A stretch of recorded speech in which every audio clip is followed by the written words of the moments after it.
Hello CA Inter and CMA Inter students. If you are writing exam in December 2025 or January 26, then this marathon is applicable for you.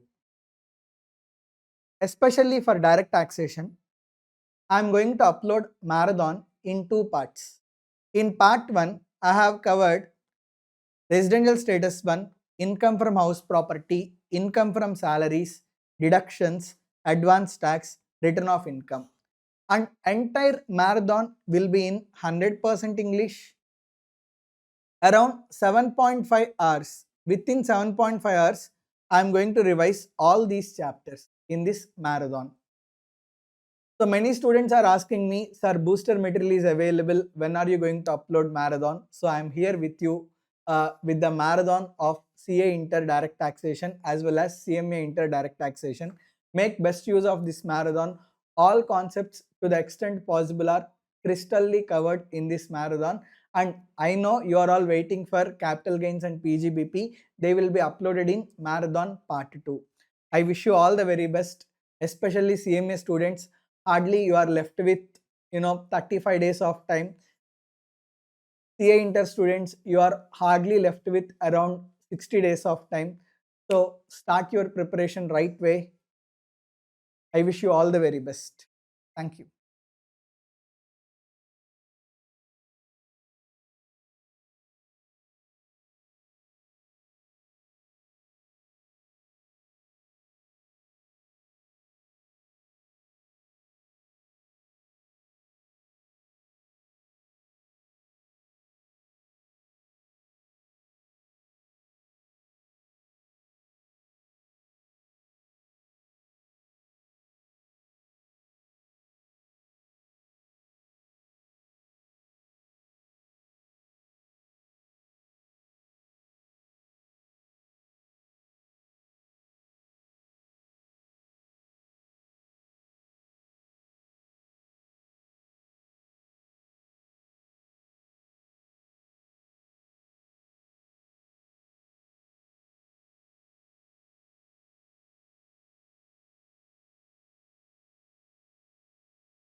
Yes, Ganesh, good evening.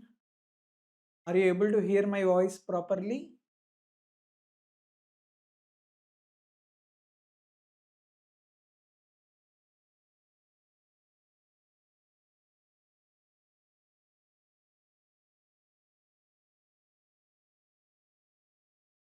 I hope my voice is clear to you. Please confirm.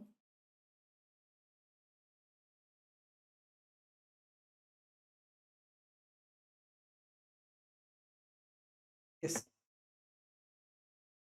So we are done with basic concepts. Now I am going to start with residential status.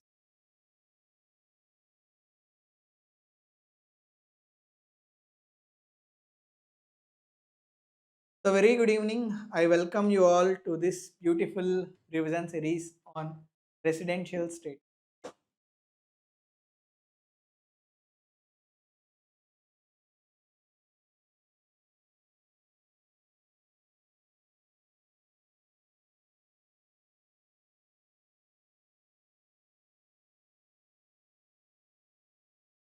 Shall we start? Everybody. Now, see, there are two types of incomes: Indian income, foreign income. What is the difference? Like, to tell whether an income is Indian income or foreign income, we will check two aspects: place of accrual, place of receipt. So out of place of accrual, place of receipt, if any one of them is in India, conjunction. If place of accrual is in India, it is Indian income. Or if place of receipt is in India, Indian income. So out of two aspects, place of accrual, place of receipt, if any one of them is in India, we call that income as Indian income. So very, very important conjunction is or. When we call an income as foreign income, place of accrual, place of receipt. If both, what is conjunction? Conjunction is and.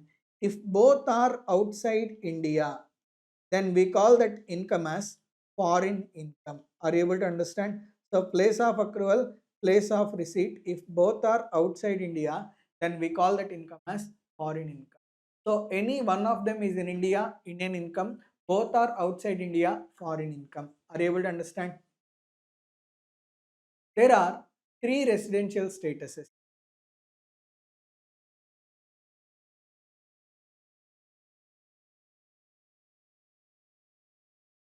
ROR, RNOR, NR. In case of ROR, global income is taxable. Global income is taxable. What do you mean by this? Indian income is taxable. Along with Indian income, foreign income is also taxable. In case of RNOR, Indian income is taxable.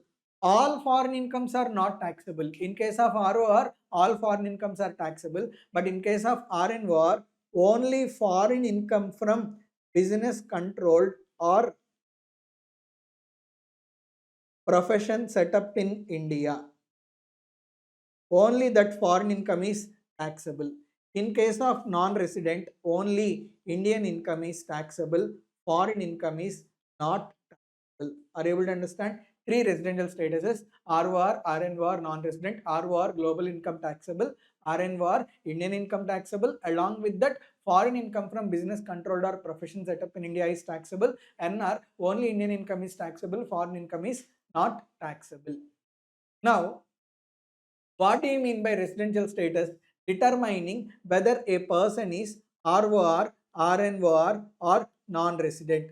So the process of determining the person as ROR, RNOR or non-resident is determination of residential status. Sir, why we need to determine residential status? Because if you do not determine residential status, you cannot calculate total income. Only if you know a person is ROR, then while calculating his income, you will take Indian income, you will also take foreign income. Without knowing like residential status of a person, you can never calculate the total income and tax liability. That's why it is always important to determine the residential status. Okay, next. There are some basic points. Residential status is different, citizenship is different. Citizenship is determined based on place of birth. Residential status is determined based on number of days a person is staying in India. For example, a person stays in India for 182 days. He becomes resident in India. Are you able to understand? Similarly, like I was born in India, I am an Indian citizen. Like Gale born in West Indies, he is West Indies citizen. Trump born in USA, he is American citizen. So based on place of birth, we will determine citizenship. But residential status is not like that. It is not based on place of birth. It is based on number of days an individual is staying in India. For calculation of total income, what is important is not citizenship. What is important is residential status.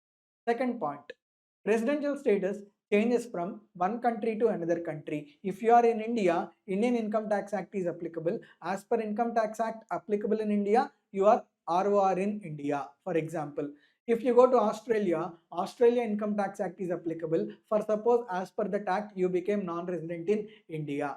So, sorry, you became non-resident in Australia.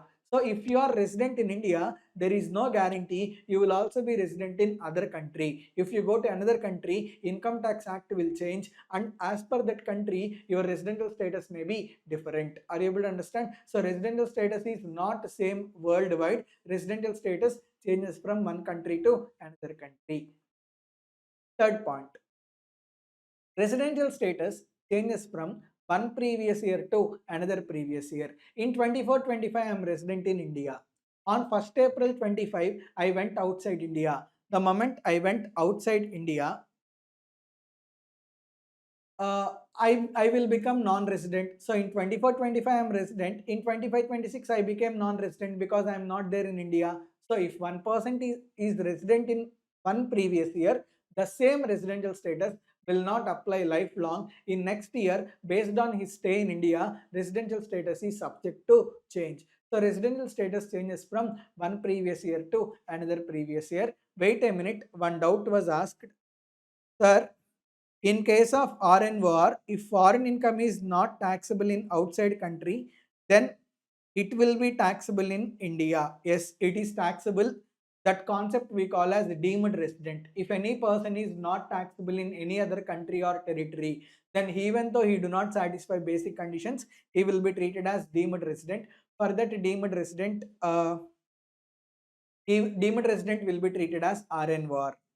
Sir, will you take all chapters revision in coming days? See, I have given schedule for CA Inter. What are all the chapters that I revise? That schedule is available in our Telegram group. Please join to know the schedule. Secondly, like first you can revise entire concept in booster lecture. Afterwards, for quick revision, you can come to revision class. Now, for purpose of determining residential status, person is classified into four categories: individual, HUF, company, other persons. Individual is having three statuses. Individual can become ROR, or he can become RNOR, or he can become N. HUF also can become ROR, or can become RNOR, or can become N. Company have only two statuses. Company can either become resident or non-resident. Other persons also either they can become resident or non-resident. Now we will discuss residential status of individual. See, using four conditions, we are going to determine residential status of an individual. Using how many conditions? Four conditions. Out of four conditions, two are basic conditions and two are additional conditions. Why we use basic conditions? We use basic conditions to tell whether individual is resident or non-resident. Once individual becomes resident in India, then we need to tell whether he is ROR or RNOR. To tell whether a person, whether resident is ROR or RNOR, we are going to use additional condition. So very simple, basic conditions are used to tell whether individual is resident or non-resident. Additional conditions are used to tell whether a resident is ROR or RNOR. Are you able to understand? Now, what is the conjunction between basic conditions? Conjunction between basic conditions is OR. That means either B1 or B2. Out of two basic conditions, if one of the basic condition is satisfied, he is resident in India. If both basic conditions are not satisfied, then he becomes non-resident. So either B1 or B2. If any one of these is satisfied, that individual is resident in India. If both basic conditions are not satisfied, then individual is non-resident. Once out of these two basic conditions, if one basic condition is satisfied, he is resident in India, right?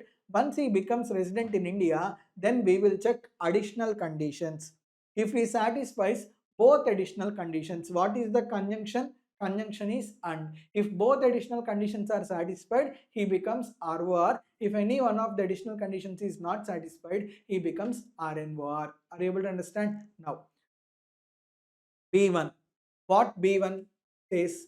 An individual should stay in India for 182 days or more during current previous year. What is current previous year?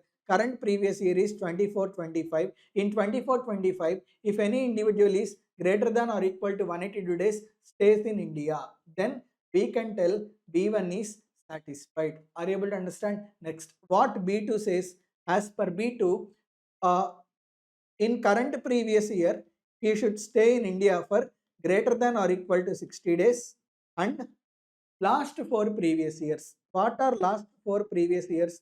23, 24, 22, 23, 21, 22, 20, 21.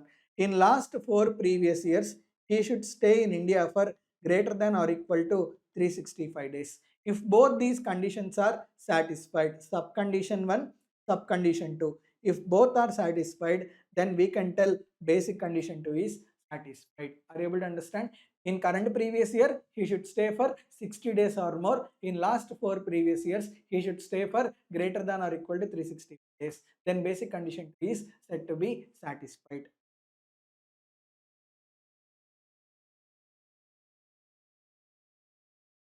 Which booster batch we will see in case of residential status September 25 or May 25? See, Whatever the booster series that is taught for May 25, same is applicable for September 25. Thumbnails are changed because for May 25 and September 25, Finance Act is the same and no amendments are there. So you can comfortably watch. All chapters are uploaded in booster series. You can check. Okay. Additional condition 1. What A1 says, whatever the current additional condition 1. Whatever current previous year is there, ignore current previous year. Don't consider current previous year. Take last 10 previous years. Last 10 previous years means 23, 24, 22, 23, 21, 22. Likewise, last 10 previous years. In last 10 previous years, for at least 2 previous years, if he is the resident in India, then we can tell additional condition 1 is satisfied. Sir, how can we tell he is a resident in India? Using basic condition. So what will we do? We will ignore current previous year. We will take last 10 previous years. For each of last 10 previous years, every year we will check basic conditions. Based on that basic conditions, we will tell whether he is resident or non-resident. So in last 10 years, for at least 2 years, if he is resident in India, then we can tell additional condition 1 is satisfied. Are you able to understand? Next, additional condition 2. Whatever the current previous year is there, ignore current previous year, take last 7 previous years. In last 7 previous years, if he stays in India for greater than or equal to 730 days, then we can tell additional condition 2 is, this is all about conditions relating to individual. So 4 conditions, 2 are basic conditions, 2 are additional conditions. Basic conditions we use to tell individual is resident or non-resident. Additional conditions we use to tell whether resident is ROR or RNOR. Are you able to understand?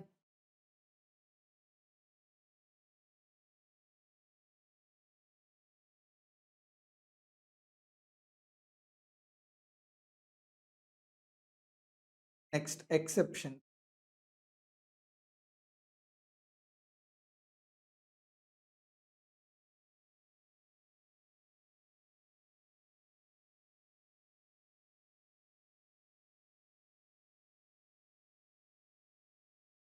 See, there is B1, B2, A1, A2. Okay. So there are two cases. In those two cases, B2 is not applicable. That means in those two cases, we will check B1. If B1 is satisfied, resident in India. If B1 is not satisfied, directly he becomes non-resident. Are you able to understand? You are not required to check basic condition 2. So what are those two cases? Exception 1. 2. Second basic condition. This is applicable only for Indian citizen. Indian citizen. If an Indian citizen leaves India, why he is leaving India? For employment or business or profession outside India, or he is leaving India as crew member of a ship. So in case of Indian citizen who is going outside India, why he is going? Employment, business, profession or as a crew member. So in these 4 cases, for Indian citizen, we will check only B1. Check B1 only. B2 is not applicable. If B1 is satisfied, resident. B1 not satisfied, don't check B2. Straight away he becomes non-resident. Are you able to understand? See, if he goes outside India for tourism or for business meeting or for education, for all these purposes, both basic conditions are applicable. Only if he goes outside India for employment, business or profession or as a crew member. In these 4 cases only, first basic condition is applicable, second basic condition is not applicable. Are you able to understand?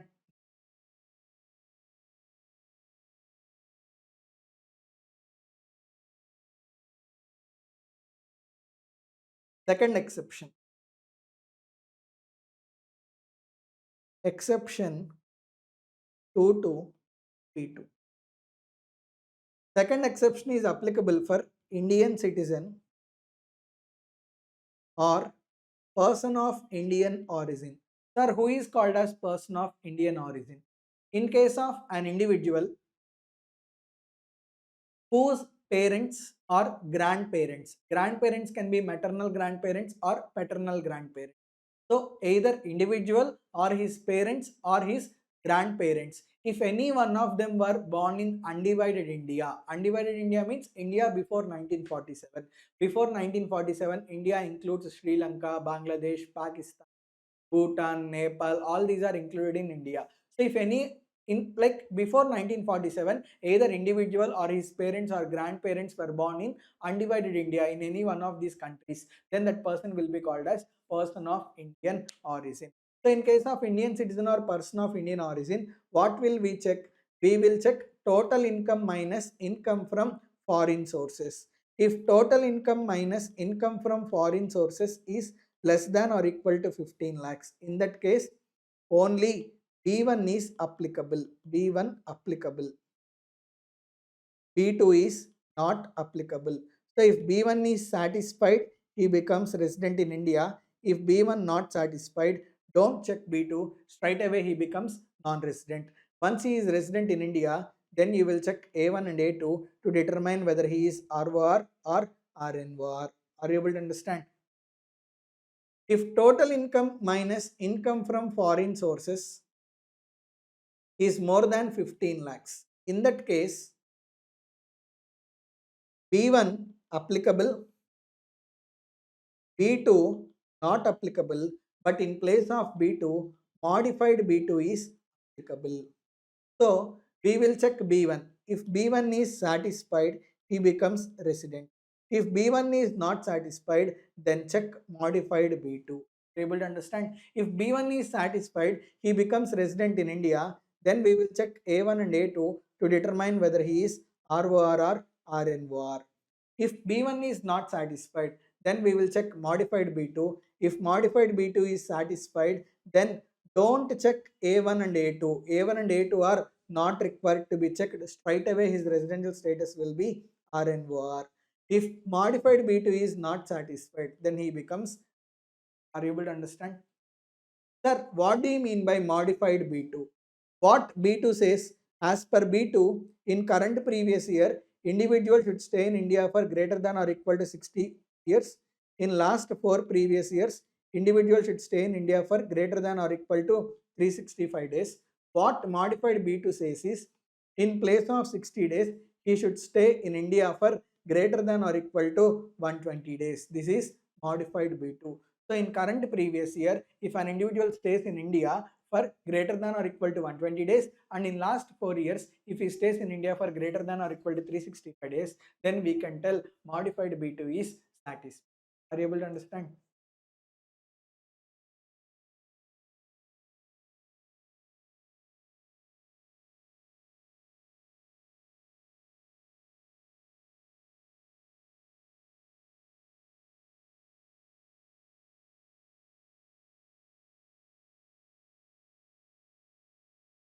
Next, deemed resident. There are 4 conditions. Individual should be Indian citizen. He should not satisfy both basic conditions. Normally, if an individual do not satisfy both basic conditions, he becomes non-resident.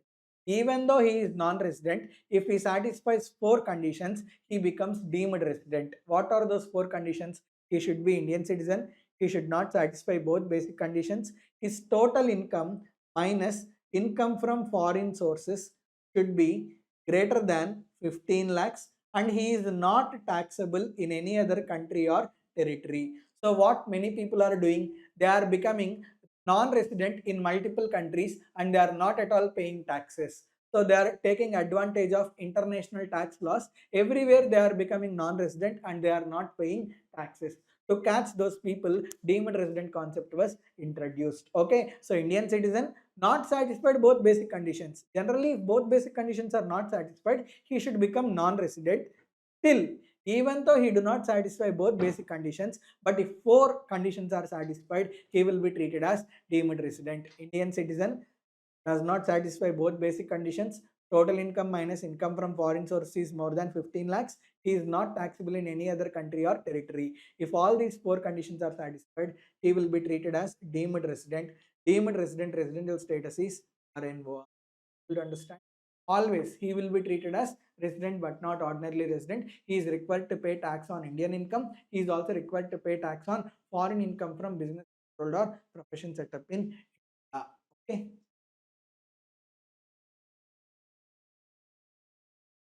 Next, we will revise residential status of, hold on, some note points are there. You know person of Indian origin, you know the difference between citizenship and residential status. Next, crew member. See, in case of Indian citizen who is leaving India as a crew member of Indian ship, for that crew member, see, he is leaving India, we cannot exactly calculate when he left India and when he came to India, because even territorial waters are also considered as India. When he crossed territorial waters, when he entered into territorial waters, that we cannot exactly point out. That's why department gave clarification. In case of crew member of an Indian ship, the date on which he enters into the ship, he will do the signature. That date we call as date of entry. Again, when he comes back to India, he will do the signature and will come out of the ship. That date we call as date of signing off. So whatever the period between date of entering into ship and whatever the date on which he is signing off from the ship, this period he will be deemed as stayed outside India only. So in case of crew member, the date of entry and date of signing off, whatever the period is there, including date of entry and date of signing off, he will be treated as outside India. Are you able to understand?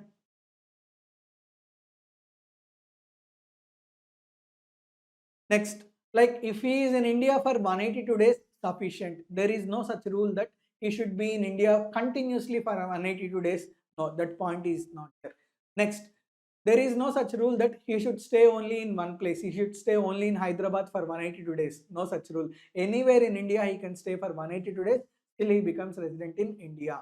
Next, purpose is also irrelevant. Why he stayed in India, whether for education, employment, business, profession, that purpose is also not relevant. The moment for any purpose, if he stays in India for 180 days, he becomes resident in India, and residential status is calculated on hourly basis. Okay, so there will be visa, right? Passport. In passport, when he left India, when he came to India, that time will be printed. So number of days, including hours also we will calculate. So on an hourly basis, we are going to calculate the residential status of an individual. If hourly information is not available, then the date on which he entered India, that day will be considered in calculation. The day on which he left India, that day will also be included in calculation of number of days of stay in India. Next, India includes territorial waters. So not only land mass, whatever the water bed is there up to 12 nautical miles, territorial waters, even that is also considered as part and parcel of India.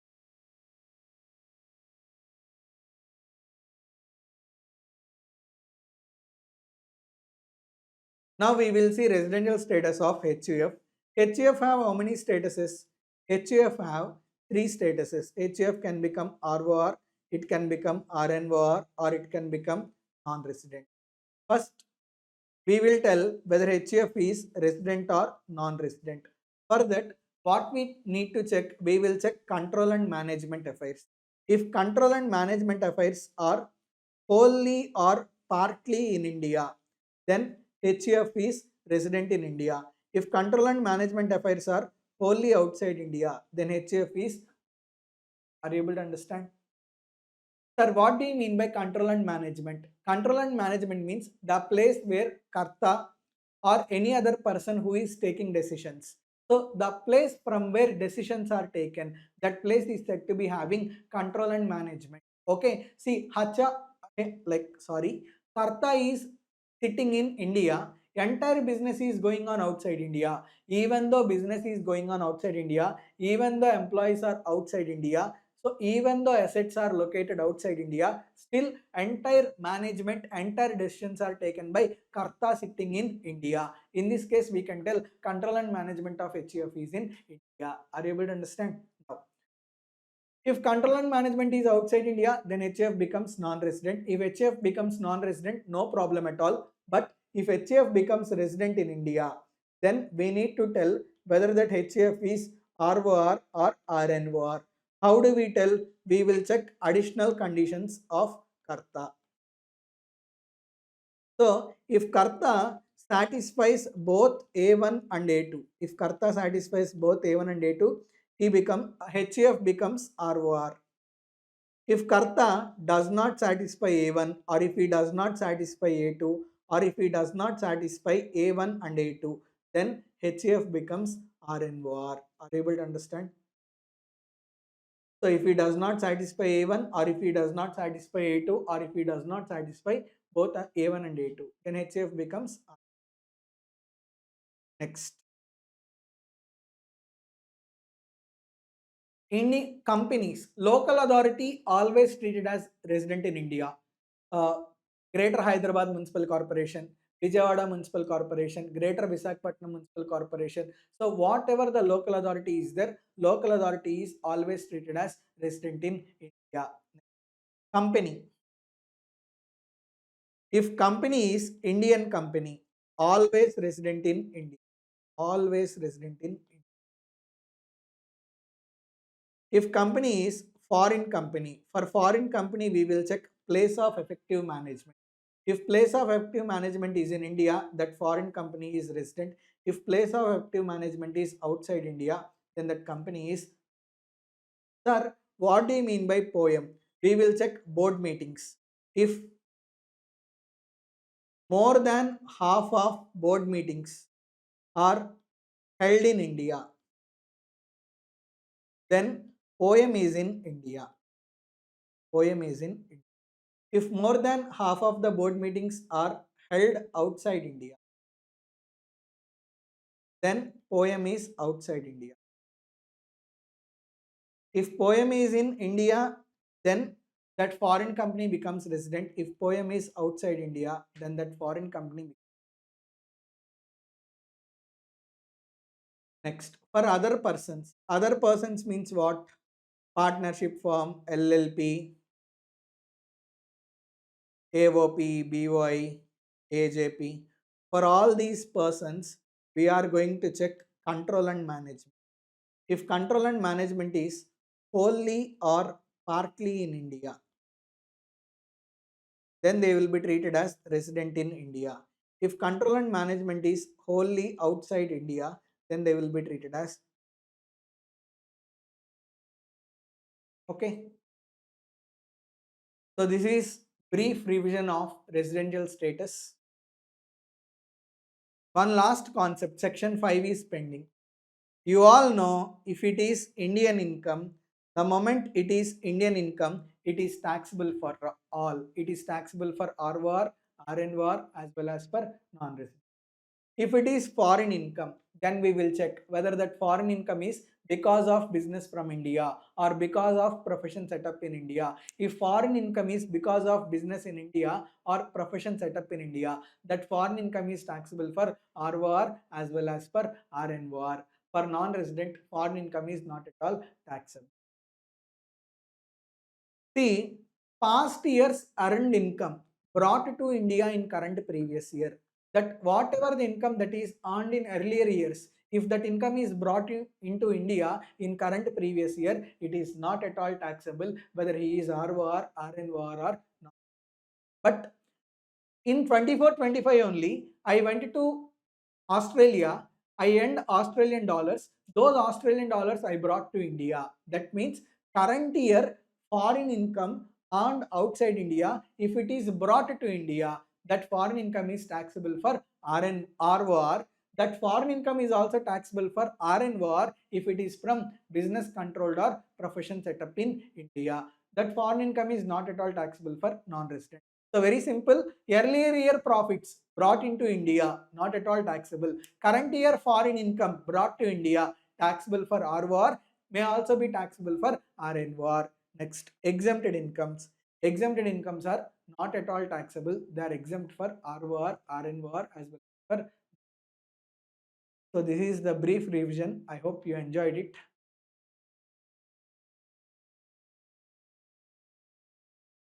If you have any doubts, you can ask me.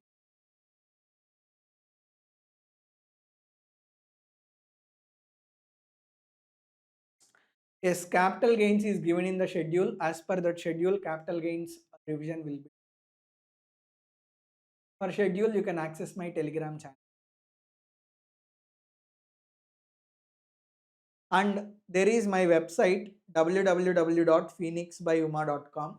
If you want to reach out to me, if you want to call me, or if you want to message me, or if you want to see my Instagram channels, YouTube channels, Telegram channels, one stop solution, just visit my website. I will be completely available to you through that website. Okay.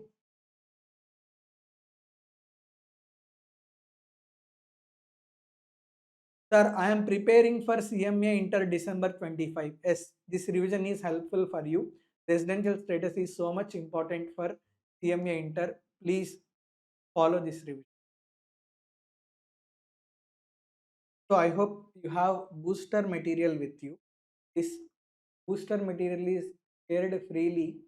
You can see booster material in my website also. You can log into www.phoenixbyuma.com. After you log in, here free resources are there. In free resources, CA Inter resource, you can obtain booster material. So you can download this booster material. Whatever that I am going to revise in this class is there. Entire PDF is available here. So you can download and watch the material. So today I am going to revise income from house property.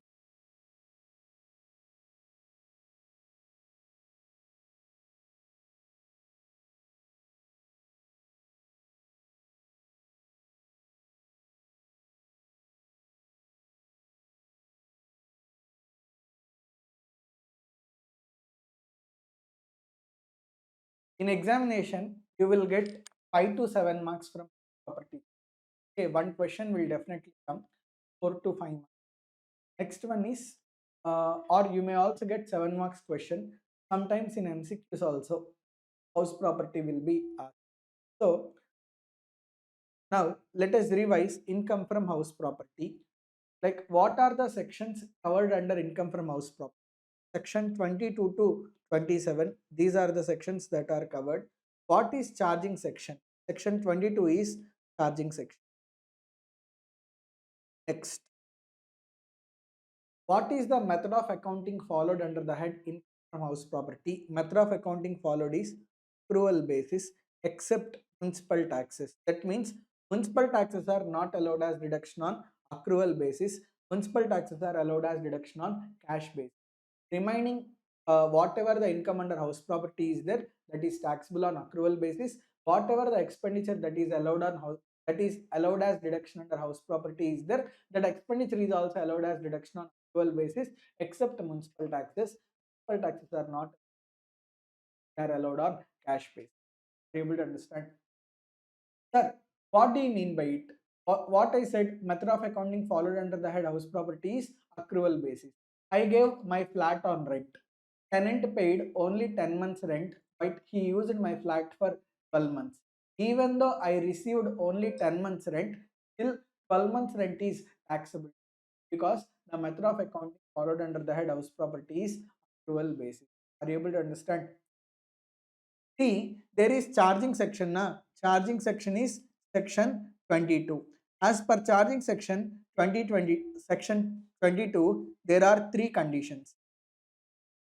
If all these three conditions are satisfied, then only income is taxable under the head house property. Condition 1, asset must be a house property. Condition 2, first condition is asset must be a house property. Condition 2, SSC should be the owner of house property. Condition 3, SSC shall not use house property for his own business or profession. He shall not. If all these three conditions are satisfied, then only income is taxable under the head house property. Otherwise, income is not taxable under the head. Are you able to understand? So, like a person came to you, he said he is having rental income. Immediately, you should not say rental income is taxable under the head house. You have to verify three conditions given under charging section. You have to verify whether asset is house property or not. whether SSE is the owner of the house property or not, but how SSE is using that house property. Is he using that house property for his own business or profession? If he is using for his own business or profession, then it is taxable under PGBP. It is not taxable under house property.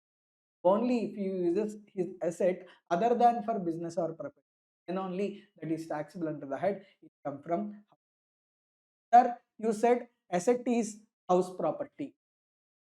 What do you mean by house property, sir? House property means building plus land attached to building. What do you mean by this? Let's say, like, there is one compound wall. Inside compound wall, there is swimming pool, there is badminton court, there is car garage, okay, there is animal farm, and there is my house.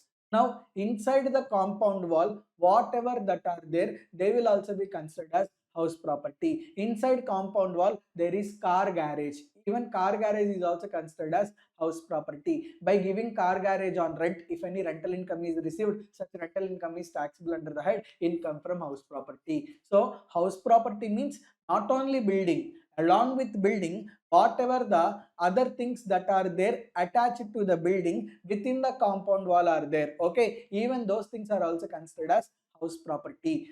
What I did, I gave badminton court on rent and I am earning rental income. Badminton court is within the compound wall and it is attached to the building. Now whatever the income received from badminton court is there, such income is also taxable under the head income from house property. So house property not only means building, along with building, if there is any land attached to the building within the compound wall, so by giving them on rent, if any rental income is received, even that rental income is also taxable under the head house. For example, cellar is there, 5 floors apartment, cellar is there. Cellar is given on rent for marriage function. By giving cellar on rent, if any rental income is received, that rental income is taxable under the head income from house property. Outside compound wall, vacant land is there. By giving vacant land on rent, if you earn rental income, that is not taxable under house property. That is taxable either under PGBP or IFOS, because vacant land is not a house property. Are you able to understand? So you can see land appurtenant to building means land attached to the building within the compound wall, and not only residential building. For example, I constructed 5 floors building. I gave that building on rent for commercial purposes. I gave that building on rent for shops. Okay, now not only for residential purpose, even for commercial purpose also, if I give my house property on rent and earn rental income, still that rental income is taxable under the head income from house property. Are you able to understand? So very simple. Why the tenant is using the house property, whether tenant is using for residential purpose, commercial purpose, that is not relevant. Like once the tenant takes house property on rent and if he pays rent amounts, okay, that rental income is taxable under the head income from. Are you able to understand? SSE should be the owner of the house property. Sir, owner means whether SSE is required to be legal owner? No. In some cases, even though SSE is not legal owner, but if SSE is a deemed owner, still rental income is taxable under the head income from house property. Sir, when SSE will be considered as deemed owner, there are 6 cases. In these 6 cases, SSE will be considered as deemed owner. So generally, if SSE is legal owner, rental income received is taxable under the head house property. Sometimes, even though he is not legal owner, but if he is a deemed owner, still in the capacity of deemed owner, rental income is taxable under the head income from house property to the SSE. Are you able to understand? You can see ownership includes legal ownership as well as deemed ownership.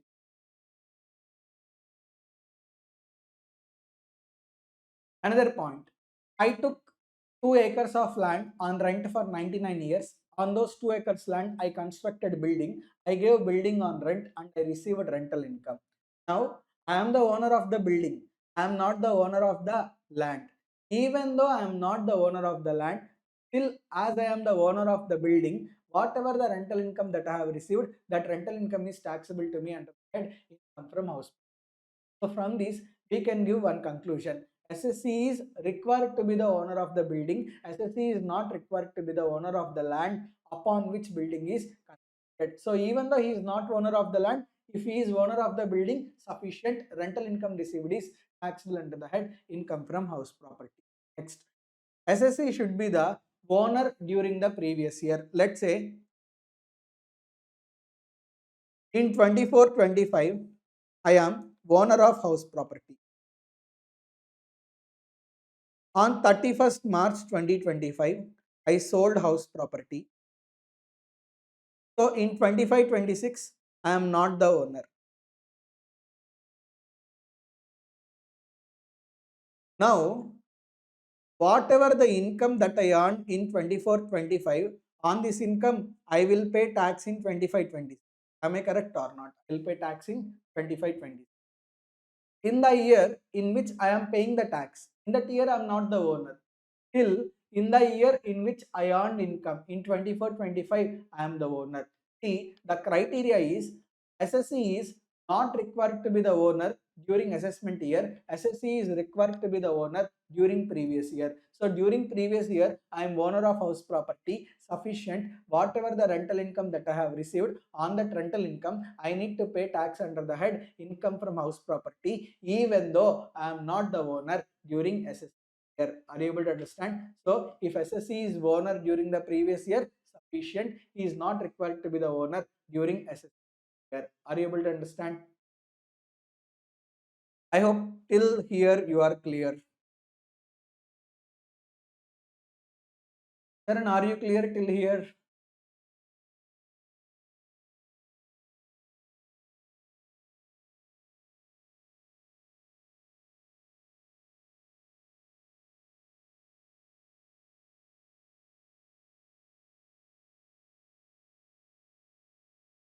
Now,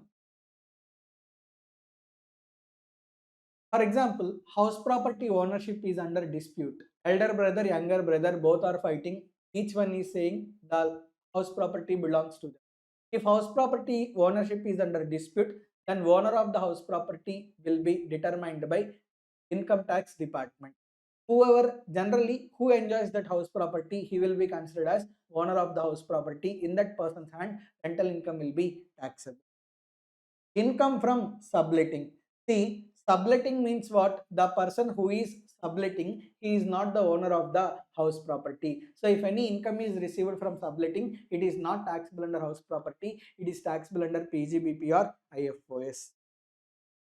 Next, recovery of unrealized rent.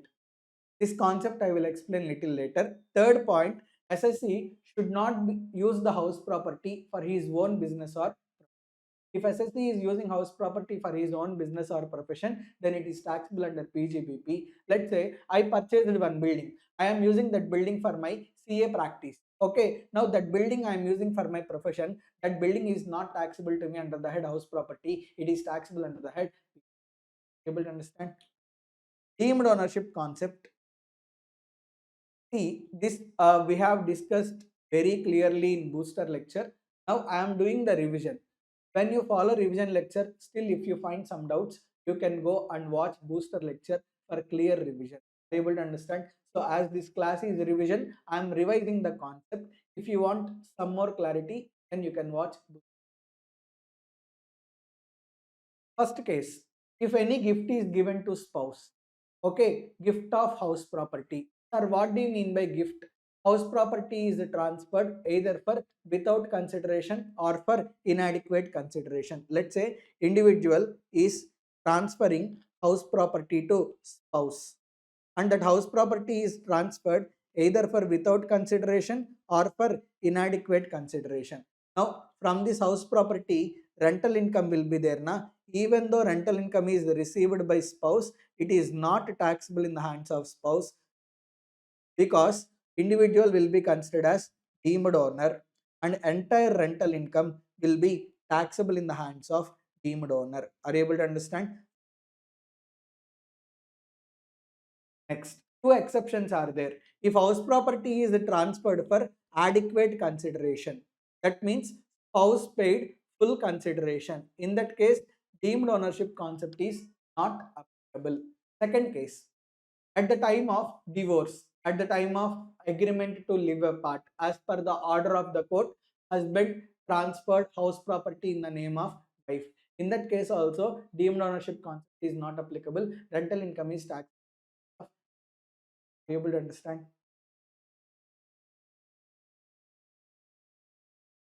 Second, transfer of house property by an individual to his or her minor child, or either for without consideration or for inadequate consideration. What do you mean by this? Individual, he gifted house property to minor son. Now, whatever the rental income is there, rental income is received by minor son. Even though it is received by minor son, it is not taxable in the hands of minor son, because individual will be considered as deemed owner. Entire rental income is taxable in the hands of individual. Are you able to understand? So if any house property is gifted to minor children, it is not taxable in the hands of minor children. That house property rental income is taxable in the hands of transferor, the person who is giving the gift. That means it is taxable in the hands of parents. But there is one exception in case of minor married daughter. Okay, this deemed ownership concept is not applicable. In case of minor married daughter, even the house property is given as gift to the minor married daughter, deemed ownership concept is not applicable. At that time, clubbing provisions are applicable and rental income is clubbed in the hands of parents, but 1500 exemption can be claimed under optional tax rate. Okay.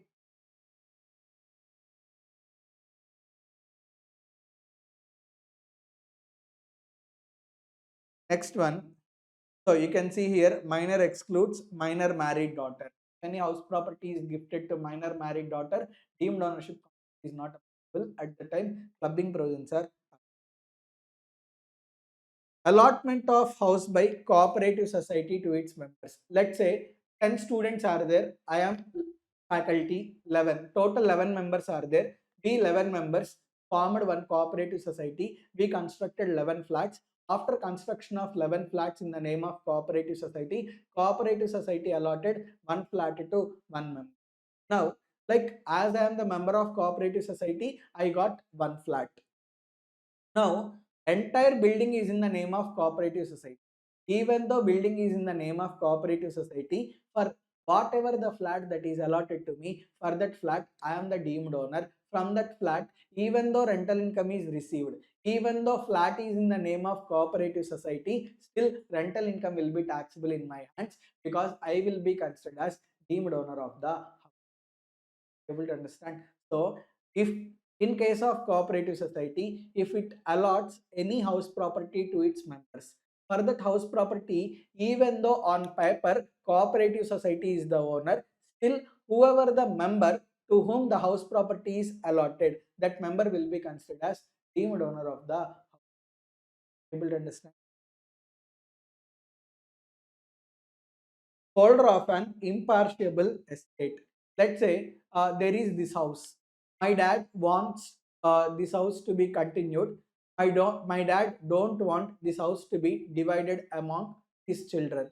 What he did, like he wrote this property as impartial estate, and he appointed me as trustee for this house. Okay. Now, like rental income is received, rental income is enjoyed by all the people, all the children. Even though rental income is enjoyed by all the children, still whoever the trustee is there, trustee will be considered as deemed owner of the house. Impartial estate means undivided property. So whatever the undivided property is there, for undivided property, whoever the trustee is there, he will be considered as deemed owner, and entire rental income is taxable in the hands of deemed owner. Are you able to understand? Transfer of immovable property under part performance of contract. See, in case of immovable property, there are three conditions. These three conditions are as per section 53A of Transfer of Property Act. If these three conditions are satisfied, rental income is taxable in the hands of the person, buyer. For example, I am seller, you are buyer. You entered into agreement with me. You paid consideration to me. You started using the building from today onwards. On paper, I am the legal owner, but from today onwards, Who are using the house property? You are using the house property. You said, sir, I will get registration after 6 months because registration stamp duty cost is very high. I said, okay, I got my money. Okay, so I left this property. I am living in another property. You started using this house property because you paid consideration to. Now, generally, in case of immovable property, registration will be completed only if you do, sorry, property transfer will be completed only if registration is done in registration office. But in certain cases, even though registration is not over, still buyer will be considered as deemed owner when if three conditions are satisfied. There should be agreement between supplier and buyer, seller and buyer has paid the consideration or buyer is ready to pay the consideration, buyer has taken the possession of the property. If all these three conditions are satisfied, even though seller is the owner in registration document, still buyer will be considered as deemed owner of the house property, and the date on which he is treated as deemed owner, from the date whatever the rental income is there, that rental income is taxed of buyer only. Able to understand? So very simple, three conditions. There should be agreement between seller and buyer. Buyer has to pay the consideration or buyer is ready to pay the consideration and buyer has taken possession of the property. If all these three conditions, right, then buyer will be considered as deemed owner. Even though seller is legal owner in the registration document, still ignore the seller, buyer will be considered as deemed owner and entire rental income of lease. See, if you give your house property on a lease to tenant or lessee, either for 12 years or more than 12 years, then lessee will also be considered as deemed owner of the house property, and whatever the rental income is there, that is taxable in the hand of. Able to understand? Usage of house property. See, maximum house property can be either self-occupied or house property can be let out or house property can be house property. Let's say I purchased one building. I can use that building for my own purpose. I can give that building on rent to some other person. That is second case. Or I will not use the building. I will not give that building on rent. I will leave that building. Okay, ideal. Okay, it is not being used. So the building can be unoccupied. These three probabilities are there. Now, whenever I rent my building, if I rent my building for residential purpose, let's say for a family, I gave my building on rent. Whatever the rental income that I have received, that rental income is taxable to me under the head income from house property. I gave building on rent to a company for commercial purpose. Still, whatever the rental income that I have received, that rental income is taxable under the head income from house property. For example, I am a doctor. Okay, I am running a clinic. Like in my hospital, one shop I rented for medical shop, one small room I rented for medical shop, so that whatever the medicines that I read, that can be purchased in the medical shop and he will give commission to me. So like here I gave medical shop on rent. The only reason is for it will help me in my hospital growth. Okay, so incidental to business, if I give any building on rent and earn rental income, that is not taxable under the head house property, that is taxable under the head. Will understand?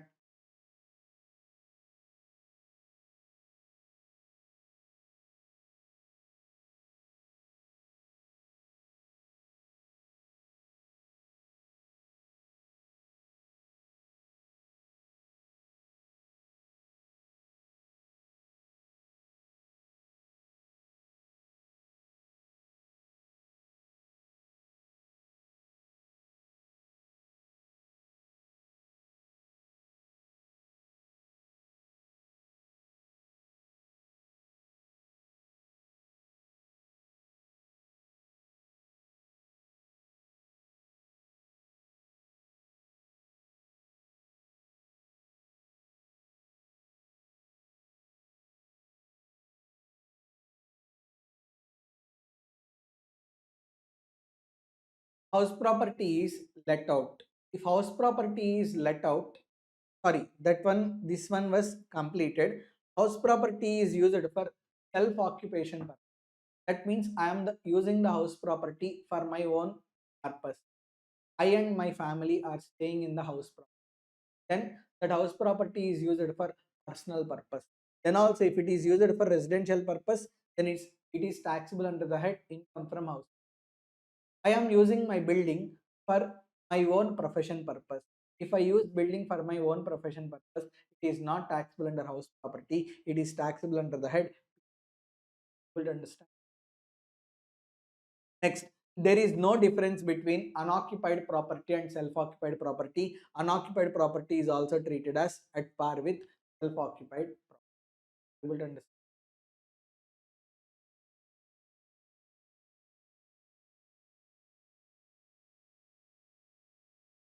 Next, how to calculate income from house property.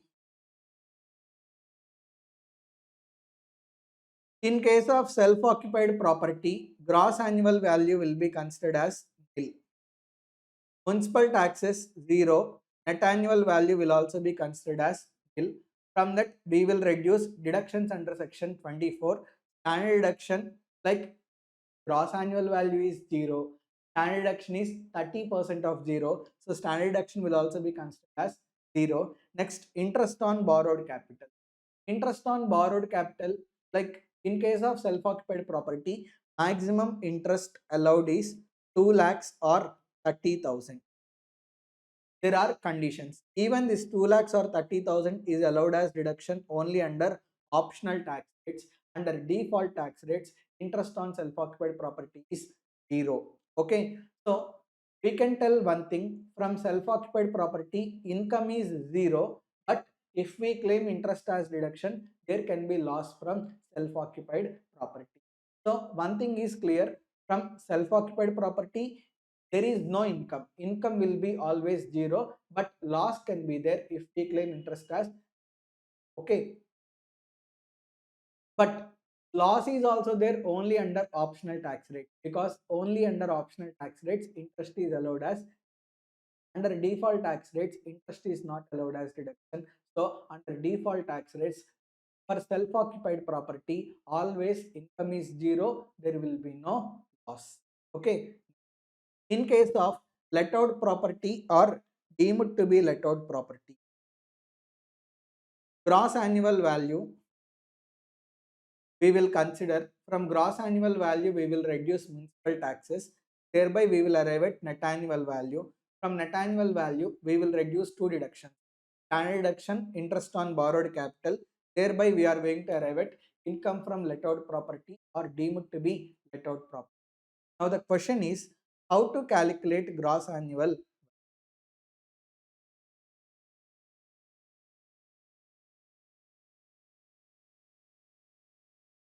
Gross annual value will be calculated in 3 steps.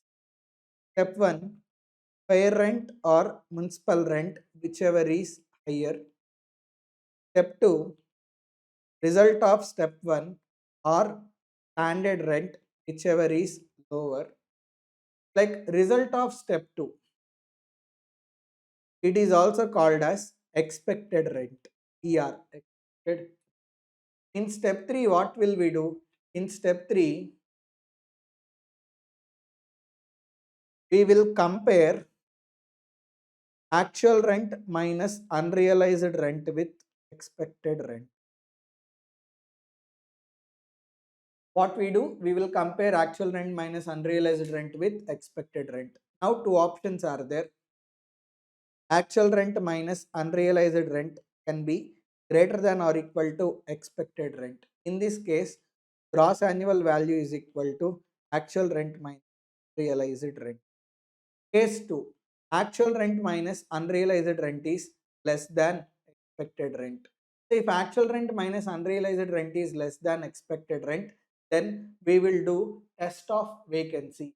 If it is because actual rent is less than expected rent, the reason for actual rent less than expected rent is vacancy. In that case, 23(1)(c) gets attracted. In that case, gross annual value is equal to actual rent minus unrealized rent. However, if actual rent is less than expected rent, reason for it is any other reason other than vacancy. If it is vacancy, gross annual value is equal to actual rent minus unrealized rent. If it is any other reason, then gross annual value is equal to ER. Are you able to understand? Sir, what do you mean by unrealized rent? Four conditions are there. If these four conditions are satisfied, whatever the rent that could not be recovered from tenant is there, that rent will be considered as unrealized rent. Are you able to understand? So what are those four conditions? Condition 1, tenancy must be bona fide. What do you mean by this? Agreement between owner and tenant should be bona fide. Second condition, like tenant is not paying the rent. I gave my building on rent, tenant paid. So, are you not able to listen my voice completely?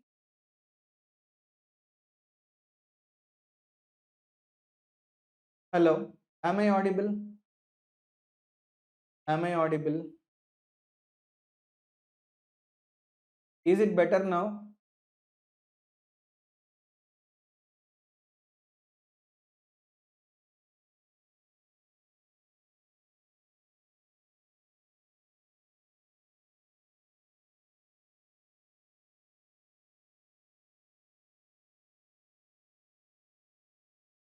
I am teaching with full volume. I hope my voice is also audible clear.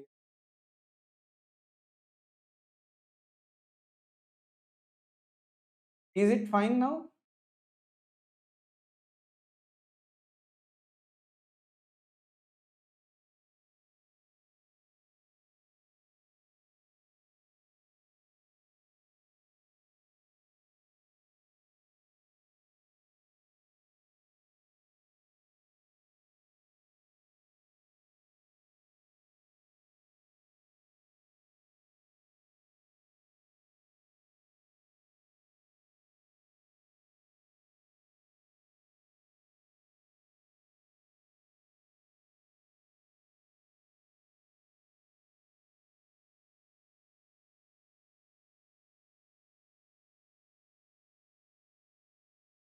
Now is it high?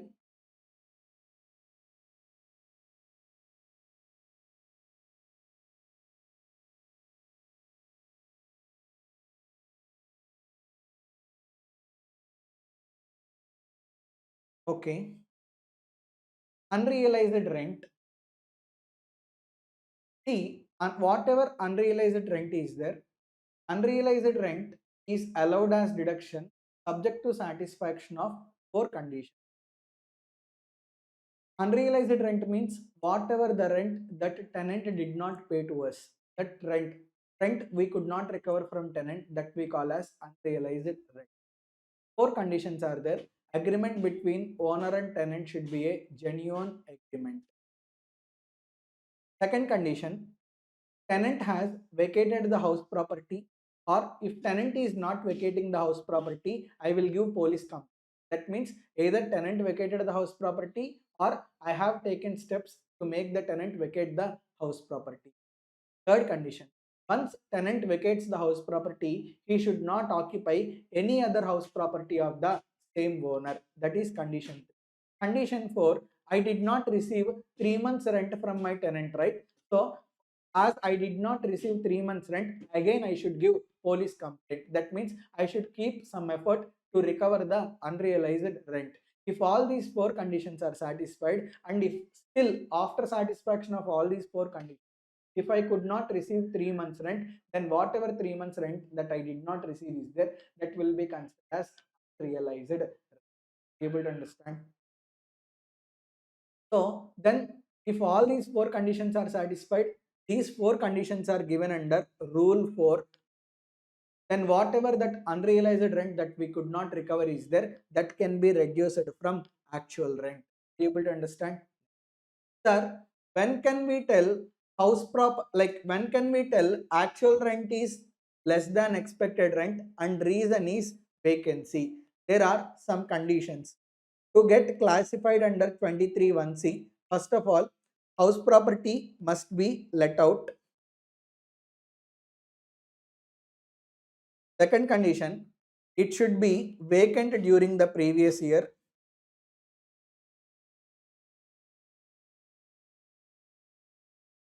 Third condition, due to vacancy, actual rent is less than expected rent.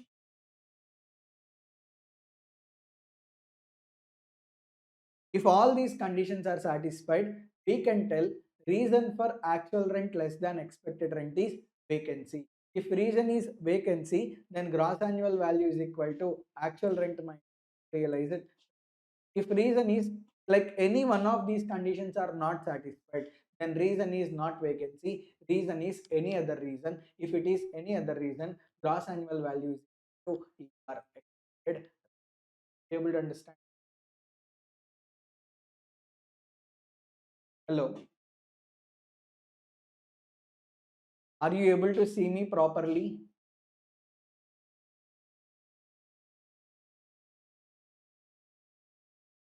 Hello.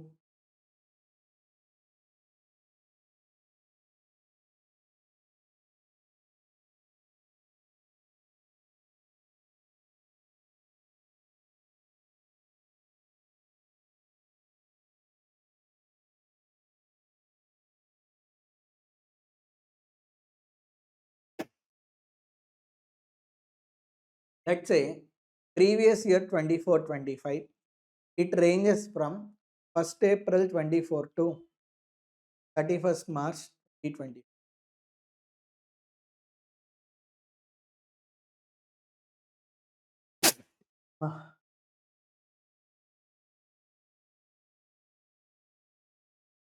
On 1st August 2024, house property construction completed.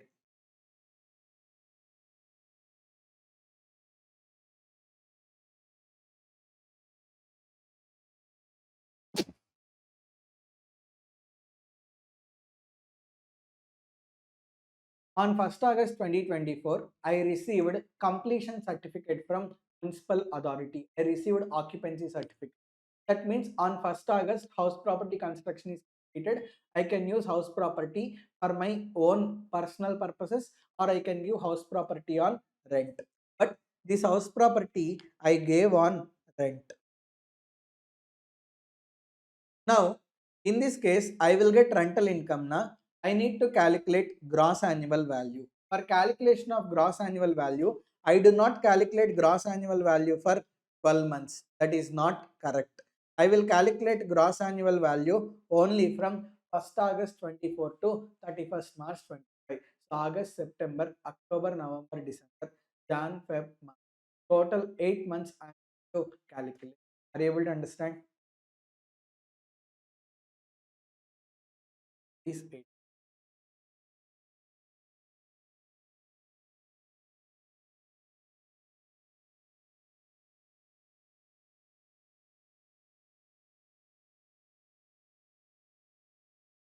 So if house property is purchased or constructed in the middle of the previous year, then gross annual value is required to be calculated only for the period for which house property is in existence during the previous year.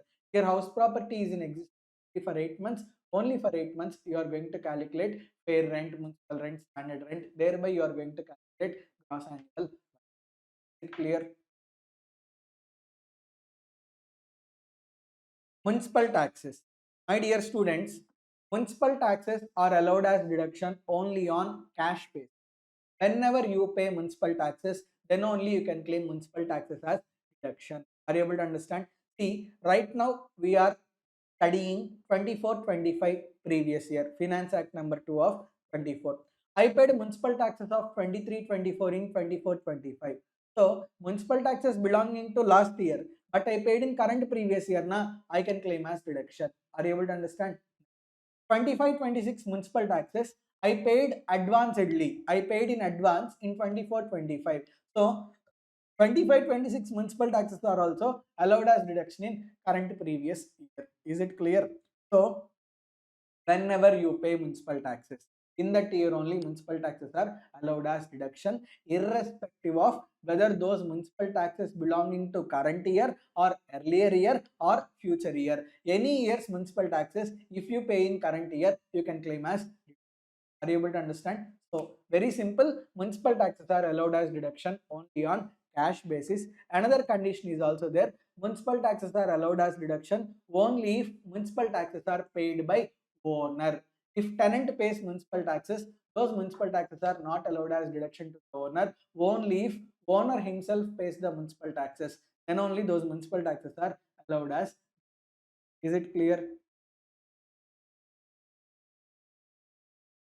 In case of self-occupied property, municipal taxes are not allowed because in case of self-occupied property, always gross annual value and net annual value is zero, is nil. Next, in case of foreign house property, in case of ROR, resident and ordinarily resident, global income is taxable. So, let's say I am ROR, I have house property in Australia. Even house property in Australia is taxable to me. Whatever the rental income of house property in Australia is there, that is taxable to me in India. Now, whatever the municipal taxes that I paid to foreign government, Australian government are there, even those municipal taxes are allowed as deduction while calculating income from house property in India. So very simple, if foreign house property is taxable in India, whatever the municipal taxes paid to foreign government are there, even those municipal taxes also you can claim as. Is it clear? Section 24A standard deduction. What happened? Everyone claiming whatever the gross annual value minus municipal taxes, net annual value is there.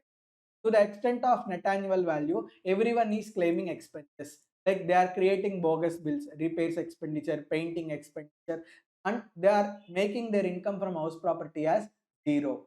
So what lawmakers said, whatever the expenses that you incur for house property, actual expenses are not allowed as deduction. In place of actual expenses, 30% standard deduction is available. 30% of like net annual value will be allowed as deduction.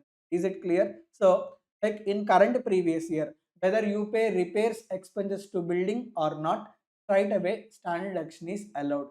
So, in calculation of income from let out property, blindly always claim standard deduction at the rate of 30% of net annual value. In question, he intentionally will give actual repairs expenditure, fire insurance expenditure, painting expenditure. Don't claim actual expenditure as deduction because actual expenditure is not allowed as deduction. In place of actual expenditure, straight away standard deduction is allowed at the rate of 30% of net annual value. Are you able to understand? Next, 24B, interest on borrowed capital.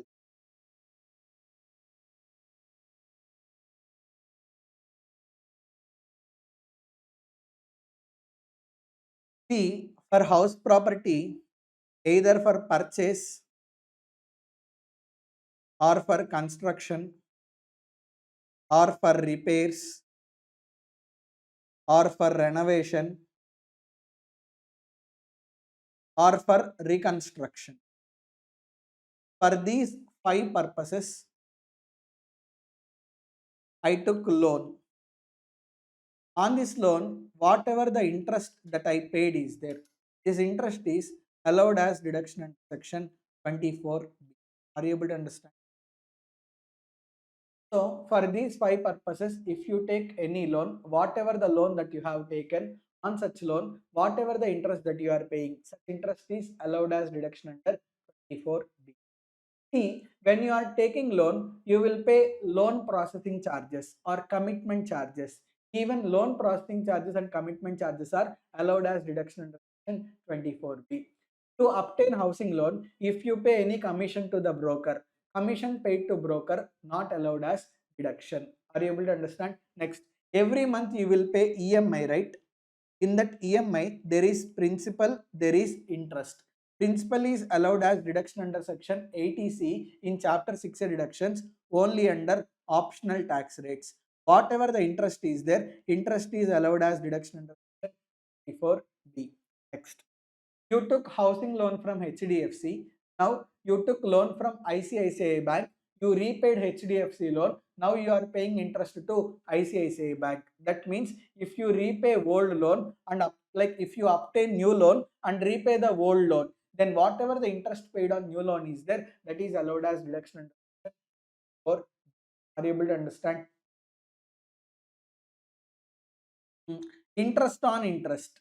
See, if you pay interest lately, on that interest amount, he will levy penalty. Whatever the penalty or penal interest is there, that is not allowed as deduction under section 24B. Next, certain times when you are paying interest, you are required to deduct TDS. If you fail to deduct TDS, then interest is not allowed as deduction under section 24B. Next. No restriction on lenders. Like I wanted housing loan 1 crore rupees. I borrowed 20 lakhs from SBI, 30 lakhs from ICICI, 40 lakhs from HDFC, 10 lakhs from Axis. I can borrow money from any number of lenders. Still, whatever the interest paid to each lender is there, every interest amount is allowed as deduction under section 20. Next, to claim interest deduction under section 24B, you can take loan from any person. Let's say I took housing loan from my brother. Whatever the interest that I pay to my brother is there, even that is also 24. Reconstruction period. This is a bit important. Listen carefully.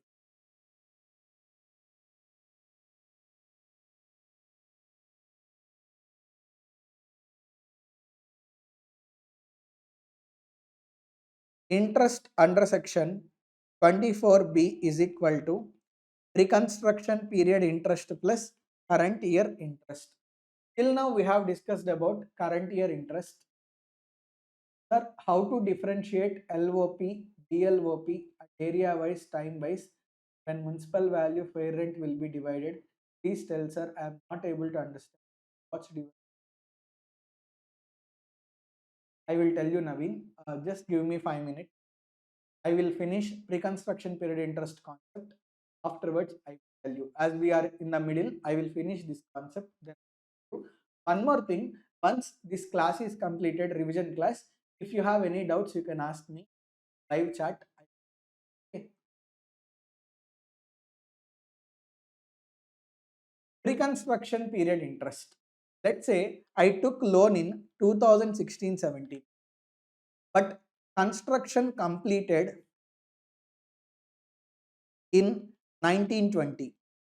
So in which year construction completed? Construction completed in 1920. Ignore 1920. Before 1920, 31st March 2019.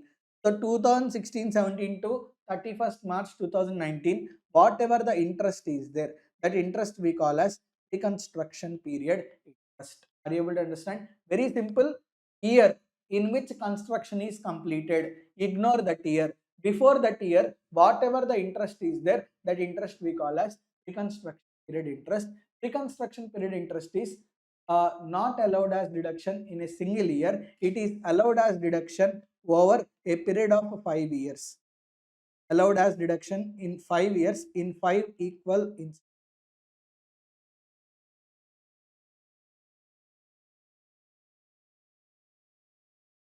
So every year 1/5 of pre-construction period interest will be allowed as. Is it clear? Are you able to understand?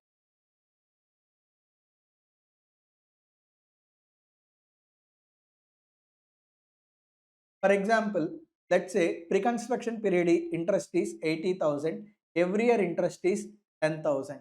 Now total 80,000 is not allowed as deduction. When construction got completed in 1920. Starting from 1920, 5 years. 1920, 2021, 21, 22, 22, 23, 23, 24. So every year, how much? 1/5. 80,000 divided by 5. Every year 16,000 interest will be allowed as. Okay. Now in 1920, how much is current year interest? Current year interest is 10,000. So total interest for 1920 is equal to reconstruction period interest plus current year interest. Reconstruction period interest is 16,000. Current year interest is 10,000. Total 26,000. Able to understand? That's the scenario. So, how to calculate pre-construction period interest? Ignore the year of construction completion, year in which construction is completed. Ignore that year. Ignoring that year, whatever the earlier period interest is there, that will be called as pre-construction interest. Pre-construction period interest is not allowed as deduction in a single year. It is allowed as deduction over a period of 5 years, starting from the year in which construction is. Are you able to understand?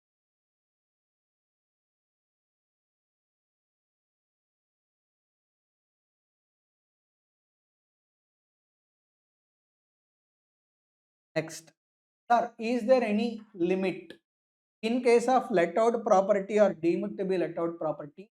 Total interest is allowed as deduction. There is no monetary limit. This much interest is only allowed, no such concept. In case of LOP, DLOP, 100% interest allowed as deduction. However, in case of self-occupied property or unoccupied property, maximum interest allowed as deduction is 2 lakhs or 30,000. So in case of self-occupied property, you need to check under default tax regime, no interest is allowed as deduction in case of self-occupied property. See, self-occupied property or unoccupied property under default tax regime, no interest. Interest is not at all allowed as deduction. Under optional tax regime, maximum interest allowed as deduction is 2 lakhs or 30,000. When 2 lakhs is allowed as deduction, 4 conditions are required to be satisfied. So in case of self-occupied property, you took loan and you paid interest. That interest is allowed as deduction only under optional tax regime. Even under optional tax regime, 4 conditions. First condition, loan should be taken for purchase or construction. That means if you take loan for repairs, renovation, reconstruction, 2 lakh rupees interest is not allowed, only 30,000 rupees interest be allowed. Next, that is condition 1. Loan should be taken for purchase or construction of house property. Condition 2, loan should be taken on or after 1st April 1999.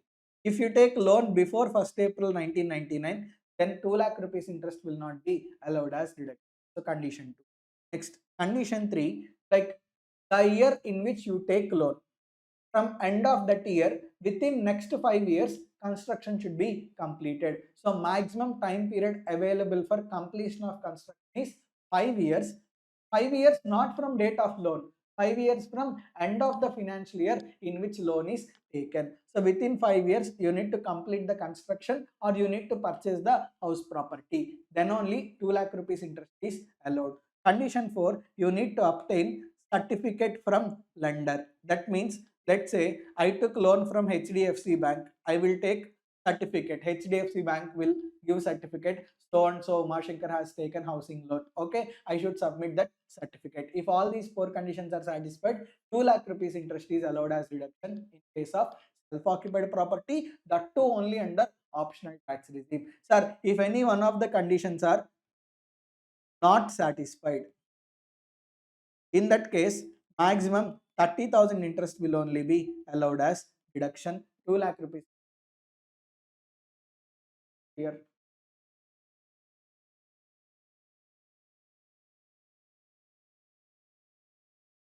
Now I will come to the doubt.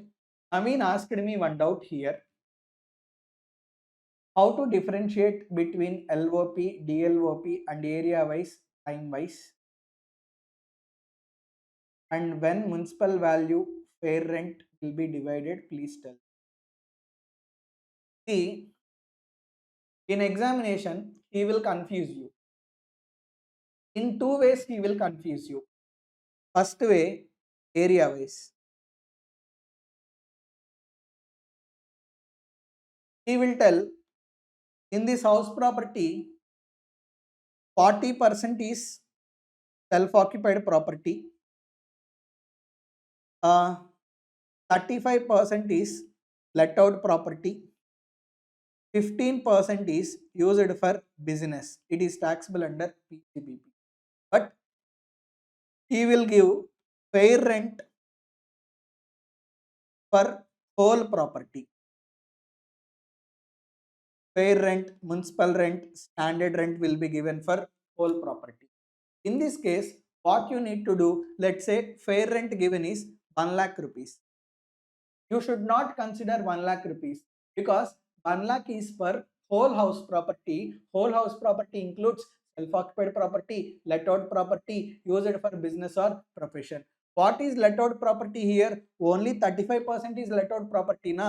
So, while calculating income from let out property, fair rent means not 1 lakh rupees. You are going to commit mistake. Fair rent is 1 lakh into 35%, 35. Are you able to understand? So when you read the question, write one diagram. Okay. Write one chart. Okay. How much is total house property? How much percentage is for self-occupied? How much percentage is for let out? How much is used for business? And check whether fair rent, municipal rent, standard rent, are they given for whole house or are they given for only let out property?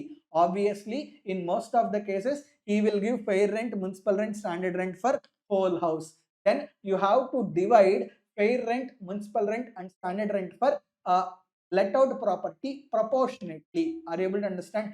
The moment any student sees fair rent, municipal rent, standard rent in the examination, వాడికి sugar ఆగదు. Okay, he could not control his sugar. Immediately he will jump into the calculation of gross annual value. You should not do like that. See, after reading the question, see how much percentage is let out property.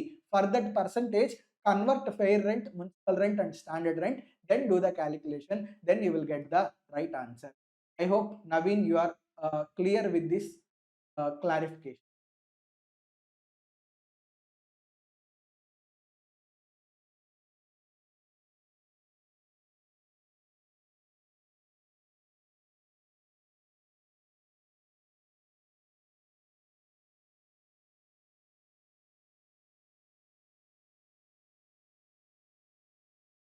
Next, second confusion. First way, in this way, ICA will confuse you. Second way,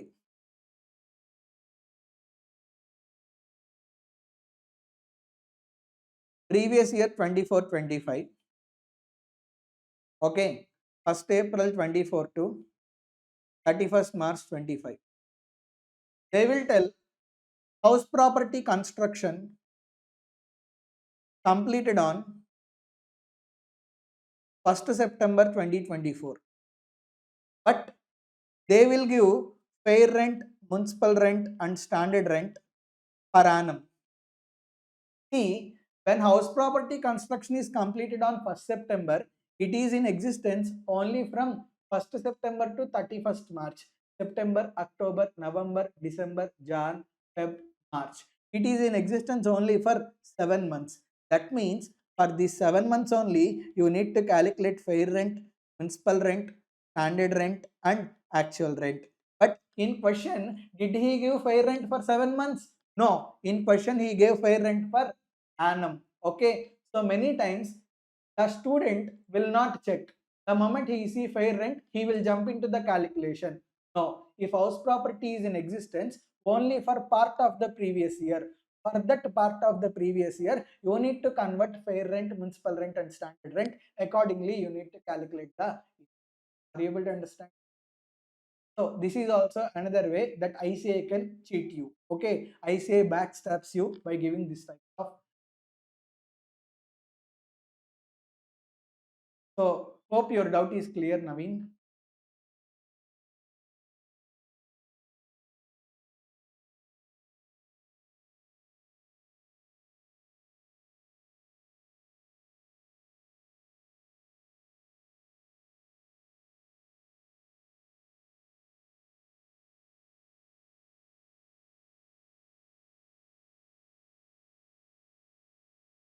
Shall I explain further?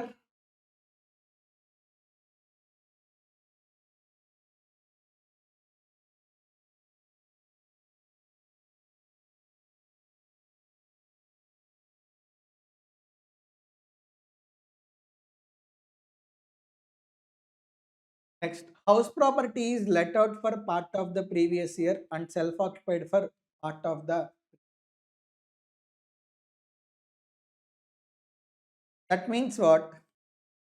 1st April 24 to 31st March 2025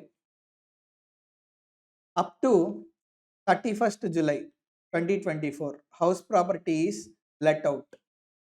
From 1st August, no one is coming to house property. No one is taking my building on rent. So I used that building for my own purpose. That means from 1st August to 31st March 25, it is self-occupied. That means for some period, if it is self-occupied, and for remaining period, if it is let out, then for the whole year, it should be considered as deemed to be let out property. Are you able to understand?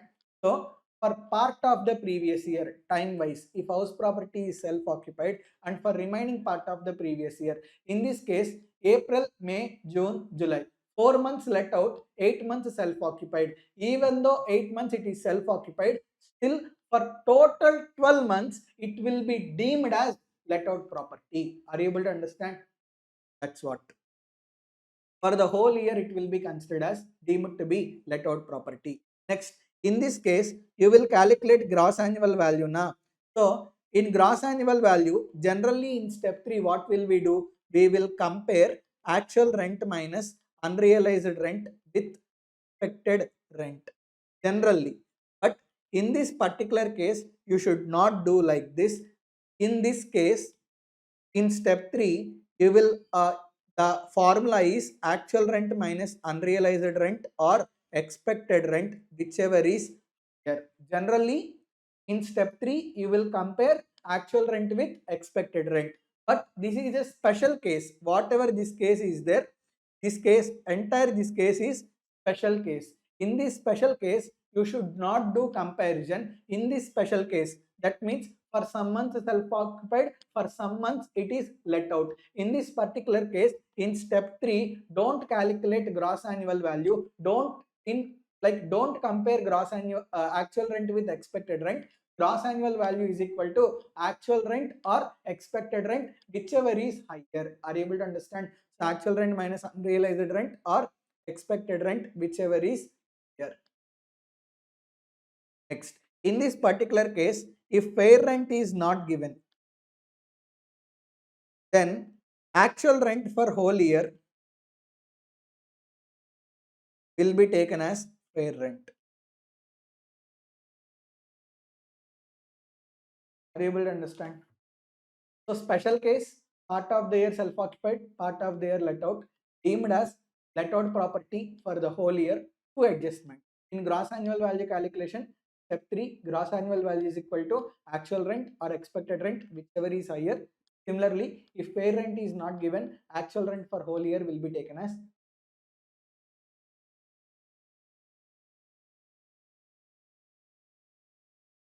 Yes.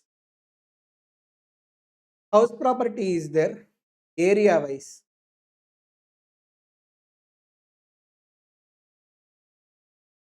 60% house is self-occupied, 40% house is let out. In this case, what will we do? Like we will treat it as two different properties. It is single building only, but we will do two calculations. For self-occupied property, separate income we will calculate. For let out property, we will calculate separate calculation. That means what? If part of house is self-occupied and remaining part of house is let out, then even though it is single house, but we will deem it as two different houses. Are you able to understand? That's the criteria. And whatever fair rent, municipal rent, standard rent are there, municipal taxes are there, interest on borrowed capital are there, all these are proportionately we will claim as deduction. Total municipal taxes you cannot claim. Whatever municipal taxes for let out property percentage is there, only that percentage of municipal taxes we will claim.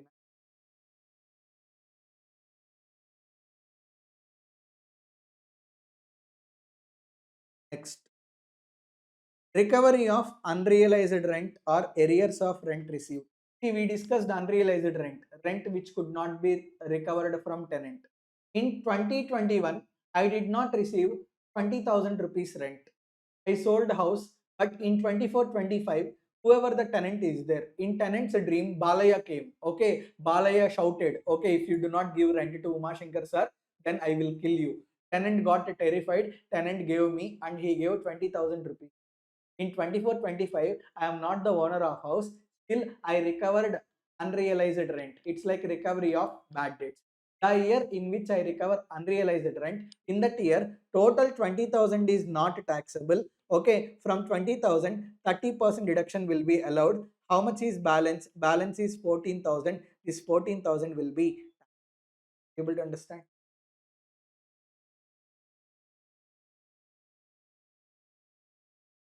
Jagadish, in previous case, sir, I did not understand.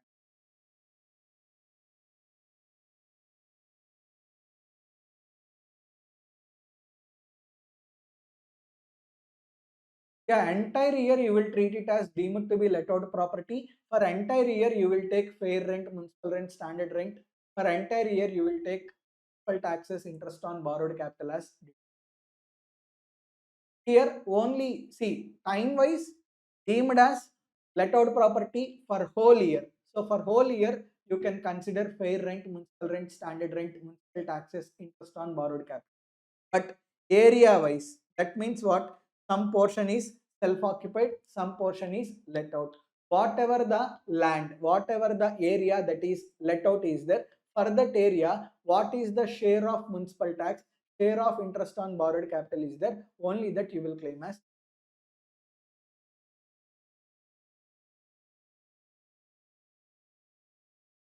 But I am happy at least 7 people are viewing simultaneously. I did not give any intimation. At least you people have come. Like today, I will tell the schedule for next class also. By that time you bring remaining your friends also, so that it will be lively. I can also enjoy the class. That's why I'm conducting live sessions. Otherwise I need to tell the class to this recorder, that AC, okay, those studio lights. It is very boring to me. If you people come, it will be like live session. Next, composite rent. The two topics are pending.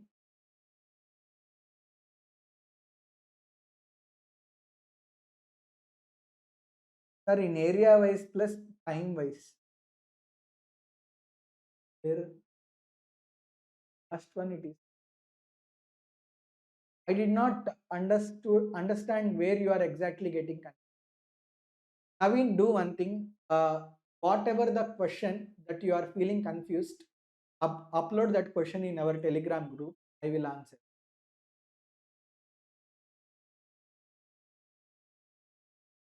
Composite rent and co-ownership. These two concepts are pending. Composite rent.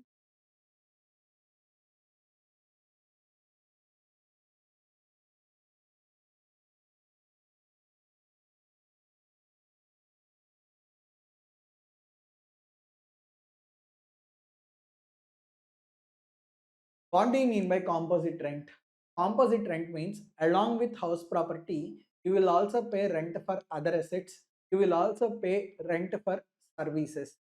And for getting all these benefits, if you pay lump sum rent, that lump sum rent we call as composite.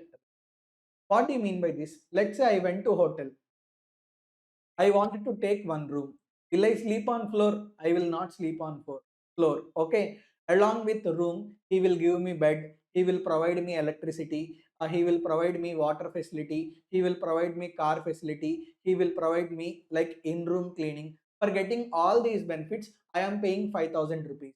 So whatever 5,000 that I have paid, it is not only for house, it is for furniture, it is also for car facility, it is also for electricity, water facility. For all these together I paid lump sum amount of 5,000 rupees. Now this 5,000 rupees we call as composite rent.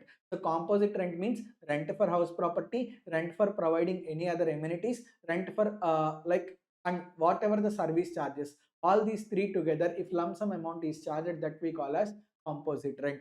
So in composite rent, whatever the service charges are there, service charges are always taxable under income from other source. Are you able to understand? Whatever rent for house property plus rent for amenities, is there, this two together we call as composite rent. We need to take decision whether composite rent is separable or not separable.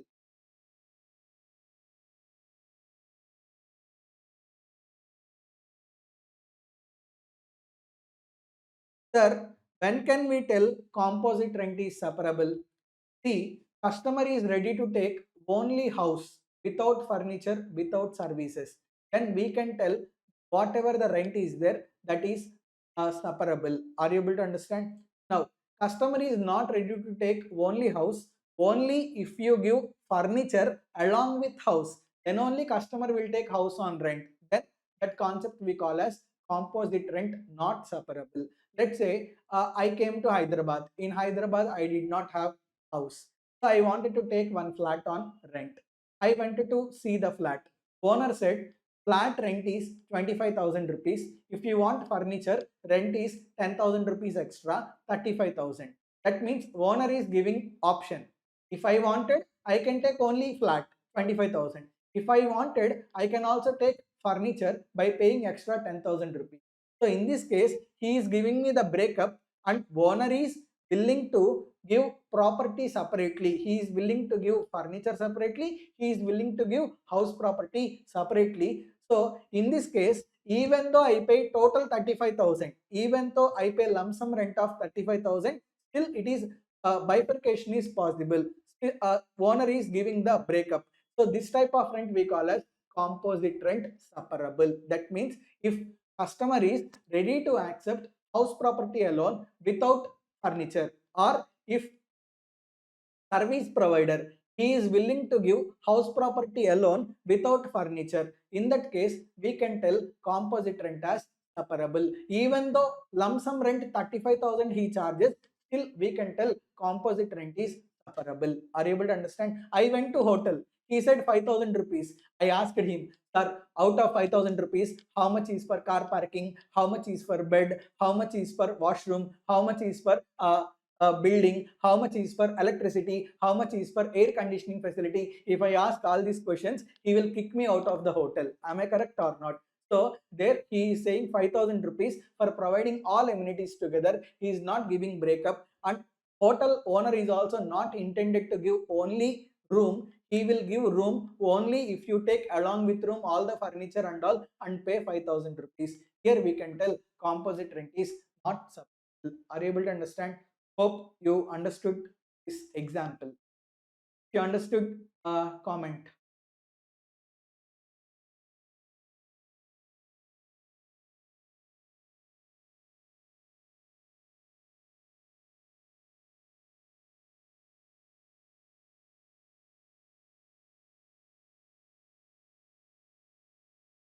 Next, composite rent separable. If composite rent is separable, then whatever the rent relating to house property is there, that is taxable under income from house property. Rent relating to other assets, that is taxable either under PGBP or IFO. If composite rent is not separable, entire composite rent is taxable either under PGBP or IFOS. There is no concept of house property. Is it clear? Next, I need to discuss with you co-ownership.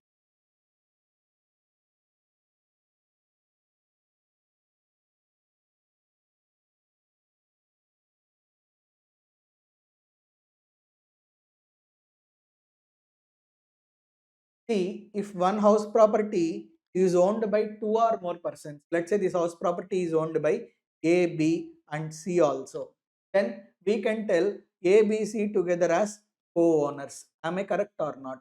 If house property is owned by two or more owners, then we can tell house property is under co-ownership.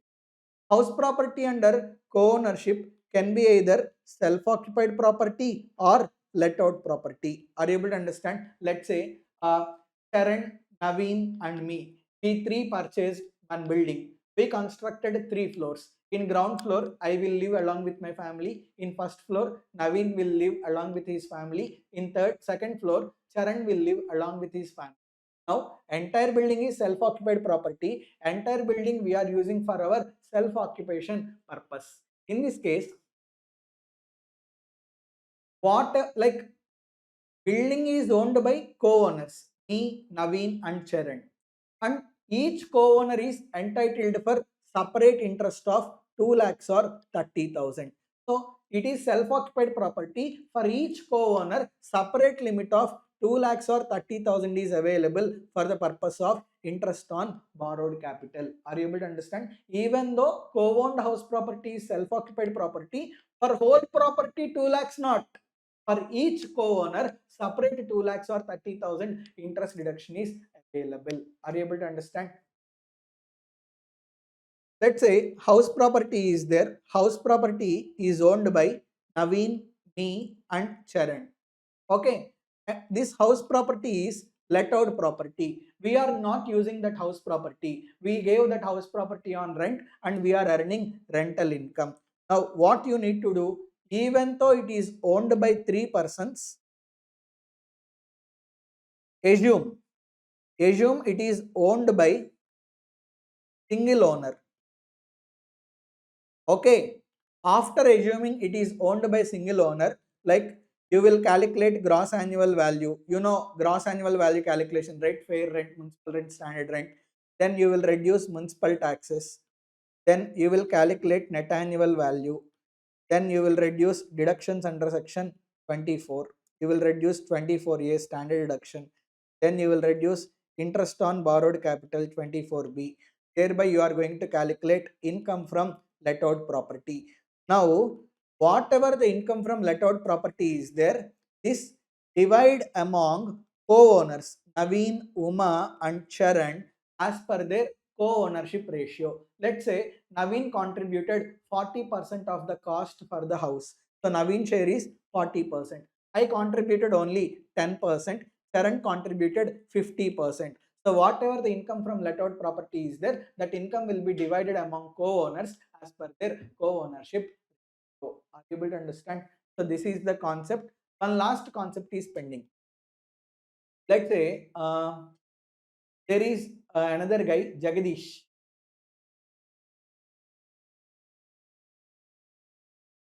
Now, Jagadish is so rich.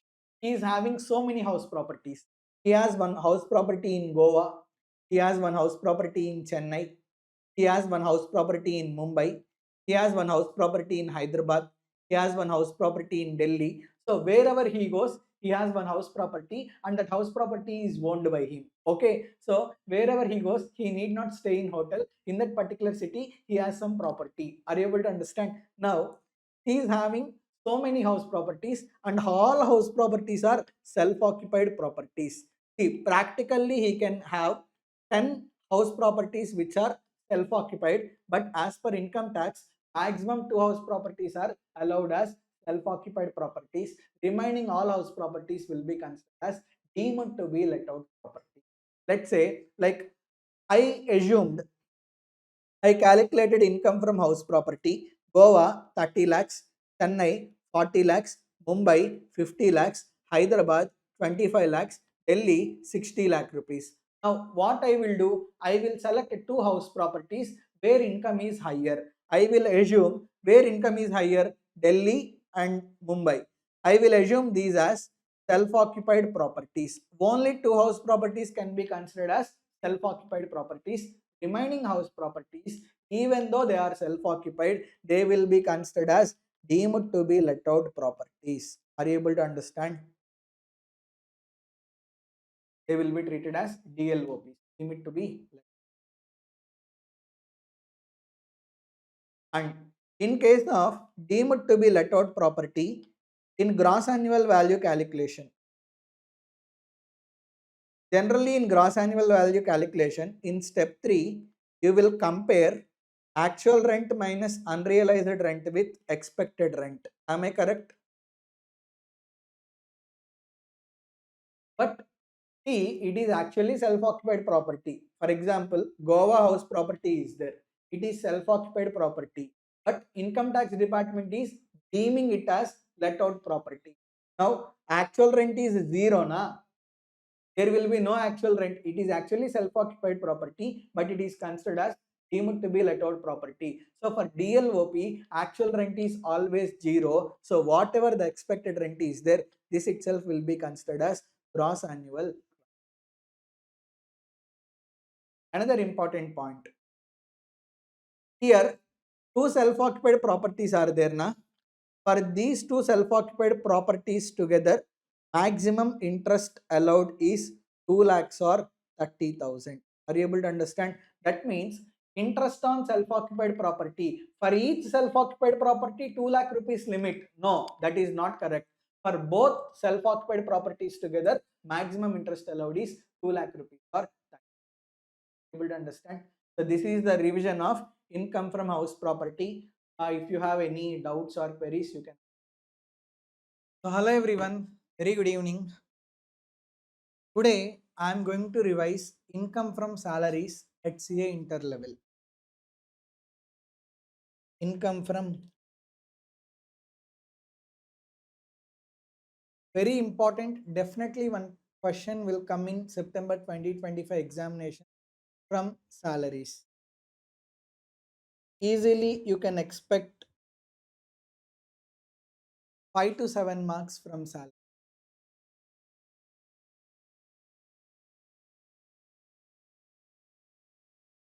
Now we will start discussing income from salaries. First of all, what are the sections covered under the head salaries? Section 15 to 17. Yes, Aditya, good evening. Welcome for this live revision session of income from salaries. Charging section is section 15. And what is the method of accounting? Salary is always taxable on due basis or receipt basis, whichever is earlier. I received salary in advance. It is taxable on payment basis. The day on which I receive advance salary, in that month only it is taxable. For example, on 5th May, salary is due, but employer did not pay salary. Even though salary is not paid, the day on which salary becomes due, on that day, salary is taxable under the head income from salaries. So either due or receipt basis, whichever is earlier. Yes, good evening Sinduri, good evening Saranya, good evening Srinivas. Whatever the benefits received by employee are there, all benefits, whether monetary or non-monetary benefits, all benefits are taxable to the employee under the head income from salaries. The important thing is there should be principal servant relationship. Only if there is principal servant relationship, out of that relationship, if any benefit is received, then only that benefit is taxable under the head income from salaries. If there is principal to principal relation, then whatever the benefit received, that is taxable under PGBP. So very important thing is employer-employee relation. Only when there is employer-employee relation, then only benefit is taxed under the head salaries. Only when there is principal servant relation. Are you able to understand? The employer can be either past employer or present employer or future employer. Still, benefit received is taxable under salaries. Either from full-time employment or from part-time employment. If any benefit is received, that benefit is also taxable under the head income from salaries. The key important thing is employer-employee relationship. For example, salary received by MLA or MP. There is no relationship of employer-employee in between government and MLA or MP. That's why salary received by MLA or MP is taxable under income from other sources. Similarly, if independent directors receive any remuneration or sitting fees, that is not taxable under salaries. If director comes, like if he signs the employment contract and if he works as managing director or whole-time director under employer-employee relationship, then if any benefit is received, that benefit is taxable under the head income from salaries.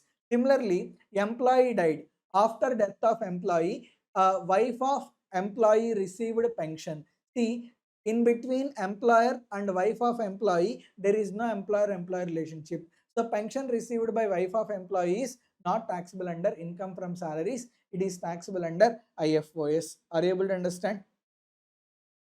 Next.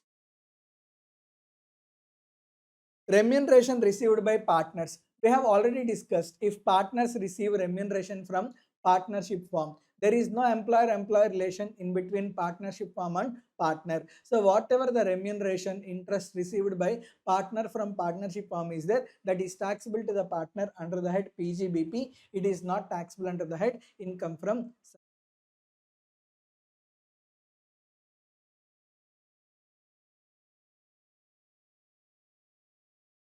Next. See, salary includes 5 components: basic payments, perquisites, retirement benefits, welfare contributions, allowances. All these 5 components together we call as gross salary.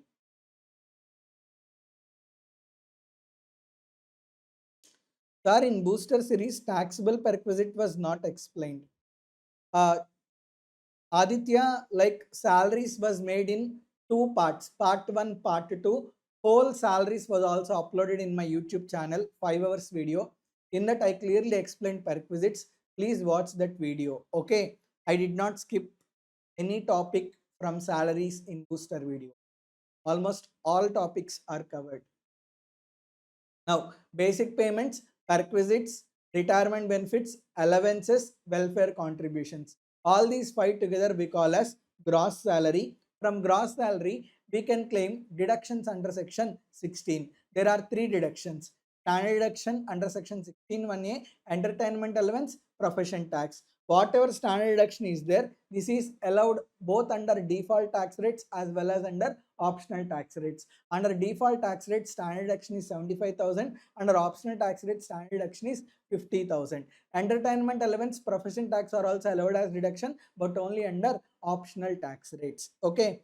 So now let us discuss 5 components. Basic payments. Basic payments means nothing but salary, fees, bonus, commission. All these are basic payments. Basic payments are fully taxable. No exemption is available for basic payments. The basic salary fully taxable. If any advance is received, okay, advance is taxable on receipt basis. Okay. Next, if any fees is given, bonus is given, that is also fully taxable. If any commission is paid, whether that commission is as a percentage of turnover or fixed commission, commission is also fully taxable to the employee. Are you able to understand? Am I audible clearly? Please confirm.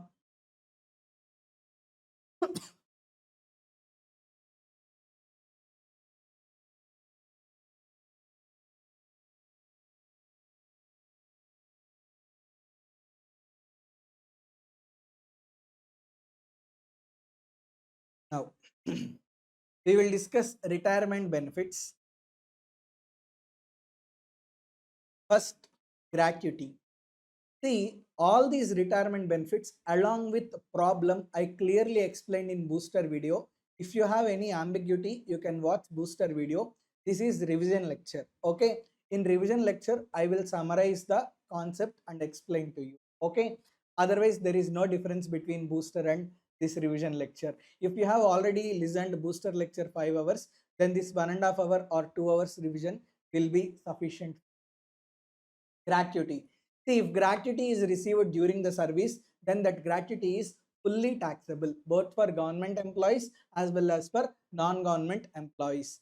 However, if gratuity is received at the time of retirement, then at the time of retirement, gratuity received by government employees fully exempt.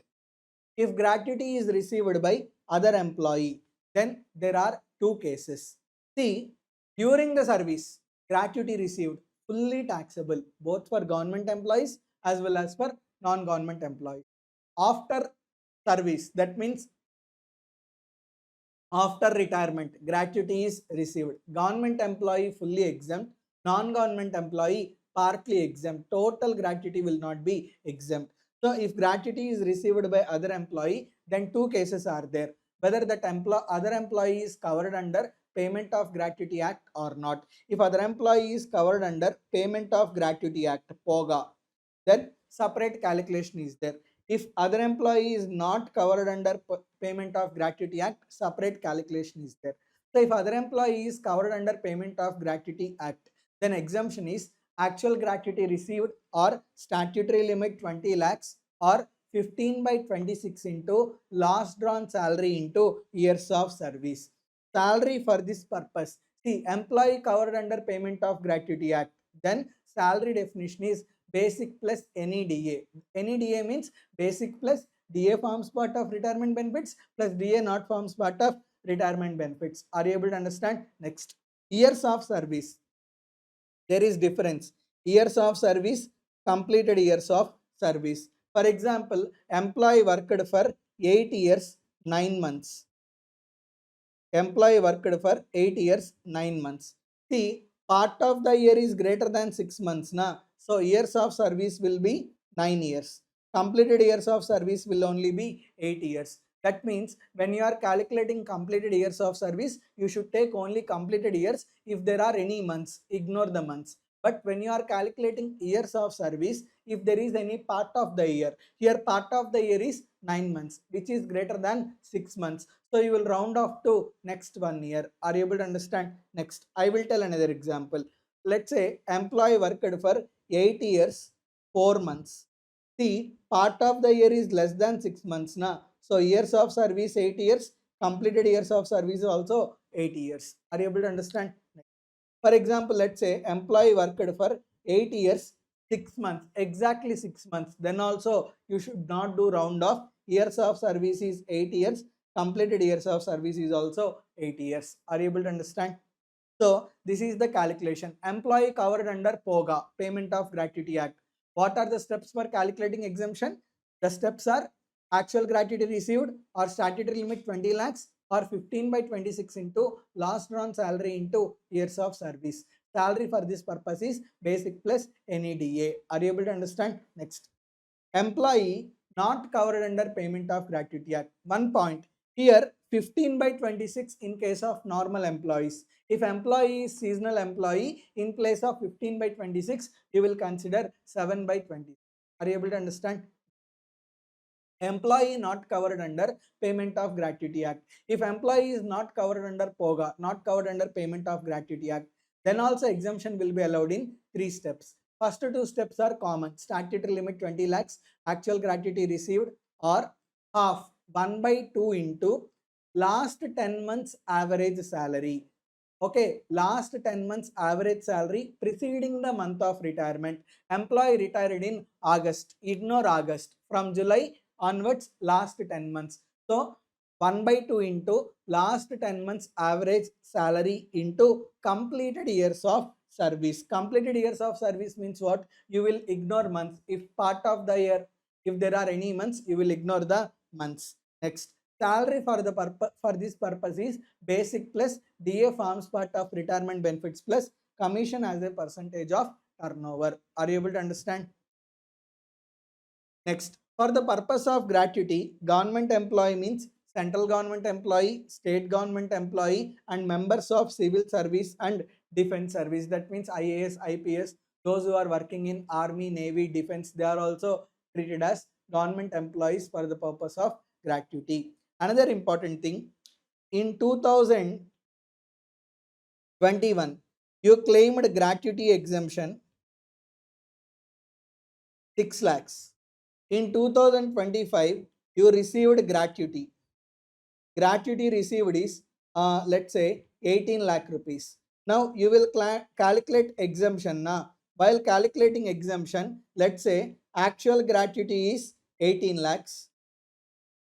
Statutory limit. How much is statutory limit? Statutory limit is 20 lakhs. But whatever 20 lakh statutory limit is there, that is for lifetime, not for each year. Already in your life in 2021, you have claimed 6 lakhs gratuity exemption. Now statutory limit is not 20 lakhs.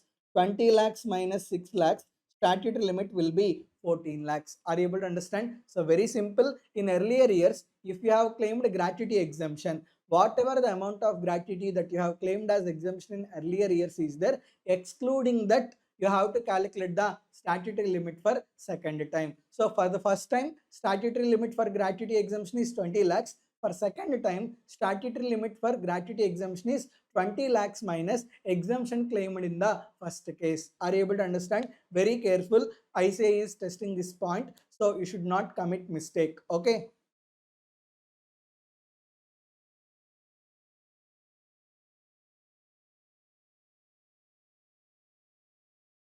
Next, we will discuss pension. See, if any pension is received, pension is classified into two types: uncommuted pension, commuted pension. Uncommuted pension is like monthly pension. Okay. Monthly pension is fully taxable, whether it is government employee or non-government employee. Monthly pension is always fully taxable. Commuted pension means what? You are receiving monthly pension, but certain amount of monthly pension you gave away. For giving away certain component of monthly pension, you received lump sum pension. That lump sum pension we call as commuted pension. Are you able to understand? What do you mean by this?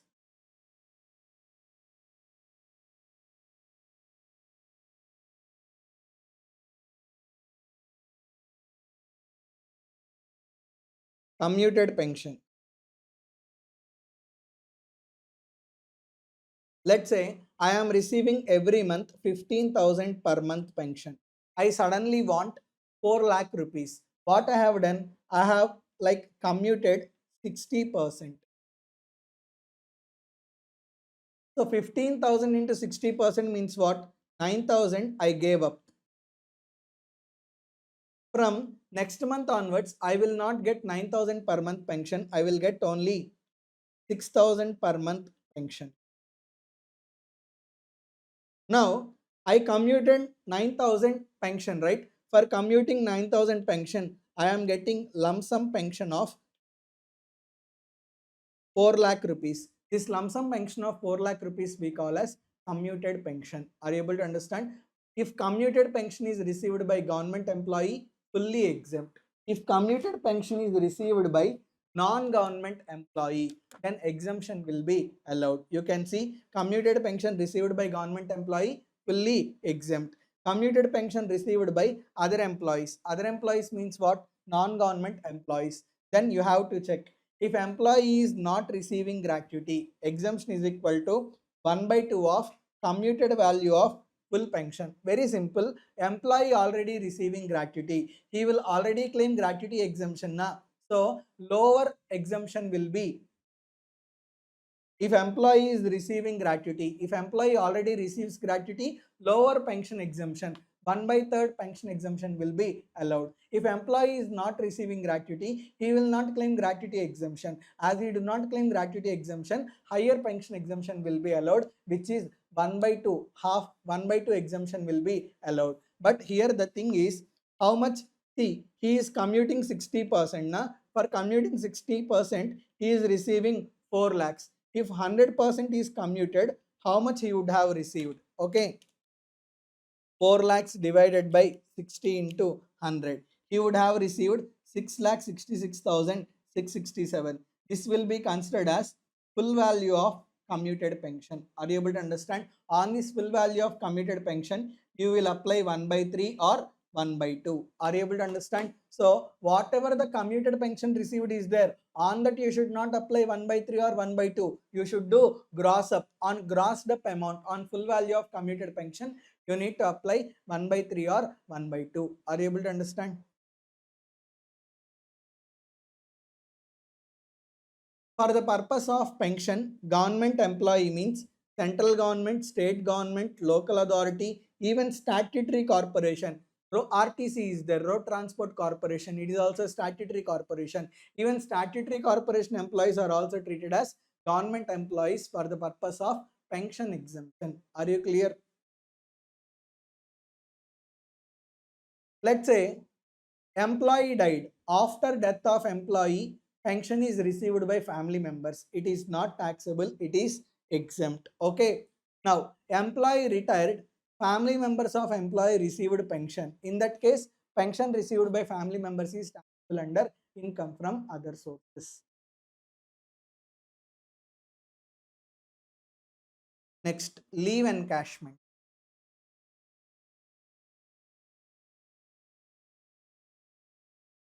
leave encashment, that means let's say I have given 16 leaves, but I utilized only 10 leaves, 6 leaves were unutilized. Whatever unutilized 6 leaves are there, na, for those 6 days also I came to office and I worked. So for those 6 unutilized leaves, they will pay salary to me. Whatever the salary paid for unutilized leaves is there, that we call as leave encashment. Leave encashment is fully taxable whether the employee is government employee or non-government employee. So if leave encashment is received during the service, that means employee was not retired, employee did not retire, during the service only employee received leave encashment, that is fully taxable. If leave encashment is received after retirement, termination or death, then if leave encashment is received by government employee, fully exempt. See, perks of government employee. Okay, he receives gratuity after retirement, fully exempt. He receives commuted pension after retirement, fully exempt.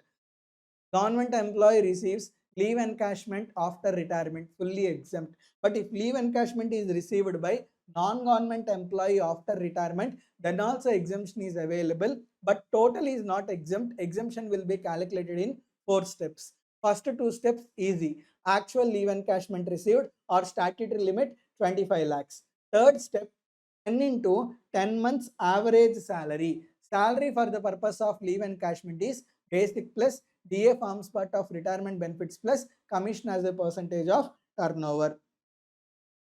So, and you will take last 10 months average salary preceding the date of retirement. Let's say employee retired on August 5th. Ignore August 5th. From August 4, you will calculate last 10 months average salary. You will multiply last 10 months average salary with 10.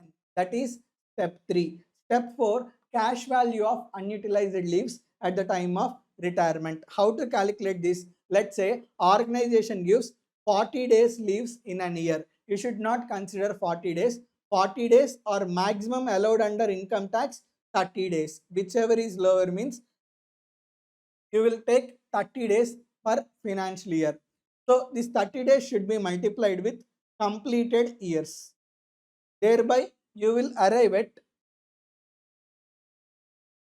leaves given to the employee. Okay. So from leaves given, you will reduce leaves availed during the service. Okay. From leaves given, you will reduce leaves availed.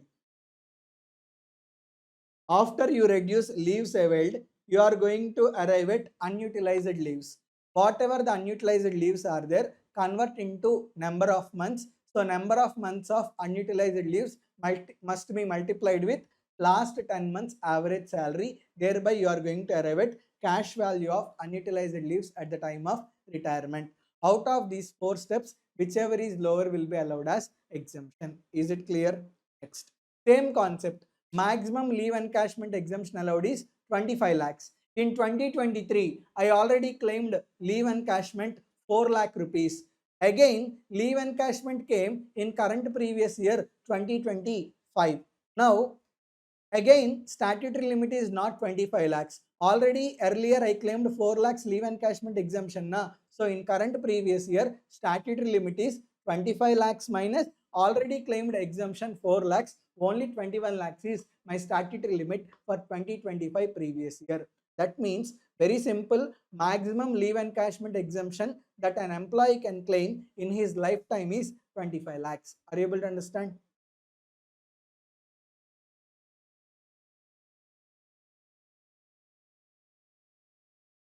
Next, retrenchment compensation, VRS compensation.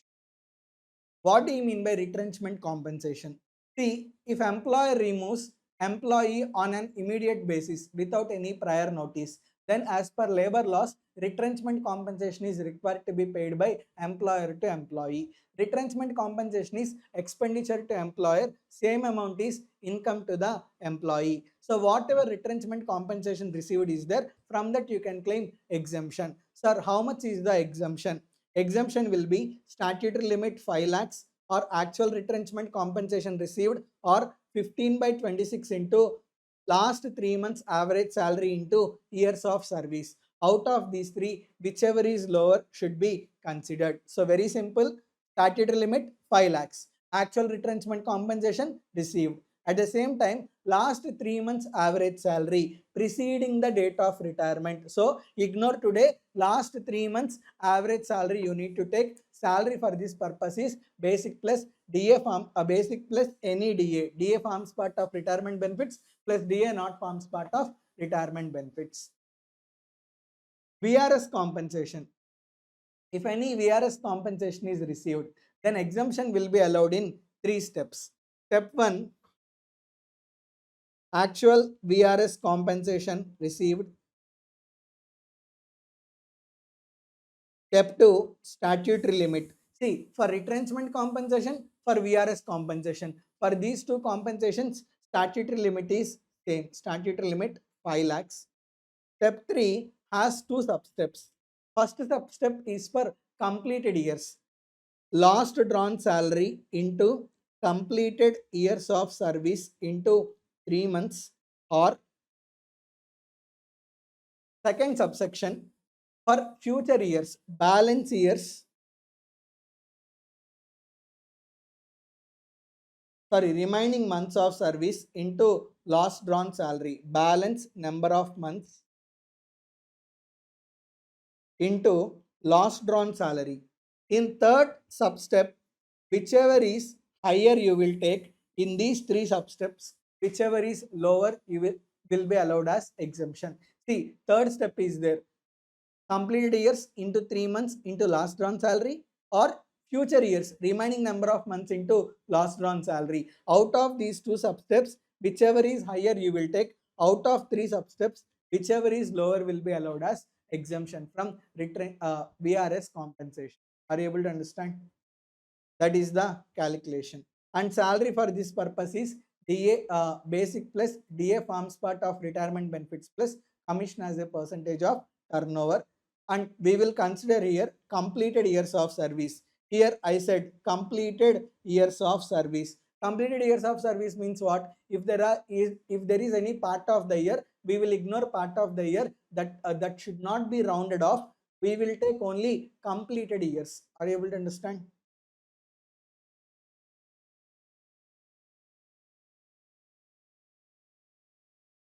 Next, see, entire retirement benefits I gave in a single chart for your quick understanding. You can, like before going to examination, you can see this retirement benefits chart. It will be highly useful to you. Okay.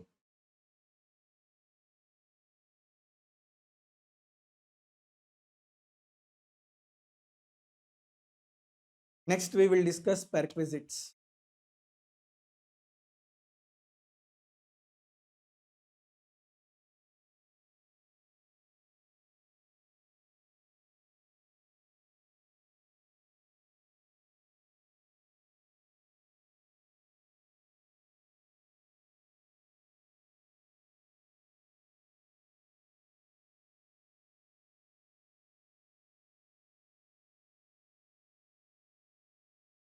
So, are you clear with retirement benefits? Comment.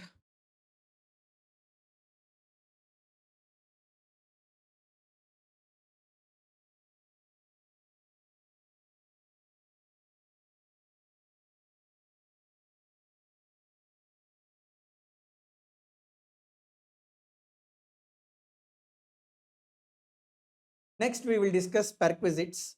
Whatever the perquisites are there. Perquisites means what? Benefits given to employee.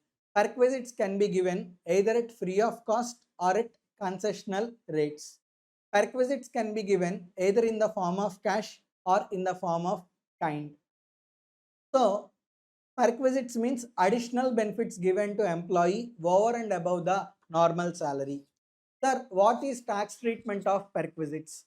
See, some of the perquisites are fully taxable, some of the perquisites are exempt, not at all taxable. Some of the perquisites are taxable only in the hands of specified employees. That classification I have given here. Which perquisites are fully taxable? Which perquisites are fully taxable for all employees that I have given here. Which prerequisites are taxable only in the hands of specified employees that I have given here. Which prerequisites are not at all taxable. That means these prerequisites are fully exempt. That chart is also given here for your quick understanding. You can go through this chart.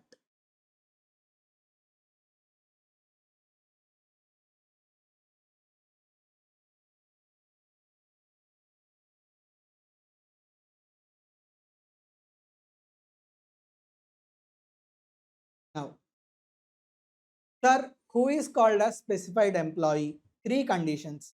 To call an employee a specified employee, first condition, like out of these three conditions, conjunction is or. That means if any one of the conditions are satisfied, he will become specified employee. He is not required to satisfy all the three conditions. Are you able to understand? So first condition is he should be employee cum director.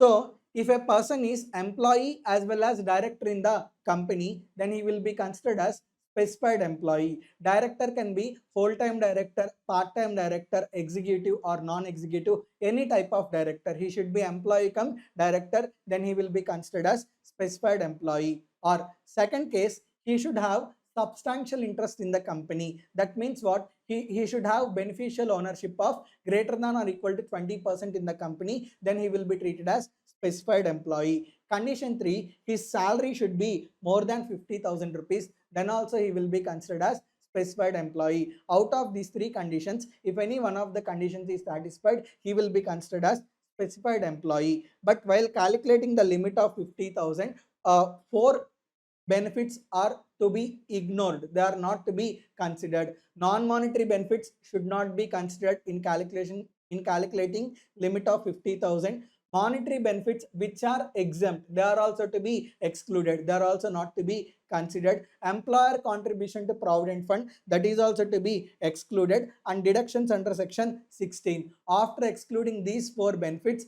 whatever the balance salary is there, if it is more than 50,000, then he will be treated as specified employee.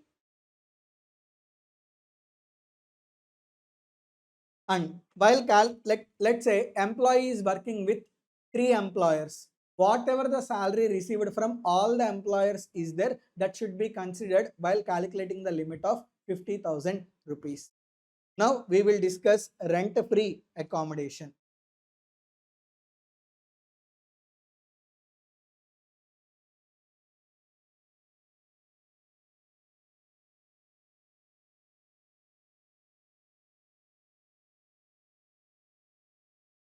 So are you ready? Shall we discuss rent-free accommodation?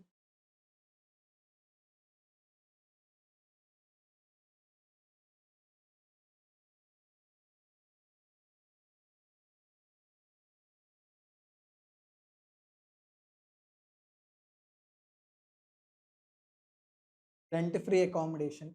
Very, very important. At the same time, it is complex also. Now, this is overview. Rent-free accommodation. If it is received by government employee, how it is taxable? If it is received by non-government employee, then two cases are there. If accommodation is owned by employer, if accommodation is hired by employer. Third case, if hotel accommodation is provided, that means like a hotel is given to employee for the purpose of stay, then how it is taxable to the employee. Next, if more than one accommodation, let's say employee works in Hyderabad office as well as Bangalore office. In Hyderabad one house is given, in Bangalore one house is given. So if two accommodations are given, how that benefit is taxable to the employee. If any temporary accommodation is provided, how it is taxable, that is also we will discuss. So rent-free accommodation we will discuss in 5 steps. Step 1, rent-free accommodation received by government employee. If any rent-free accommodation is received by government employee, then government will fix the benefit, whatever the benefit license fees, whatever the license fees fixed by government is there, that is the taxable value to the employee. So in examination, rent-free accommodation for government employee, you need not think much. License fees will be given in the question. Whatever the license fees given, that is taxable to the employee. Case 2. Rent-free accommodation is received by non-government employee. Let's say I am working in Infosys. Infosys wants to give a house to me. Now Infosys has two options. Either Infosys can give its own house to me, or Infosys can take one house on rent and rented house can be given to me. So whenever rent-free accommodation is received by non-government employee, two cases will arise. Rent-free accommodation given can be employer-owned accommodation or employer-hired accommodation. Now, if accommodation is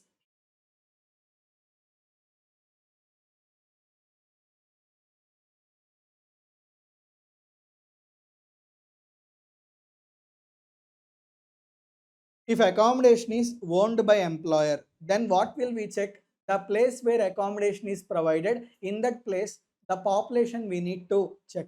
Let's say like accommodation is given to me in Mangalgiri. I am doing job in Vijayawada, but accommodation is provided to me in Mangalgiri. In which place you will consider the population? Not, you should check the population not in the city where employee is working, but in the place where accommodation is given. So the place where accommodation is given, in that place, if population is less than or equal to 15 lakhs, then taxable value is equal to 5% of salary. If population is greater than 15 lakhs up to 40 lakhs, taxable value 7.5% of salary. If population is greater than 40 lakhs, then taxable value is equal to 10% of salary. So whenever accommodation is owned by employer, then we like that means what? Employer is giving his own accommodation to employee. Infosys is giving its own accommodation to me in Mangalgiri. So when employer gives his own accommodation, you have to check the population, not in the place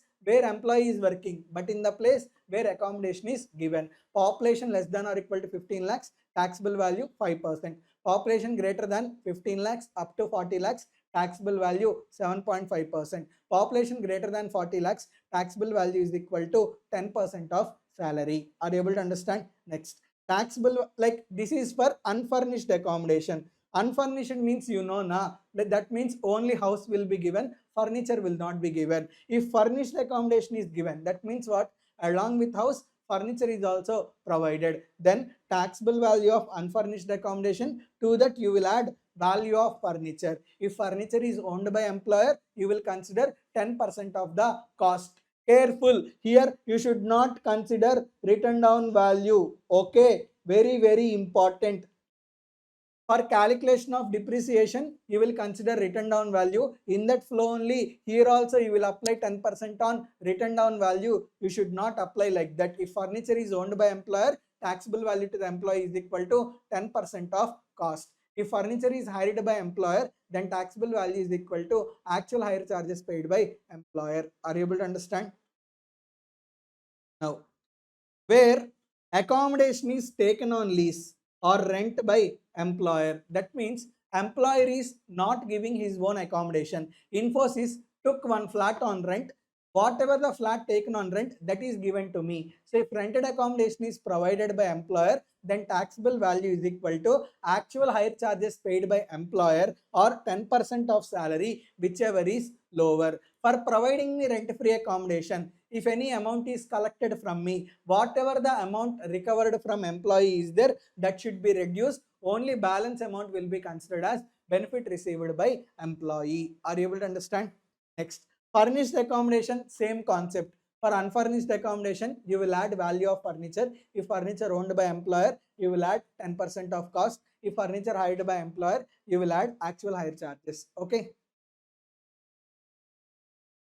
Where accommodation is provided by any employer, whether like hotel, if hotel accommodation is provided, hotel accommodation is always furnished accommodation. In hotel, he will not give only one room and he will not ask you to sleep on the floor. So hotel accommodation is always furnished accommodation. If hotel accommodation is provided to the employee, let's say employee is shifting from Hyderabad to Mumbai. As employee is shifting from Hyderabad to Mumbai, if temporary hotel accommodation is provided up to 15 days, it is not at all taxable. That means at the time of transfer of employee, up to 15 days, if hotel accommodation is provided, not at all taxable. More than 15 days, if hotel accommodation is provided, then it is taxable to the employee. Sir, how much is taxable? Actual hotel accommodation, actual charges paid for actual hotel charges paid, or 24% of salary, whichever is lower will be taxable. Are you able to understand?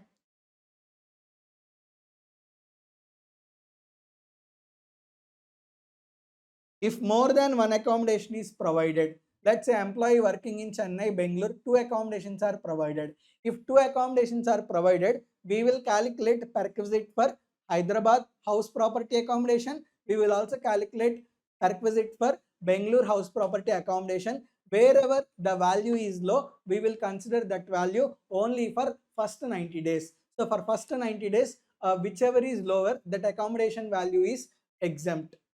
Sorry, for first 90 days out of Hyderabad or Bangalore, wherever lower perquisite value is there, that is only taxable. After 90 days, both accommodations perquisite is taxable. Are you able to understand?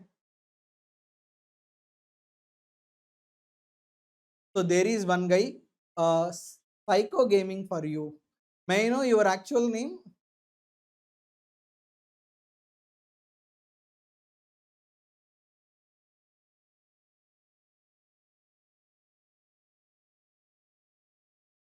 Now, temporary accommodation. See, if any temporary accommodation is provided, if temporary accommodation is provided in remote area or on-site or off or onshore or offshore, that means temporary accommodation is provided in the sea, or temporary accommodation is provided in the sand near the sea. So if temporary accommodation is provided in such places, then the temporary accommodation is not at all taxable. The temporary accommodation is fully exempt. Next important point, if any rent-free accommodation is provided to judges, High Court or Supreme Court judges, that is also not taxable. That is also fully exempt. But only thing is they should pay taxes under optional tax rates. Are you able to understand? You can see rent-free accommodation provided to High Court or Supreme Court judge is not taxable. Only thing they are required to pay taxes under optional tax rates. Let's say rent-free accommodation is given for 12 months, but employee used rent-free accommodation only for 8 months. Now for how many months rent-free accommodation is taxable? Rent-free accommodation is taxable only for 8 months. So simple logic, for how many months rent-free accommodation is utilized by employee? Only for that period rent-free accommodation is taxable. Next, salary for the purpose of rent-free accommodation. Salary includes all amounts, basic, every amount that is taxable, that is included in calculation of salary, excluding 5 items. While calculating salary only for the purpose of rent-free accommodation, you should exclude 5 items. What are they? DA not forming part of retirement benefits, employer contribution to provident fund, interest on provident fund. You can see employer contribution to provident fund and interest thereon, and whatever the perquisites are there, those are to be excluded. Next, if any allowances are there, exempted allowances you need to exclude, and retirement benefits are to be excluded. So see, we have discussed, if employer provides his own accommodation, 5% of salary or 7.5% of salary or 10% of salary, hotel accommodation 24% of salary. For calculating rent-free accommodation, you should calculate salary amount separately. While calculating that salary amount, you should exclude 5 items. You will exclude DA not forming part, you will exclude exempted allowances, you will exclude value of perquisites, and you will exclude retirement benefits, you will exclude employer contribution to provident fund and interest thereon. Excluding these 5 items, whatever the balance salary is there, on that balance salary you will apply 5%, 7.5% or 10%. Are you able to understand? So this is all about rent-free accommodation. Another important point, see, if same accommodation is provided for more than 1 year, let's say in Hyderabad, one flat is given to me by Infosys. Same flat is also given for next year. So in that case, we will consider inflation also. So next year, we will calculate rent-free accommodation as per normal provisions or inflated rent-free accommodation. Whichever is lower is taxable. Are you able to understand how to calculate inflated rent-free accommodation? First year's rent you will take, using index numbers you will calculate inflated rent-free accommodation. So either inflated rent-free accommodation or taxable value of rent-free accommodation as per normal provisions, whichever is lower is taxable to the employee. Is it clear? Like if you have listened my booster series, you would have understood this concept through this revision. If you do not understand, along with problem I have explained in booster series, once watch it, hardly it will take some 10 to 15 minutes. Okay.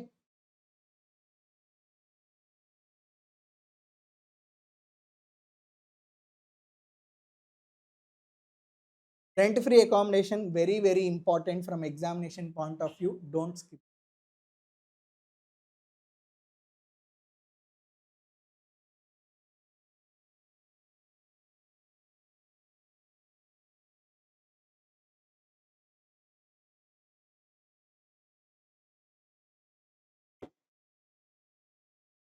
Shall I explain further?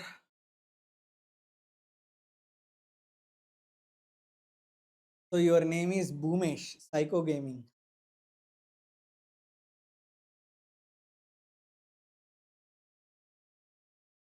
So are you clear with rent-free accommodation, everybody?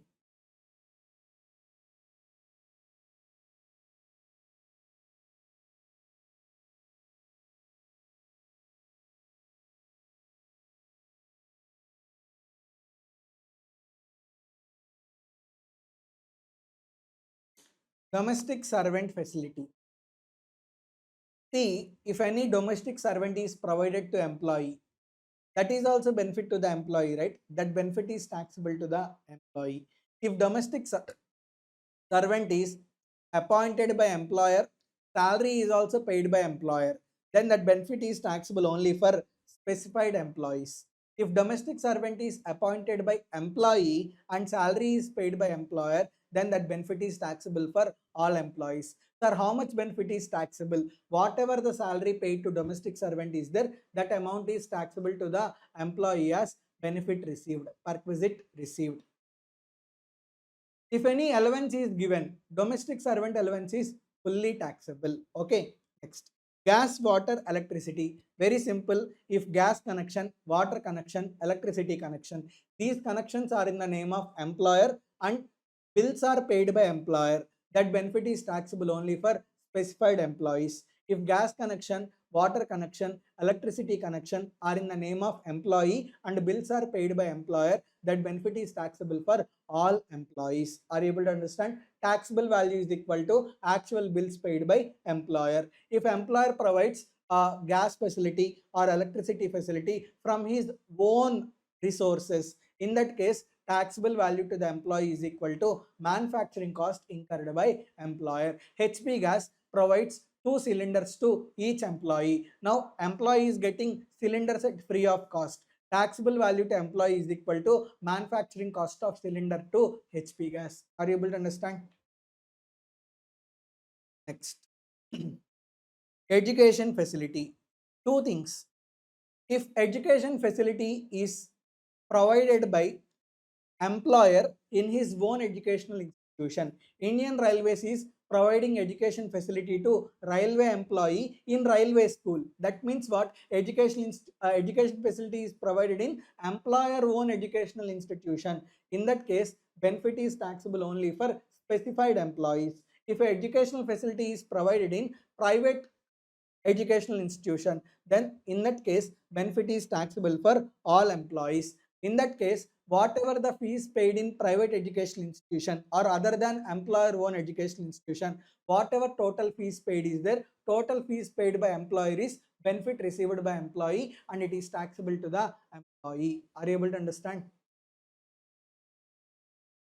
If education facility is provided in an educational institution owned or maintained by employer, I already told you, if education facility is provided in employer owned educational institution, in that case benefit is taxable only for specified employees. Sir, how much benefit is taxable? See, whatever the, for example, education facility is provided by Indian Railways in railway school to railway employee. If there is any similar school just like railway school in that locality, whatever the fees charged in similar school is there, that should be taken. So taxable value is equal to fees charged by similar school in the same locality. However, if education facility is provided to wife, brother, sister, grandchildren, then taxable value is equal to fees charged by similar educational institution in the same locality. If education facility is provided to employee own children, then exemption is available. If fees charged in similar educational institution is up to 1000 rupees, that benefit is not taxable. If fees charged is more than 1000 rupees per month, in that case, two options. Either total fees charged by similar educational institution is taxable, or fees charged by similar educational institution in excess of 1000 rupees per month. Either that excess is taxable. Are you able to understand?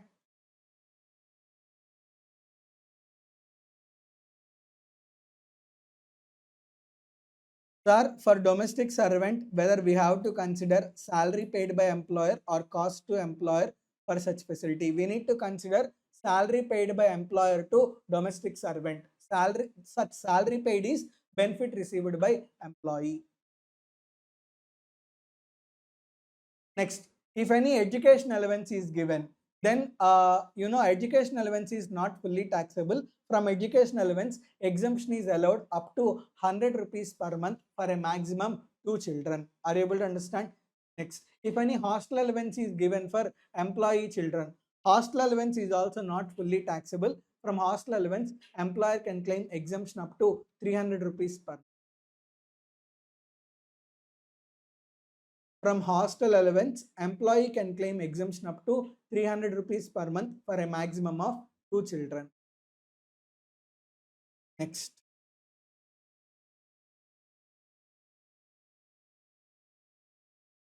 medical facility.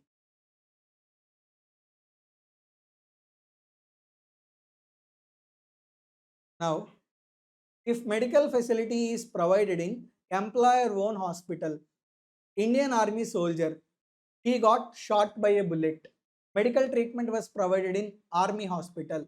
So if medical facility is provided in employer own hospital or hospital maintained by employer, that facility is not at all taxable to the employee. Next, if medical facility is provided in either government hospital or hospital approved by commissioner or principal chief commissioner, or if any medical facility is provided relating to COVID-19, for these three things, if any medical facility is provided by employer, that medical facility is not taxable to the employee. Next, employer paid medical insurance premium for employee. When I used to work in Infosys, 5 lakh rupees medical cover is there. That means if something happens to me, up to 5 lakh rupees medical bill will be paid by Infosys. Do you really think Infosys will pay? No, Infosys will pay medical insurance premium in my name. Whatever the medical insurance premium paid by Infosys is there, that is benefit received by me, but that benefit is not taxable to me. Are you able to understand?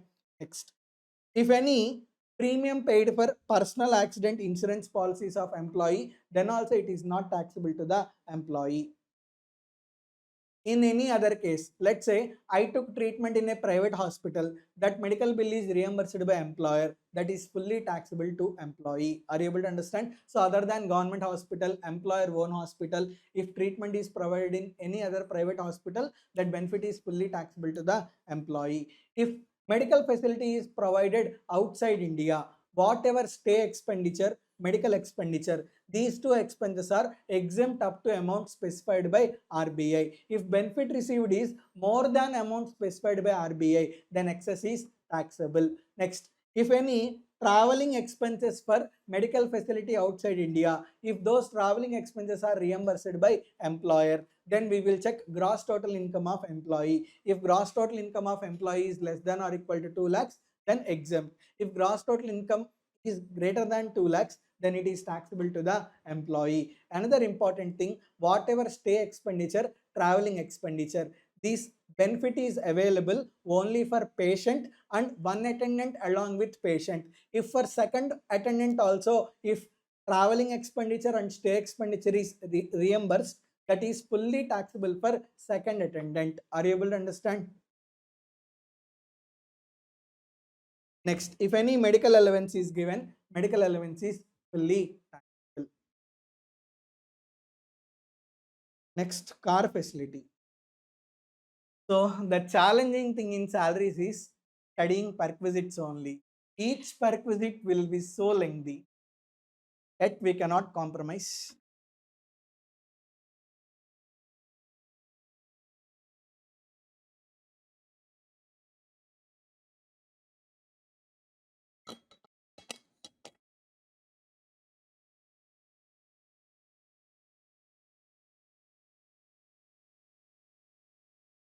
Car facility, I will explain very simple way.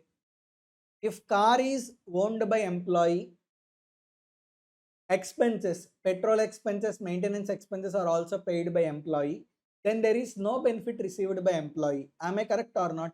I own the car, I am paying petrol bills, I am paying maintenance bills, I am using car for my personal purpose, I am using car for office purpose, I am using car for both purposes. Did I get any amount from employer? I did not get any amount from employer. In that case, no benefit is received by me. In this case, nothing is taxable. So car owned by employee, expenses paid by employee, and car is used for any purpose. No benefit is received by employee. In those cases, car benefit is not at all taxable. So car owned by employee, expenses are paid by employee, car is used for these three purposes. It is not at all taxable. Are you able to understand?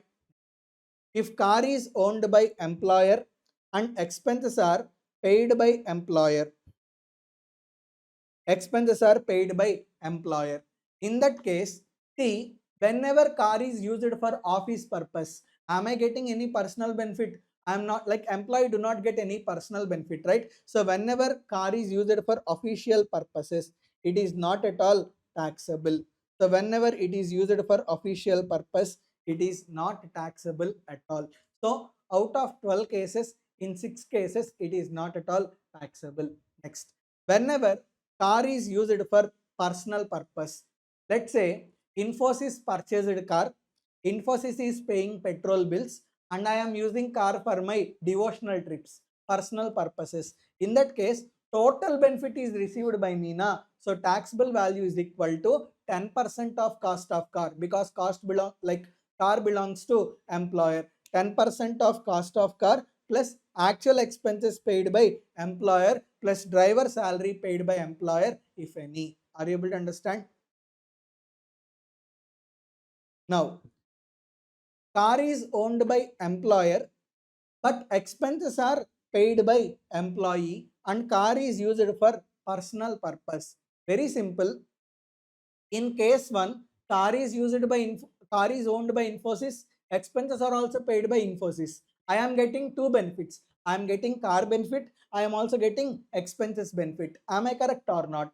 In case 2, car is owned by Infosys, but fuel is paid by me. I am getting only car benefit. As I am getting only car benefit, taxable value is equal to 10% of cost of car. Are you able to understand? Third case, car is owned by employee, but expenses are paid by employer. Here I am purchasing car Honda City, but expenses are paid by employer. Now see, anyhow I purchased car from my own money, but expenses are paid by employer. I am using car for my personal purposes. Whenever expenses are paid by employer, that is benefit received by me. I am getting expenses benefit. Whatever actual expenses paid by employer are there, those actual expenses are considered as benefit received by me. If driver salary is paid, that is also considered as benefit received by me. Are you able to understand? Car is owned by employer, expenses are paid by employer, and car is used for both purposes. Car owned by employer, expenses paid by employer, car used for both purposes. In that case, see, I am using car for office purpose, I am also using car for personal purposes. Okay, exactly, I cannot bifurcate how much I use it for personal purpose, how much I use it for office purpose. Then Income Tax Act said it gave default amount. If it is a small car, then taxable value to me is 1800 per month. If it is big car, taxable value is 2400 per month. Sir, when we call a car as small car, if cubic capacity is less than or equal to 1600 cc or 1.6 liters, then it is small car. If cubic capacity is more than 1600 cc, then it is a big car. If driver is also provided, then additionally 900 rupees per month is benefit taxable to me. Are you able to understand? Car owned by employer but expenses paid by employee and car is used for both purposes. Infosys purchased car. I am paying fuel expenses. I am using car for office purpose as well as personal purpose. Here I am getting only car benefit. Expenses are paid by me. So taxable value, if it is small car, 600 per month. If it is big car, 900 per month. Are you able to understand? If additionally driver is also provided, additionally we will add 900 per month. Last case, car is owned by employee, expenses are paid by employer and car is used for both purposes. I purchased Innova Krista. Fuel expenses, maintenance expenses are paid by employer and I am using Innova Krista for office as well as for personal purposes. Here car is owned by me, but expenses are paid by employer. As employer is paying expenses, I am getting the expenses benefit. So here what I will do, whatever expenses paid by employer are there, that should be taken. Expenses met by employer are to be considered. From that, I will reduce office purpose. Office purpose are to be reduced. Thereby, we will arrive at taxable value for personal benefit. Are you able to understand?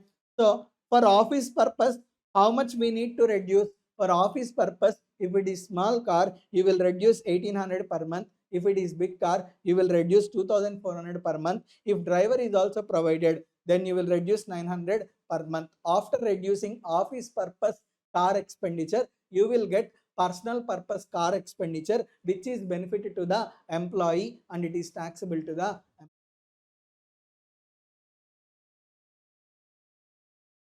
If two or more cars are given, let's say CEO is there. For CEO, 3 cars are given. Out of 3 cars, 1 car will be considered as used for office purpose and personal purpose. Remaining 2 cars are considered as used for personal purpose and accordingly they are taxable. Next. Other than car, let's say motorbike is given. Motorbike facility. If motorbike facility is used completely for office purpose, then it is not taxable. If motorbike is given and petrol expenses are also paid by employer, in that case, out of total petrol expenses, we will reduce 900 per month for office purpose. Balance petrol expenditure is benefit received by employee and it is taxable to the employee. Are you able to understand? Next, if car facility is provided from office to home, home to office, then the car facility is not at all taxable. It is fully exempt. If car facility is provided to High Court judges or Supreme Court judges, that car facility is also fully exempt, but they should be paying taxes under optional tax rates. Okay. So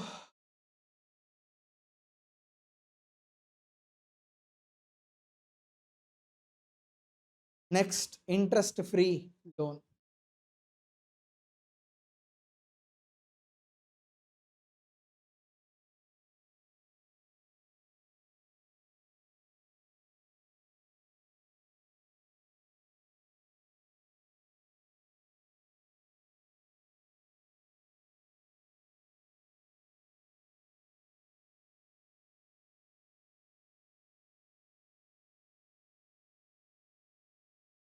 17 to 7A, can you ask the concept?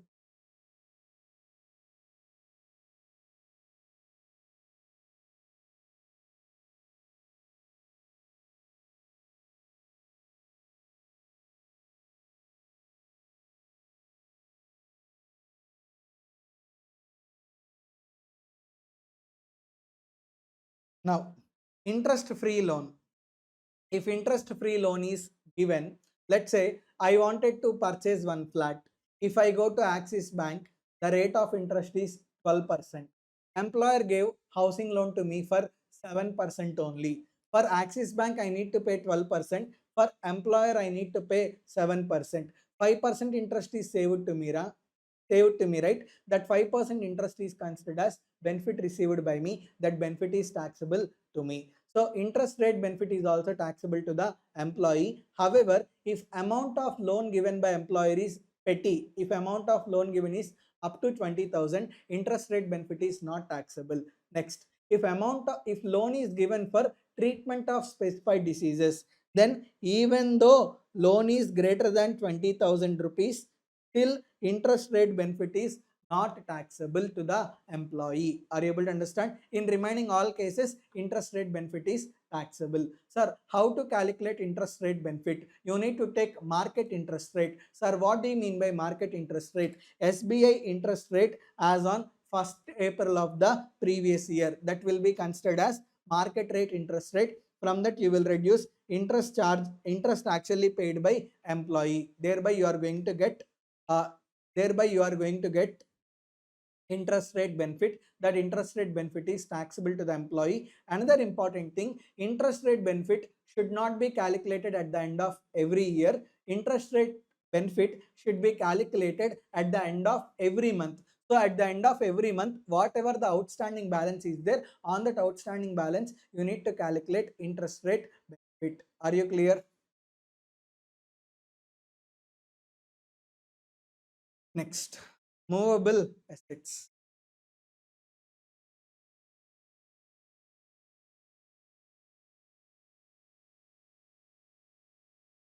See, Hershey, sir, please cover section 17, subsection 2, clause 7, clause 7a.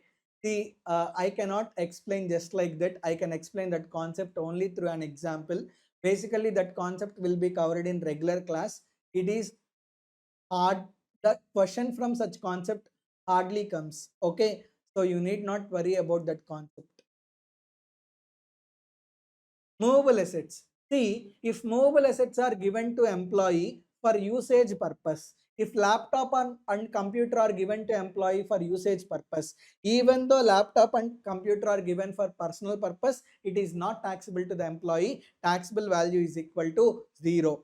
So if any asset other than asset covered under, that means other than car, sorry, other than laptop and computer, if any other asset is given to the employee, then taxable value to the employee is equal to, so if for example, fridge is given to employee, fridge is not car, sorry, fridge is not laptop, it is not computer. If fridge is given to employee, if fridge is owned by employer, taxable value to the employee is equal to 10% of actual cost. If fridge is hired by employer, then taxable value is equal to actual hire charges paid by employer. Are you able to understand? Now, transfer of assets, sir, duration. Now time is 8:40. I will take class till 9. Till if anything is pending, tomorrow morning I will take 45 minutes or 1 hour. Is it fine for you? Please comment.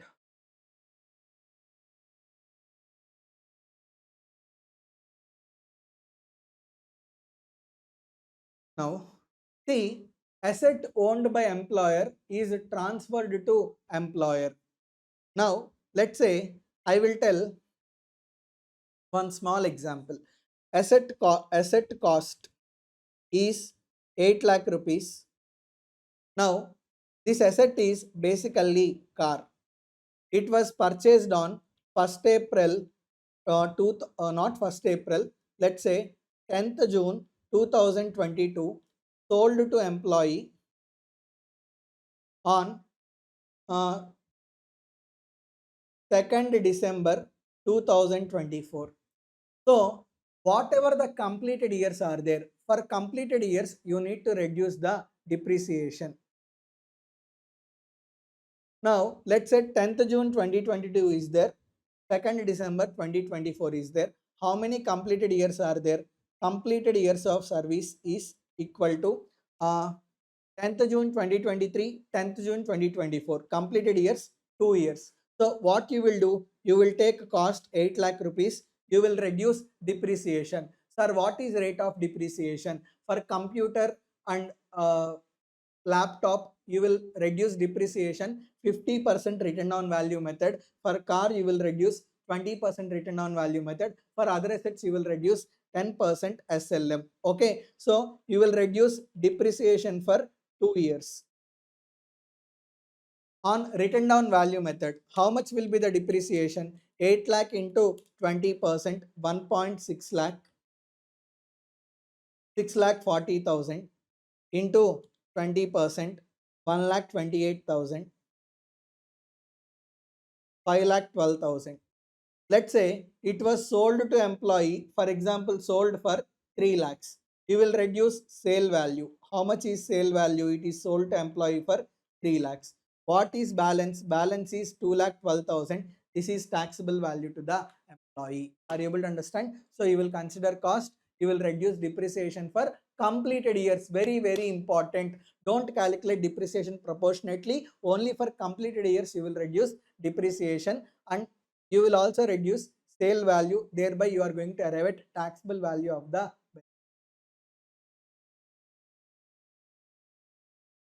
Tomorrow morning timing, sir. So at what time you are comfortable? Tell me. That time only I will take.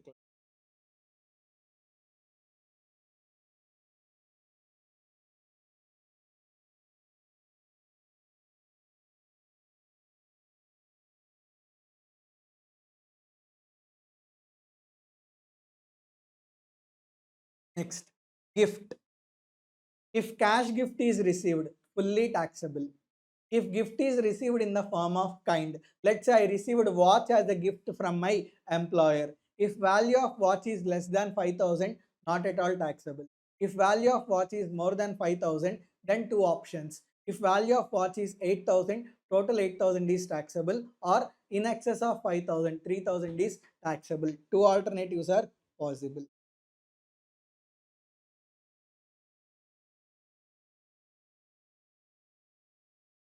So we will have class at 11 a.m.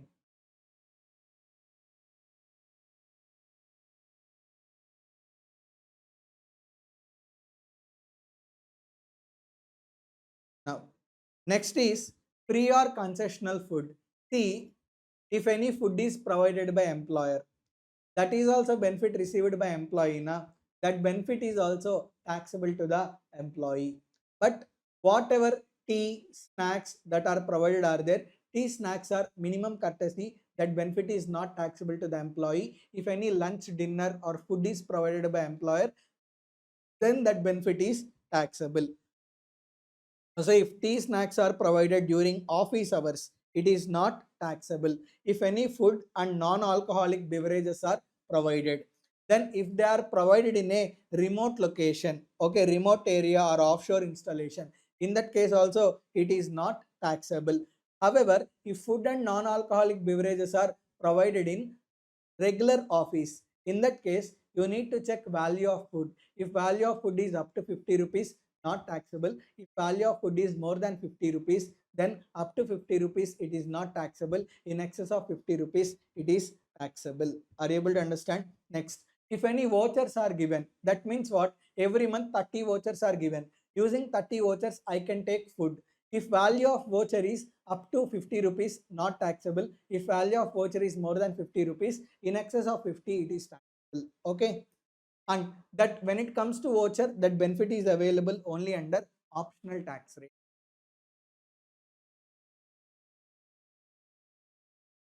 Next, sweat equity shares or specified securities. If any sweat equity shares are given to employee, so like that is also benefit received by employee. Na? Let's say Infosys share price is 240 rupees today. Infosys allotted me sweat equity shares only for 190 rupees. Now there is benefit. If I wanted to purchase Infosys share in open market, I need to pay 240. If I purchase sweat equity share, I need to pay 190 rupees. So difference between 240 and 190, 50 rupees. That is benefit received by me. That benefit is taxable to me. Are you able to understand? So here, how to take a fair market value of Infosys share. Are you able to understand? That is the question. And another question is, let's say I applied for sweat equity shares today.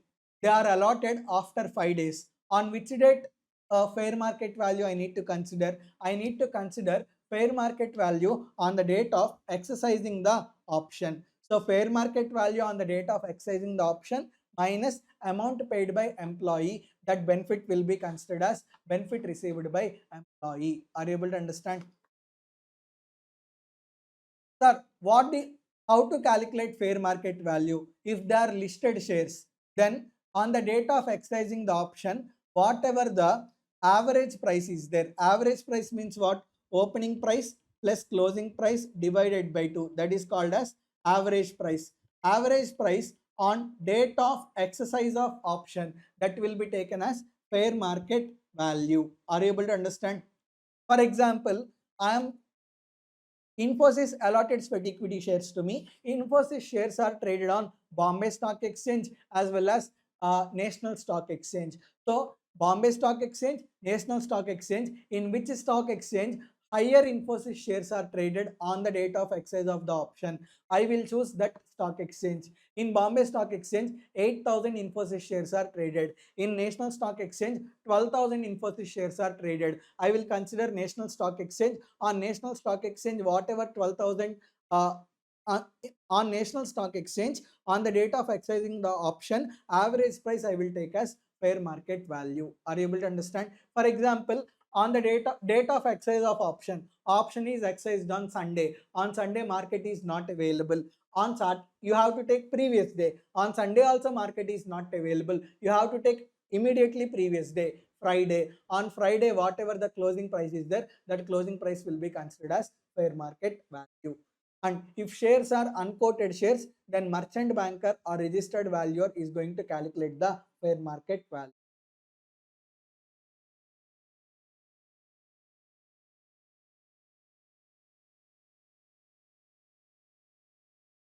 Free or concessional tickets. Hold on. Traveling, touring, etc. I wanted to go on a tour.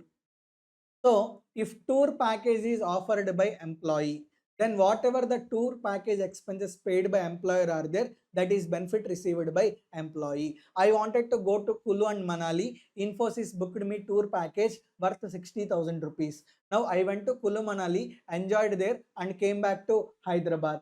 So I enjoyed it free of cost, but Infosys paid tour package cost 60,000 na, that is benefit received by me.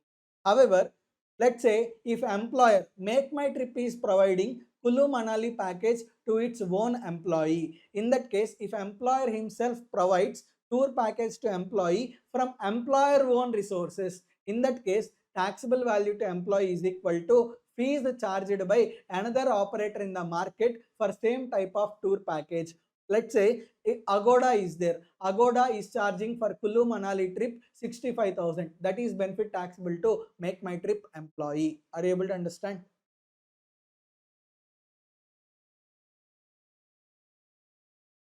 Free or concessional tickets.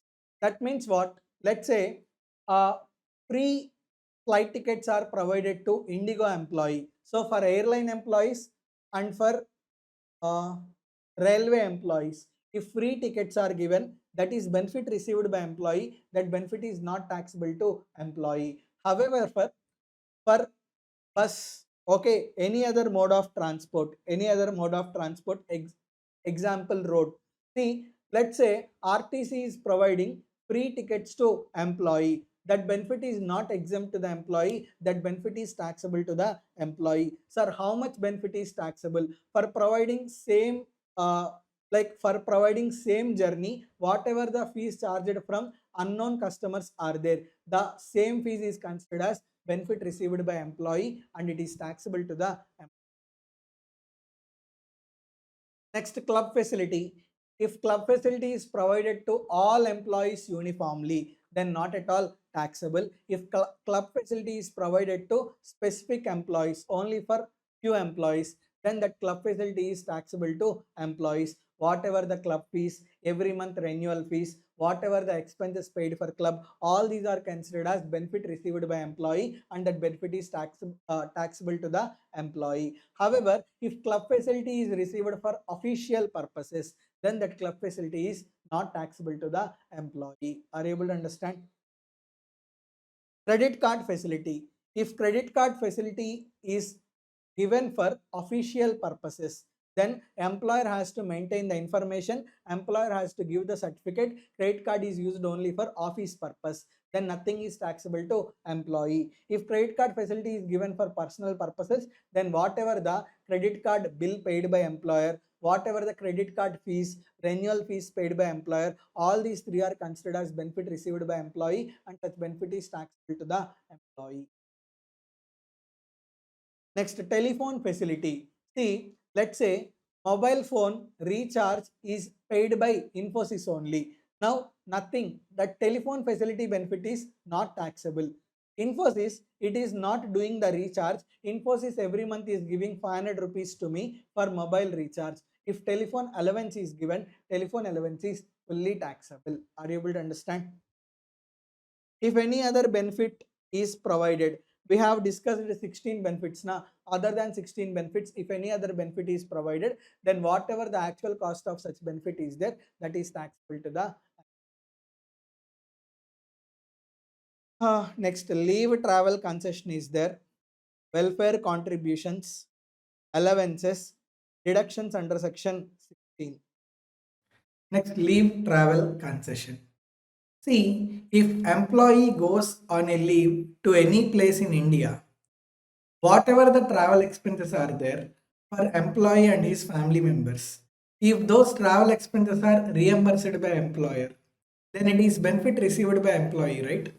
That benefit we call as leave encashment. The only thing here important is travel should be only within India. If travel is outside India and travel expenses are reimbursed, that is fully taxable. Only for travel within India, if any expenses are reimbursed by employer, then that we call as leave travel concession benefit, and that benefit is not taxable. That exemption is available only for 2 journeys in a period of 4 years. That means what LTC exemption is not available every time. LTC exemption is available only for 2 journeys in a period of 4 calendar years. So here important thing is not financial year, calendar year. 1986 is the first calendar year. From that time onwards, LTC benefit was allowed as exemption. So from 1986 onwards, for every 4 calendar years, 2 times LTC benefit is allowed as exemption. The current block is 2020 to 2025. So from 2022 to 2025, what you need to take is calendar year, not financial year. In this period of 4 calendar years, how many times? 2 times LTC exemption can be claimed. So maximum LTC exemption allowed is for only 2 times in a block of 4 calendar years. Another important thing is LTC exemption is available only if SSE is paying taxes under optional tax rates. If SSE is paying taxes under default tax rates, LTC exemption is not available. Another important point. Whatever the actual traveling expenses are there, actual traveling expenses are not allowed as exemption, because let's say employee want to go to Delhi from Vijayawada on in a flight. Employee can go in many ways.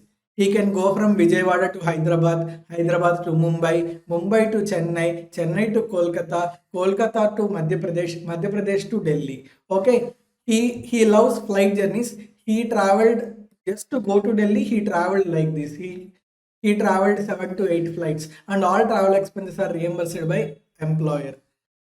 In this case, whatever the flight cost is there from Vijayawada to Delhi, only that flight cost amount is allowed as exemption. So for shortest route, whatever the flight expenses are there, economy class fare expenses are there, only that amount is allowed as exemption. So actual travel expenses are not allowed as exemption. For the shortest route, whatever the charges are there, economy class charges, that is only allowed as exemption.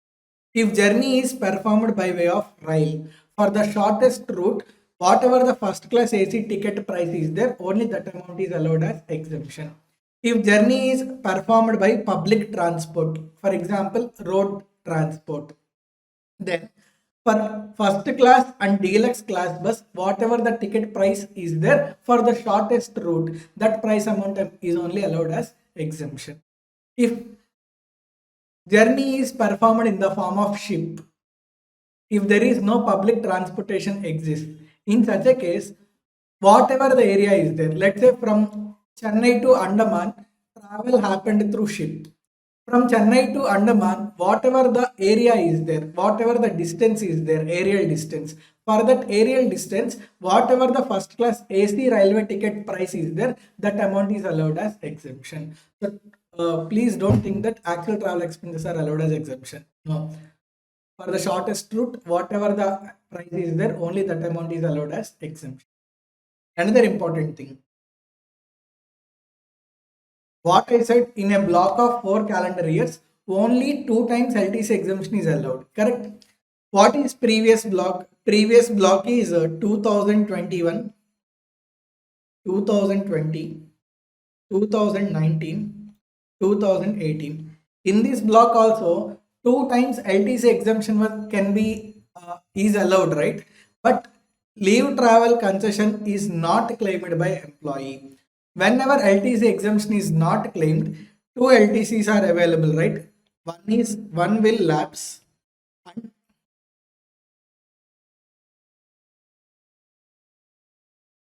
second LTC, second leave travel concession exemption can be carry forwarded to next block. Next block is what? Next block is 2022, 2023, 2024, 2025. That means in this next block, total 3. Whatever the carry forward is there, that 1 LTC exemption and 2 LTC exemptions which are ordinary allowed.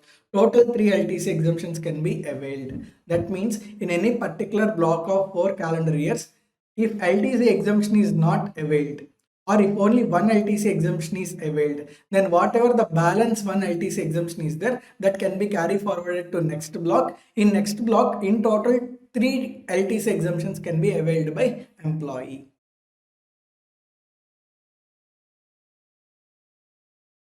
So for this purpose, family means spouse, children, parents, dependent brothers and sisters.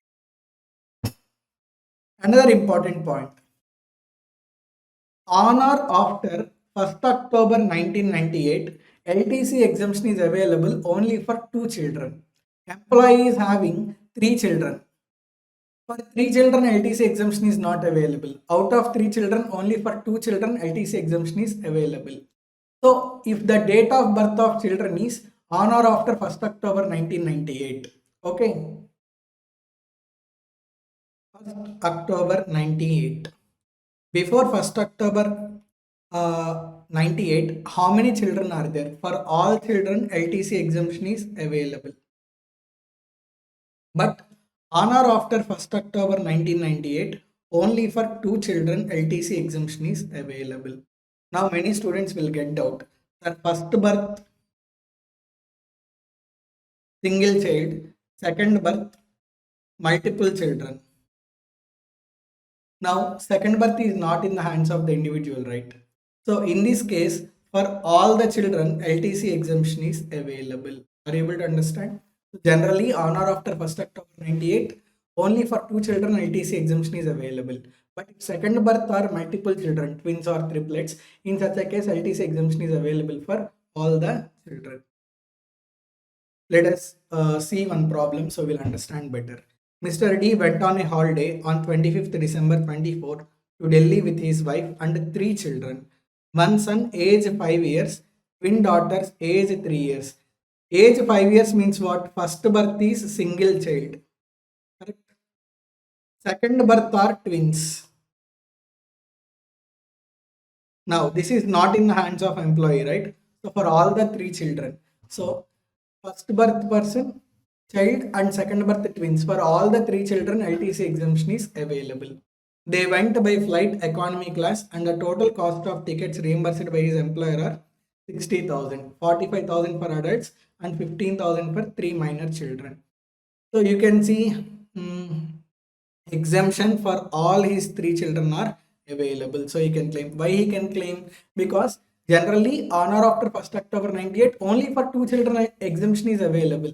But in this case, second birth are multiple children. That is not in the hands of the person. So that's why for multiple children and first single child, LTC exemption is available. In the above question, will there be any difference if among his three children, twins were 5 years old and son are 3 years old? Twins of 5 years means what? They are born earlier. So first birth, two children. So two children are already covered. Second birth, single child. Now in this case, what is the rule? On or after 1st October 98, LTC benefit is available only for two children, right? So only for these two children exemption is available.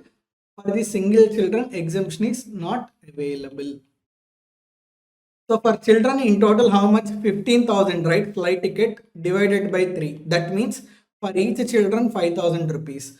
So two children, right? 2 into 5,000. 10,000 is allowed as exemption, and for one children 5,000 is not, exemption is not available, and 5,000 will be taxed. Is it clear?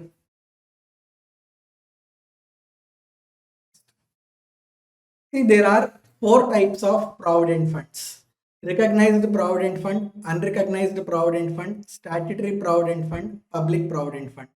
In recognized provident fund, it means what? It is the provident fund which is approved by Commissioner of Income Tax, that we call as recognized provident fund.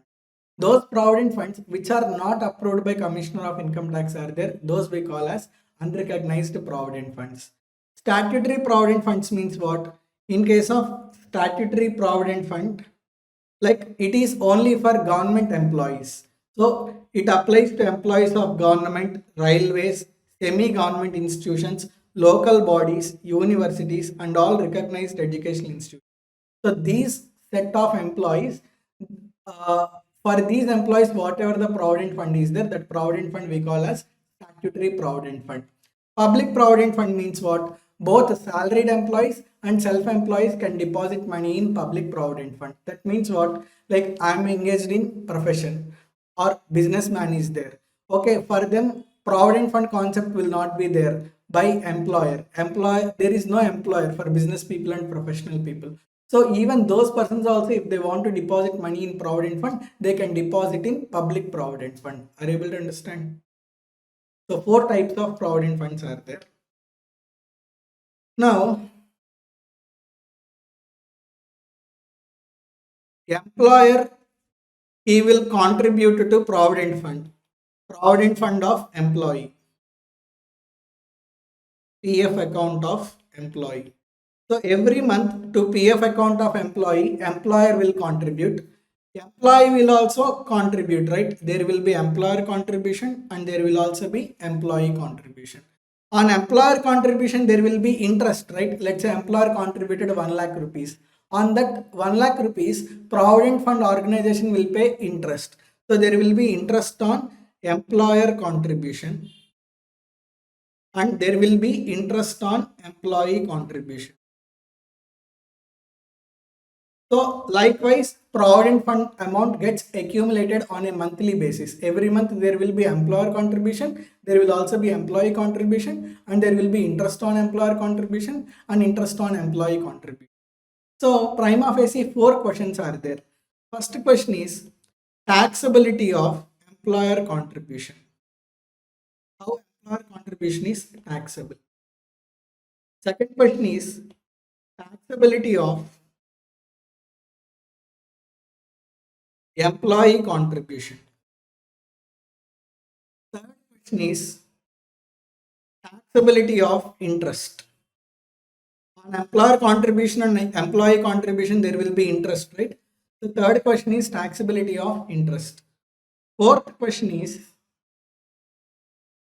after some time, employee will withdraw money from provident fund, right? At the time of withdrawal, what is the taxability? So taxability at the time of withdrawal.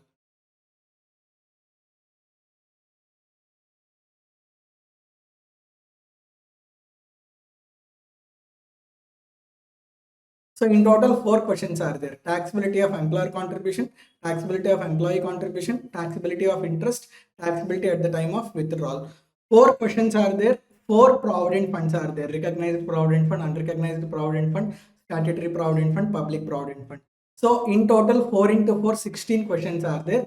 16 questions are given in the form of a matrix over there. Are you able to understand? So recognized provident fund, unrecognized provident fund, statutory provident fund, public provident fund, 4 provident funds, 4 different questions. So in total, 16 questions are answered through this matrix. Listen, employer contribution to recognized provident fund. If employer contributes up to 12% of salary, then employer contribution is not taxable, it is exempt.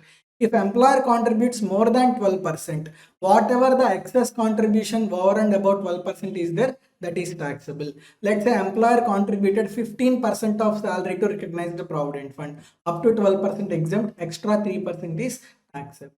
Are you able to understand? Salary for this purpose is basic plus DA forms part of retirement benefits plus commission as a percentage of turnover. So on a monthly basis, employer contribution up to 12%, up to employer contribution to recognized provident fund up to 12% exempt. In excess of 12%, it is taxable. Employer contribution to unrecognized provident fund, it is not taxable on a monthly basis. At the time of withdrawal, it is taxable. Are you able to understand? Employer contribution to statutory provident fund. I told statutory provident fund, government employees, okay, railway employees, education institution employees, university employees. So if employer contributes to statutory provident fund, such employer contribution is also not taxable, it is fully exempt. There is no concept of employer contribution to public provident fund, so not applicable, because in case of public provident fund, individual himself has to deposit, okay, employer will not contribute. So there is no concept of employer contribution to public provident fund. Next, employee contribution. See, I am working in Infosys. My own money I am depositing in provident fund account. If my own money, if I am depositing it, will it be taxable? It is not taxable. I am getting salary. Salary already taxed. That salary amount I am depositing in employees provident fund account. Again, will it get taxed? It is not taxed. So whatever the employee contribution to recognized provident fund is there, that is not taxable. But whatever my contribution, employee contribution to provident fund is there, that amount is eligible for deduction under section 80C only if SSC is paying taxes under optional tax. Next, employee contribution to unrecognized provident fund. It is not eligible for deduction under section 80C. 80C deduction is not available. So 80C deduction is available only if employee contributes to recognized provident fund. Employee contribution to statutory provident fund, that is also eligible for deduction under section 80C only if employee is paying taxes under optional tax rates. Even if individual contributes amount to public provident fund, that is also eligible for deduction under section 80C. So very simple. Employees contributions or individual contribution to recognized provident fund, statutory provident fund or public provident fund, that is eligible for deduction under section 80C. Next, interest will be received on employer and employee contribution, right? If rate of interest received is up to 9.5% per annum, it is exempt. If rate of interest is in excess of 9.5% per annum, it is taxable in case of recognized provident fund. In case of unrecognized provident fund, it is not taxable on a monthly basis. It is taxable ultimately at the time of withdrawal. And interest credited for statutory provident fund, fully exempt. See, statutory provident fund, government employees on a monthly basis, employer contribution, employee contribution not taxable. Not only employer contribution, if there is any interest on employer and employee contribution, that is also not taxable, fully exempt. That's why everyone will crave for government job. Next, interest related to public provident fund, that is also fully exempt. Now, withdrawal, amount received on retirement, etc. Withdrawal. First, I will explain for unrecognized provident fund.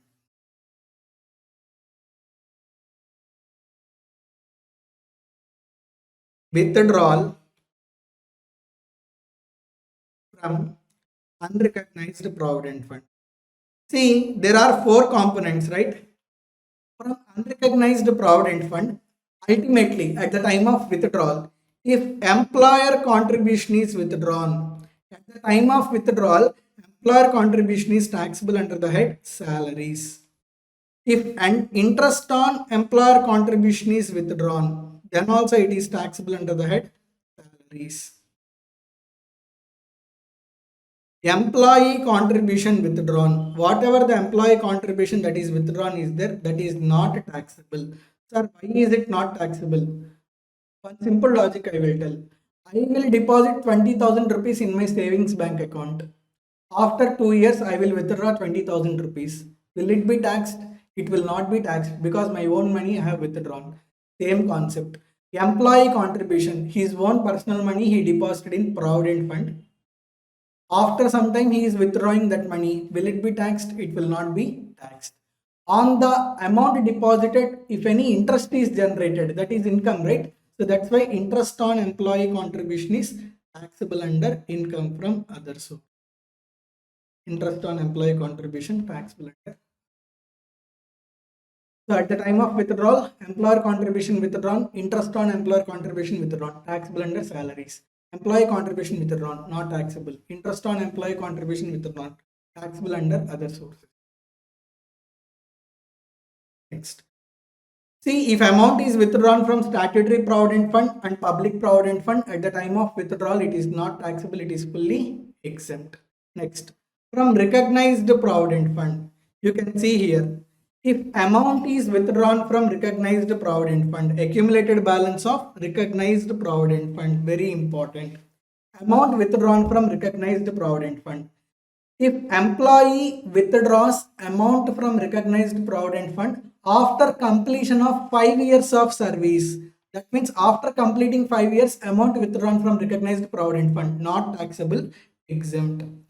Before completion of 5 years, amount withdrawn by employee from recognized provident fund. What is the question here? Whether employee finished 5 years. No, employee did not finish 5 years. Even before 5 years only, employee withdrawn amount from recognized provident fund. Then we have to check the reason why employee withdrawn before 5 years.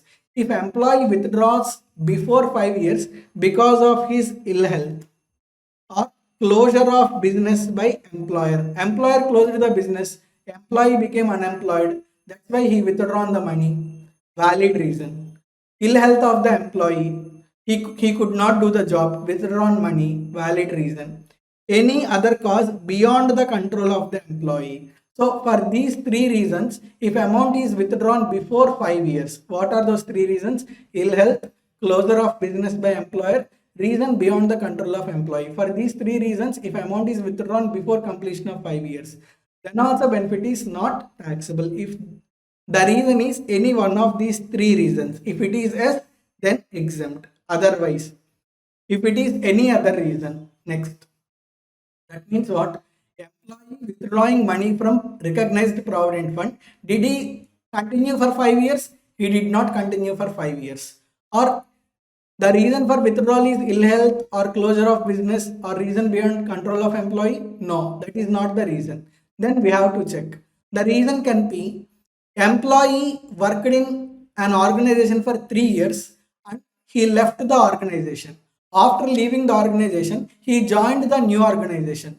If he transfers his provident fund account from old organization to new organization, then count will continue. He worked in previous organization for 3 years and joined in new organization. He shifted provident fund account. Once he shifts provident fund account, this 3 years term will also continue. So is the entire recognized provident fund balance transferred to his recognized provident fund account maintained by new employee. So if whatever the RPF balance is there, if it is transferred from old employer to new employer, then the transfer is not taxable, it is exempt. If we did not transfer, then you have to then in case it becomes taxable. How it is taxed? Just like how unrecognized provident fund is there, in the same way it is taxable. Another point is also there. Employee did not complete 5 years. Still he is withdrawing amount from recognized provident fund. The reason for withdrawal is not ill health, not closure of business by employer, not any reason beyond the control of employee, but he is transferring recognized provident fund account to NPS account under section 80 CCD. So RPF amount is transferred to NPS account. If RPF amount is transferred to NPS account before 5 years, then also it is exempt. If it is no, then it is taxable. Very simple. 5 years after amount withdrawn, exempt. Before 5 years withdrawn, 3 reasons, exempt. Before 5 years withdrawn, reason is not the 3 reasons. Then other reasons are there. What are those other reasons? Transfer of amount to new employer or transfer of amount to pension scheme, NPS. Then also it is exempt. Other than these 2 reasons, it is taxable. Amount withdrawn from recognized provident fund. How it is taxable? Employer contribution, interest on employer contribution taxable as salary. Employee contribution not taxable. Interest on employee contribution taxable under other. Did you understand? See, there are 4 types of allowances. Some of the allowances are fully taxable allowances. These allowances are fully taxable under default tax regime as well as under optional tax regime. Entertainment allowance other than government employees. Why other than government employees? If entertainment allowance is received by government employees, they can claim deduction under section 16(2). So other than government employees, if they receive any entertainment allowance, that entertainment allowance is fully taxable both under default tax rates as well as under optional tax rates. You know DA, right? Dearness allowance is also fully taxable. Overtime allowance for doing extra work, if any allowance is received, that is also fully taxable. Medical allowance we have discussed. If lump sum amount is given for medical expenses, medical allowance, that is also fully taxable. City compensatory allowance. Whenever employee shifts from one place to another place, non-metro to metro, their cost of living is higher. So to compensate cost of living, if any extra allowance is given, that allowance we call as city compensatory allowance. Interim allowance, servant allowance, project allowance, food allowance, tiffin, lunch or dinner allowance, warden allowance, all these allowances are fully taxable. Transport allowance to employee other than physically handicapped employee. See, for physically handicapped employees, if they receive any transport allowance, from that they can claim exemption up to 3,200 rupees per month. So other than physically handicapped employees, if they receive any transport allowance, such a transport allowance is taxable, fully taxable. And any other cash allowance. So all these allowances are fully taxable. Some of the allowances are exempt up to the amount spent for official purpose. I have received amount. Out of this amount, how much of the amount is spent for official purpose is there? To that extent, amount is exempt, balance is taxable. Let us see now. First, let us see uniform allowance. Uniform allowance 10,000 rupees received. Out of 10,000, 6,000 rupees for purchasing and stitching the uniform. Now, up to 6,000 rupees it is spent for official purpose. So, up to 6,000 exempt, balance 4,000, it is taxable. So, helper allowance, research allowance. So, uniform allowance, helper allowance, research allowance. Out of these allowances, how much ever the amount spent for official purposes is there, to that extent it is exempt, balance it is taxable. Another thing is, exemption is available only under optional tax regime. That means under default tax regime, uniform allowance, helper allowance, research allowance is fully taxable. Are you able to understand? Next, conveyance allowance, daily allowance, traveling allowance. Conveyance, right? To come to the office on any motorcycle or anything, any means of transport. If any conveyance allowance is given, out of that conveyance allowance, how much amount is spent for official purposes is there? To that extent, it is exempt. Daily allowance. Employee went on tour. There he needs to eat food, meet daily expenses. To meet daily expenses, if any daily allowance is given, out of the daily allowance, how much ever the amount is spent for official purposes is there? To that extent, it is exempt, balance it is taxable. Traveling allowance also. Traveling expense allowance can be given at the time of transfer of employee or with regard to general official trips also. Traveling allowance can also be given. So out of traveling allowance, whatever the amount spent for official purposes is there, to that extent it is exempt, and that exemption is available under both tax regimes, both default tax regime as well as under optional tax regime. Some of the allowances are fully exempt. Which allowances are fully exempt? If any allowance is given to Supreme Court or High Court judge. So for Supreme Court judge and High Court judge, if any allowance is given, such allowance is fully taxable. Such allowance is fully exempt only under optional tax rates. If they are paying tax under default tax rates, allowance to Supreme Court judge or High Court judge is fully taxable. Salary and allowance paid by United Nations organization to its employees. UNO paid salary to employees and that salary is received by Indians or residents in India. That salary is fully taxable, right, generally. But if salary is received from UNO, even though it is Indian income, it is not taxable, it is fully exempt. Not only salary, if any pension is received from UNO, even that pension amount is also not taxable, even that pension amount is also fully exempt. Next, sumptuary allowance. Sumptuary allowance means, see here I have given sumptuary allowance is expenditure allowance that helps government officials to pay for official entertainment and hospitality. See, Supreme Court judge is there. Many people will come to meet him, Prime Minister, President, like this. Whenever these people come, he has to give bouquet, he has to take care of food expenses and all. So to meet official expenses, if any lump sum allowance is given to High Court judges or Supreme Court judges to meet hospitality expenditure, that allowance we call as sumptuary allowance. So sumptuary allowance given to High Court judge or Supreme Court judge is not taxable, it is fully exempt only under optional tax rates. If Supreme Court judge or High Court judge is paying tax under default tax rates, then sumptuary allowance is fully. See, there are three conditions. First condition is individual should be Indian citizen, he should be a government employee, he should be working outside India. If these three conditions are satisfied, generally Indian foreign service people are there. They will work in visa offices outside India. They will work in Indian visa offices outside India. Now they all are Indian citizens. They are Indian government employees. Where they are working outside India. If all these three conditions are satisfied, even though they are receiving salary outside India, still their salary will be considered as received in India. Are you able to understand? Normally, under salaries, the place where service is performed, in that place salary is said to be accrued. Employee working in India, salary is accrued in India. Employee working in Pakistan, salary is accrued in Pakistan. Employee working in Australia, salary is accrued in Australia. So the place where services are provided, in that place only salary gets accrued.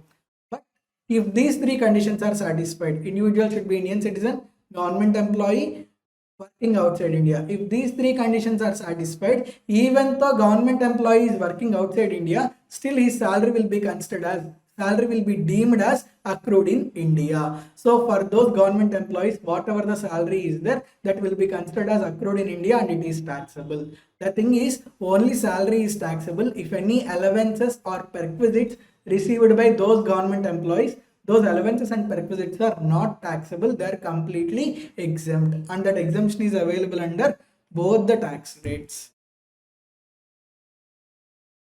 Next, some of the allowances are exempt up to the amount specified in the act. That means what? In act already certain amount is specified. To that extent only that allowance is exempt, balance it is taxable. For example, education allowance is there. Employee receiving 500 rupees education allowance. Now out of 500 rupees, 100 rupees is exempt for each children up to a maximum of 2 children. So this 100 rupees is already specified in the act. So whatever the amount that is already specified in the act, to that extent exemption is available and balance it is taxable. Are you able to understand? So, like many are there, out of these, there are some allowances are very important. Children education allowance, hostel allowance, transport allowance, next HRA allowance.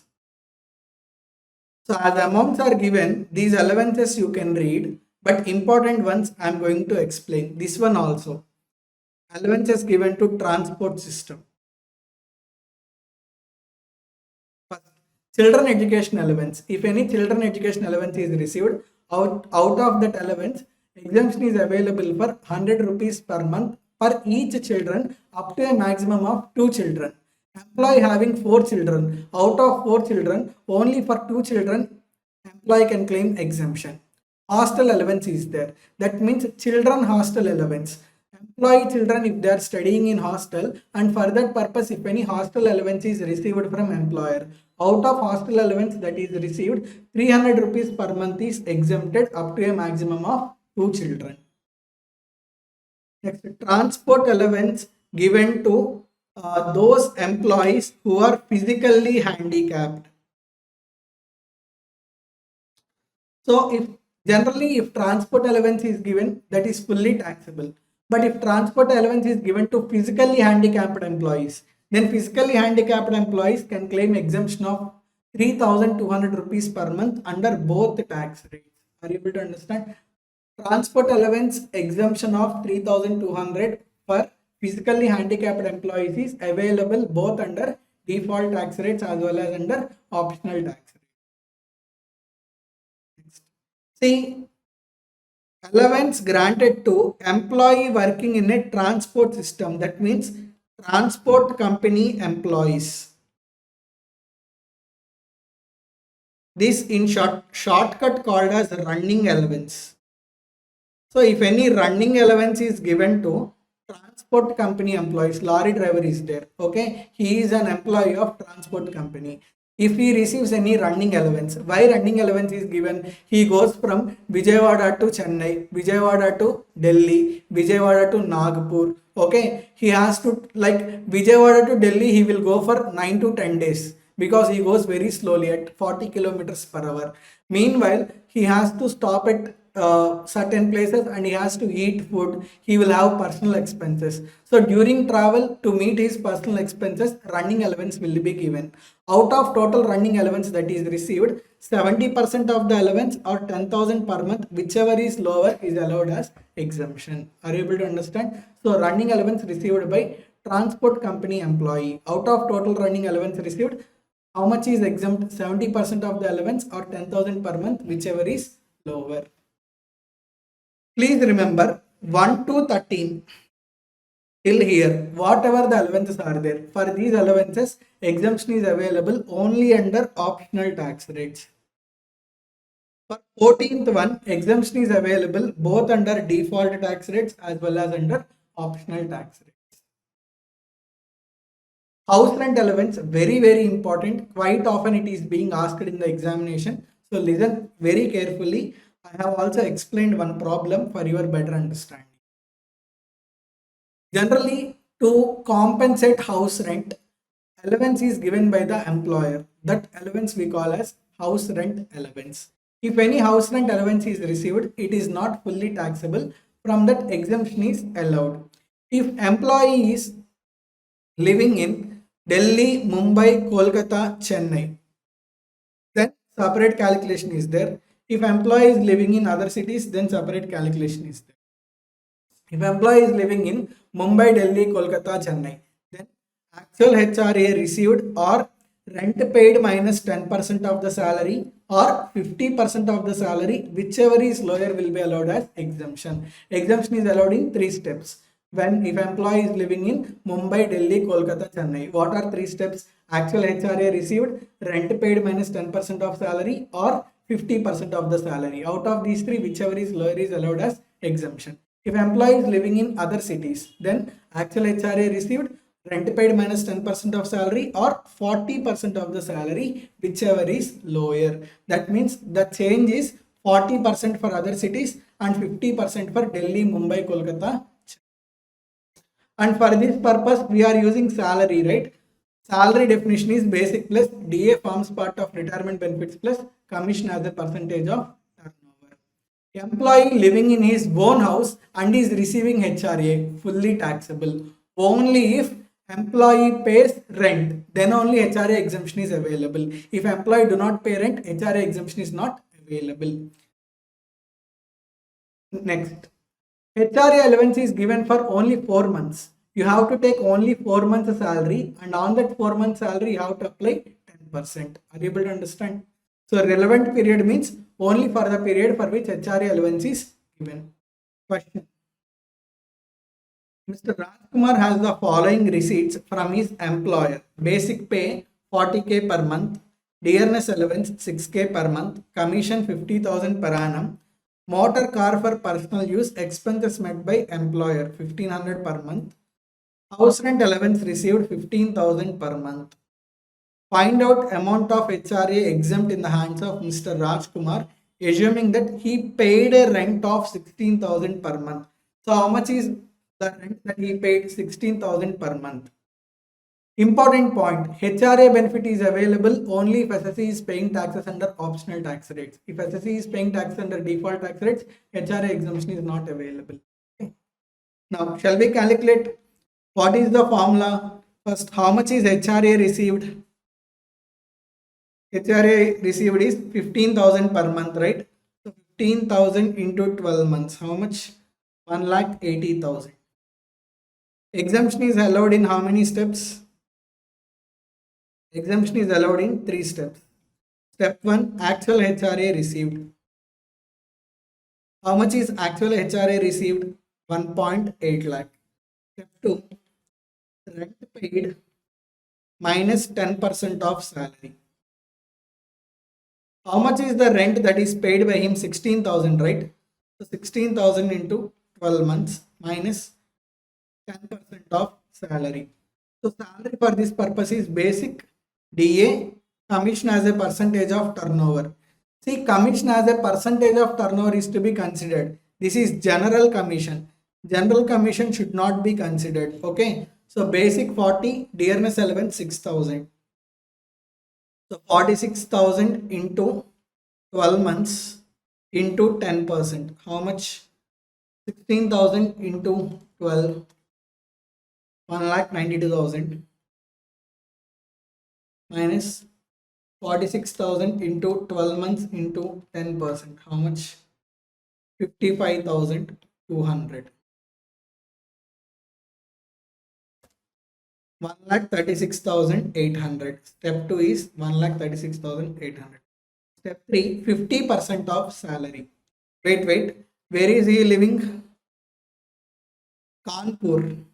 He is living in Kanpur. So Kanpur means other than Delhi, Mumbai, Kolkata, Chennai. You have to consider only 40% of salary. So 46,000 into 12 months into 40%.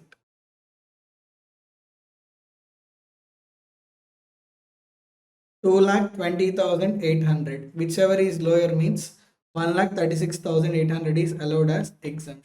How much is taxable? 43,200 is tax. Now did you understand? 43,000. So that's all about HRA. Now let us discuss deductions under section 16. First, 16(1)(a) standard deduction. See, there is amendment. Under default tax rates, standard deduction is allowed up to 75,000 rupees. Please remember, earlier 50,000 under both tax regimes. Now, under default tax regime, standard deduction was increased from 50,000 to 75,000. Under optional tax rates, standard deduction is 50,000. Under default tax rates, standard deduction is 75,000. Please remember. And in examination, once you finish calculation of salary, you please claim standard deduction. Many students forget to claim standard deduction. You should claim standard deduction. Okay. For default tax rates, you should claim 75,000.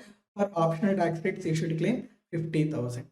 Section 16(2). See, section 16(2), 16(3). These deductions are available only under optional tax rates.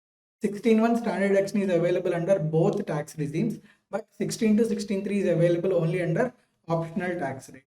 16(2) entertainment allowance.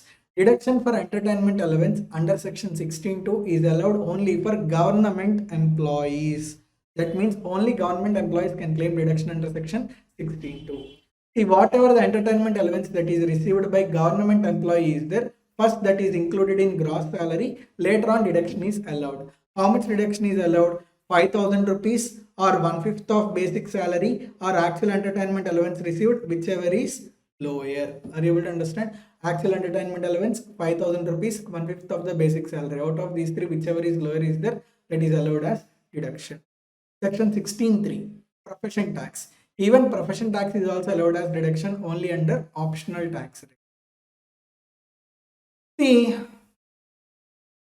I am getting 1 lakh rupees salary. Out of 1 lakh rupees salary,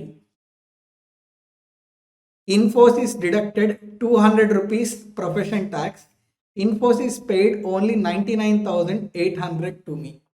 Now, in my calculation, in gross salary, I will show 1 lakh rupees. Under section 16(3), I will claim deduction of 200. So, thereby my net salary will be 99,800. Are you able to understand?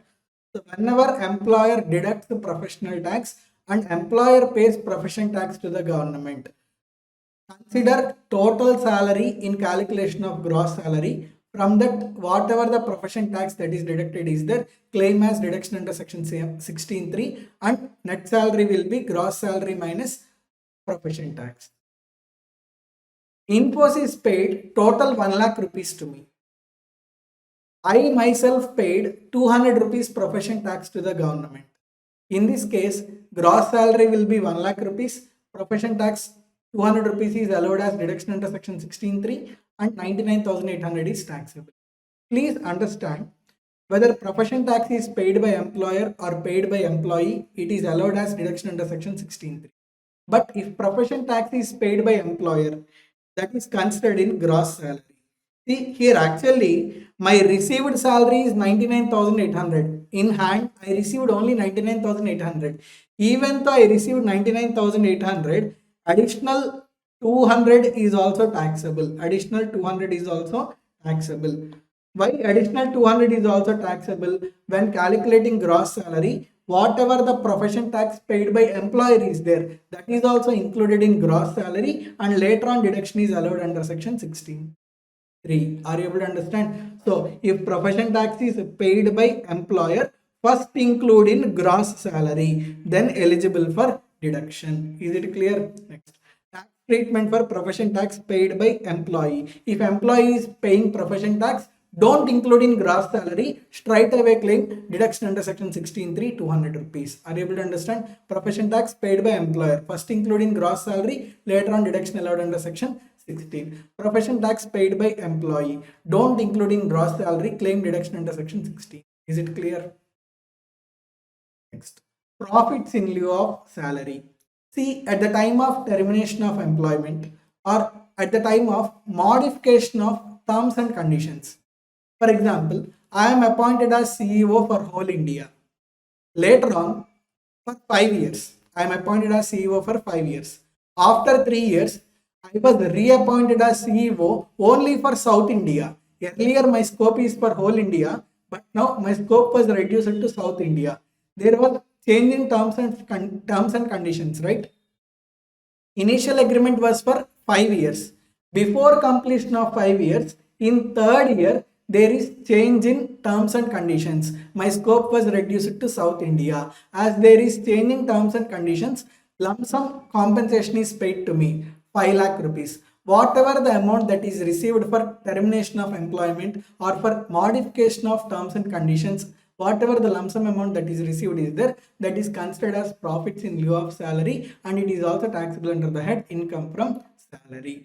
And any payment received under Keyman insurance policy. So under Keyman insurance policy, if employee receives any amount, that amount is taxable to the employee under the head income from salaries, and it is considered as profit in lieu of salary under section 17(3), and it is taxable. Next, see, when we are discussing provident fund, welfare contributions, from recognized provident fund, if employer contribution is withdrawn and interest on employer contribution is withdrawn, that is taxable under the head salaries, right? Employer contribution withdrawn, interest on employer contribution, that is taxable under the head salaries. Even this is also considered as profit in lieu of salary. Are you able to understand? So employer contribution, interest on employer contribution withdrawn from recognized provident fund is also considered as profit in lieu of salary, and it is taxable under the head salaries only. Before joining employment, after cessation of employment, if you remember at the beginning of salaries, I told you, even before joining the employment, from future employer, if any benefit is received, that is taxable under the head salaries, that is considered as profit in lieu of salary. So before joining the employment or after coming out of the employment, if any lump sum amount is received from employer, that lump sum amount we call as profit in lieu of salary, and it is also taxable under the head. As you have listened to class till now very patiently, I have one benefit for you. Many students are asking me, sir, there are many salary definitions. For rent-free accommodation, one salary definition is there. For leave encashment, one salary definition is there. For provident fund, one salary definition is there. So many salary definitions are there, sir. We are getting confused. So for all of you, I have simplified salary definition. Okay, there are only three salary definitions: 1, 2, and 3. For rent-free accommodation, separate salary definition is there. For non-government employee covered under Payment of Gratuity Act. Do you remember retirement benefits? Gratuity exemption. If employee is covered under Payment of Gratuity Act. And for retrenchment compensation, salary definition is basic plus DA forms part of retirement benefits plus commission as a percentage of turnover. Employee not covered under Payment of Gratuity Act, leave encashment, HRA exemption, recognized provident fund, PRS compensation. For these categories, salary definition is basic plus DA forming part of retirement benefits plus commission as a percentage of turnover. For these two, salary definition is basic plus any DA. Any DA means DA forming part plus DA not forming. So I have summarized. Please go through this chart before going to the examination. It will be of very much use to you. Okay. So you will remember all the salary definitions, and in the examination you will not commit mistake. And see, we are also seeing government employee at multiple places. So I have simplified government employee definition also. For rent-free accommodation, leave encashment, entertainment allowance, government employee means central government employee or state government employee. For gratuity, government employee means central government employee, state government employee, local authority employees, IPS, IAS officers, civil service employees, and defense service employees. For commuted pension, even statutory corporation employees are also considered as government employees. So the summary of government employees definition and the summary of salary definition is given.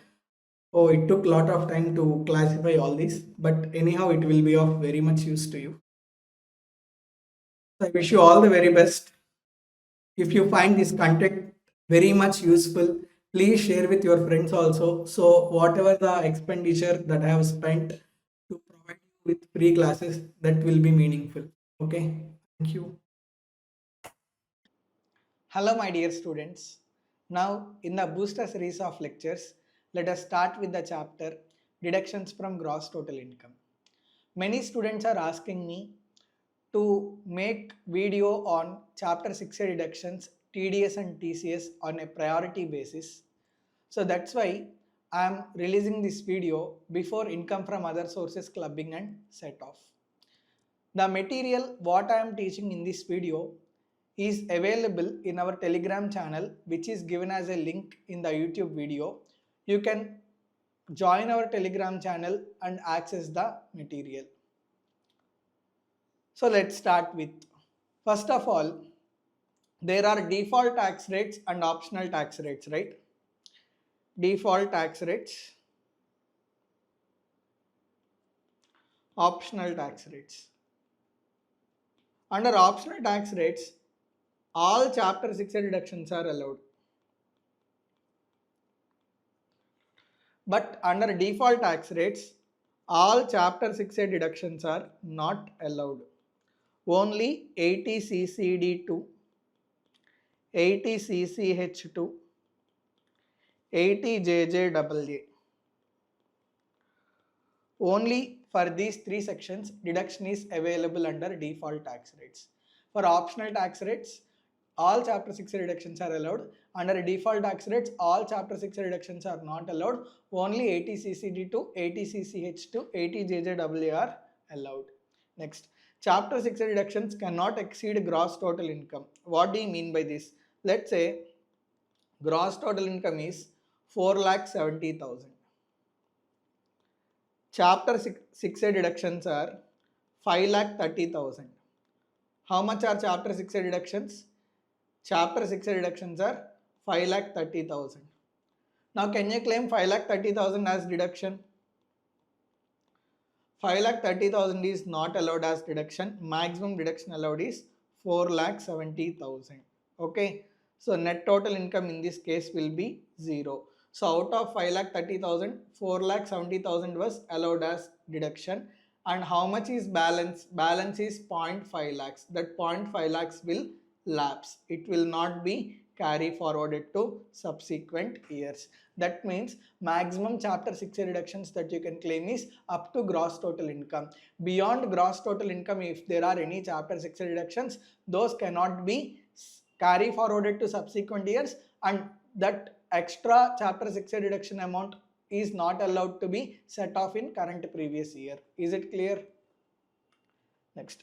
Chapter 6 reductions are not deductible from long-term capital gain under section 112, 112A, short-term capital gain under section 111A, winning from lotteries. See, incomes taxable at special tax rates are there, right? From incomes taxable at special tax rates, you cannot claim Chapter 6 reductions. I will give one example.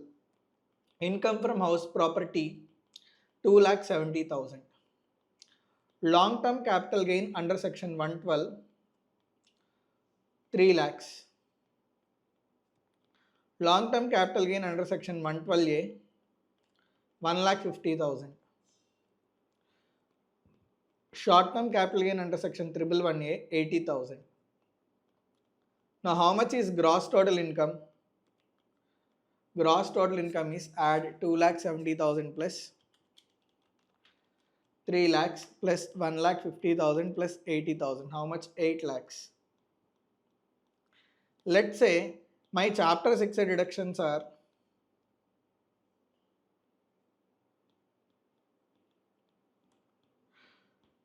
3,40,000. How much are my Chapter 6 reductions? 3,40,000. Now this 3,40,000, can I set off against short-term capital gain under section 111A? No. Can I set it off against long-term capital gain under section 112? No. Can I set this off against long-term capital gain under section 112A? No. Can I set this off against income from house property? Yes, I can set off. That means even though 3,40,000 Chapter 6 reductions are available, I cannot claim 3,40,000 Chapter 6 reductions. Maximum Chapter 6 reductions I can claim is 2,70,000. Is it clear? So Chapter 6 reductions cannot be set off against incomes taxable at special tax rates. Is it clear? Good. See, ATC, first let us start with simple sections. Let us understand them. Based on that, let us go forward. First, I will start with section 80U.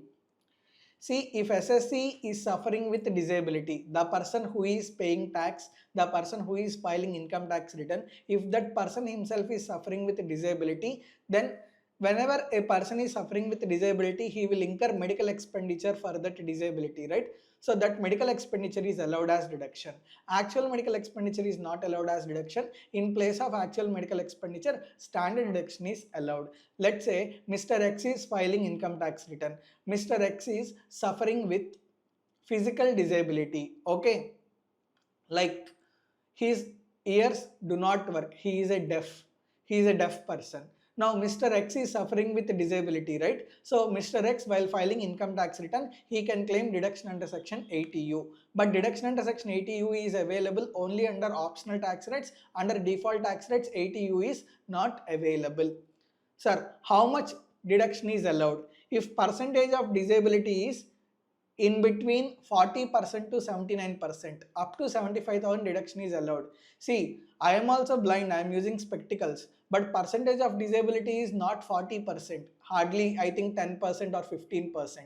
Okay, we cannot claim deduction under section 80U.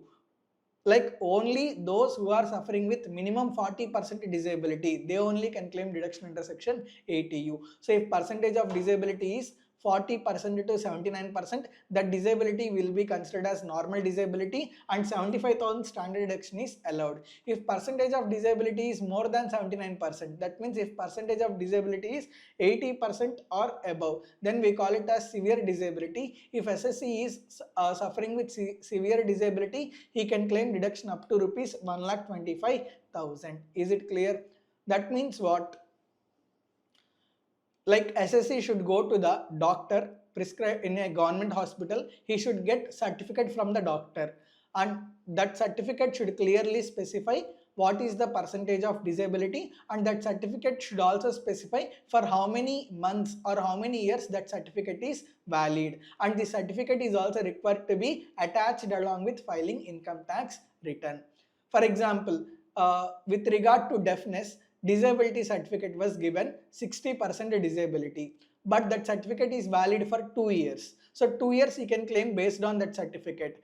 If after 2 years again new certificate is required to be obtained, based on the new certificate deduction is allowed. That means if any reassessment is required, based on new certificate deduction is allowed.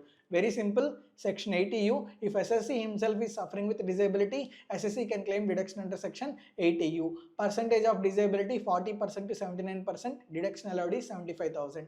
Percentage of disability 80% or above, severe disability 1,25,000 is allowed as deduction. Is it clear? Sir, what do you mean by disability? You can see here.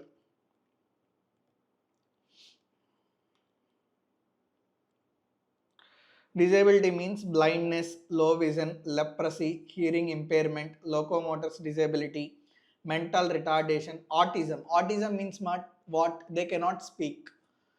Cerebral palsy and multiple disabilities.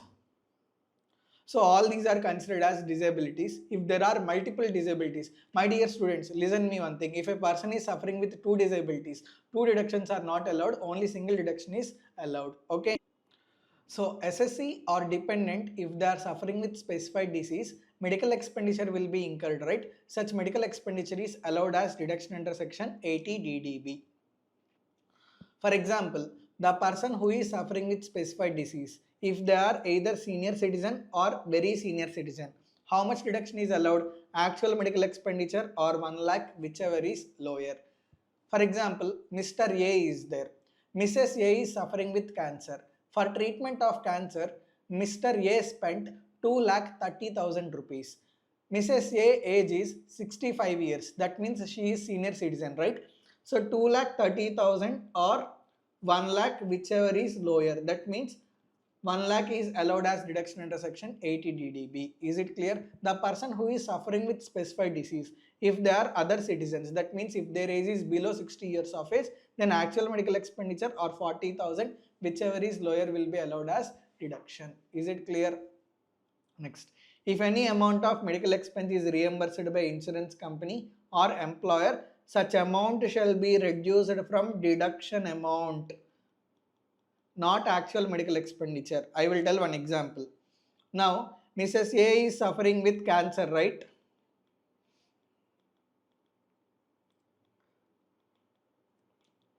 How much is her age? Her age is 65 years. That means greater than 60 years. So she is a senior citizen. How much is actual medical expenses? 2,30,000. Employer reimbursed. Mr. A is working with company. That company reimbursed 35,000 rupees.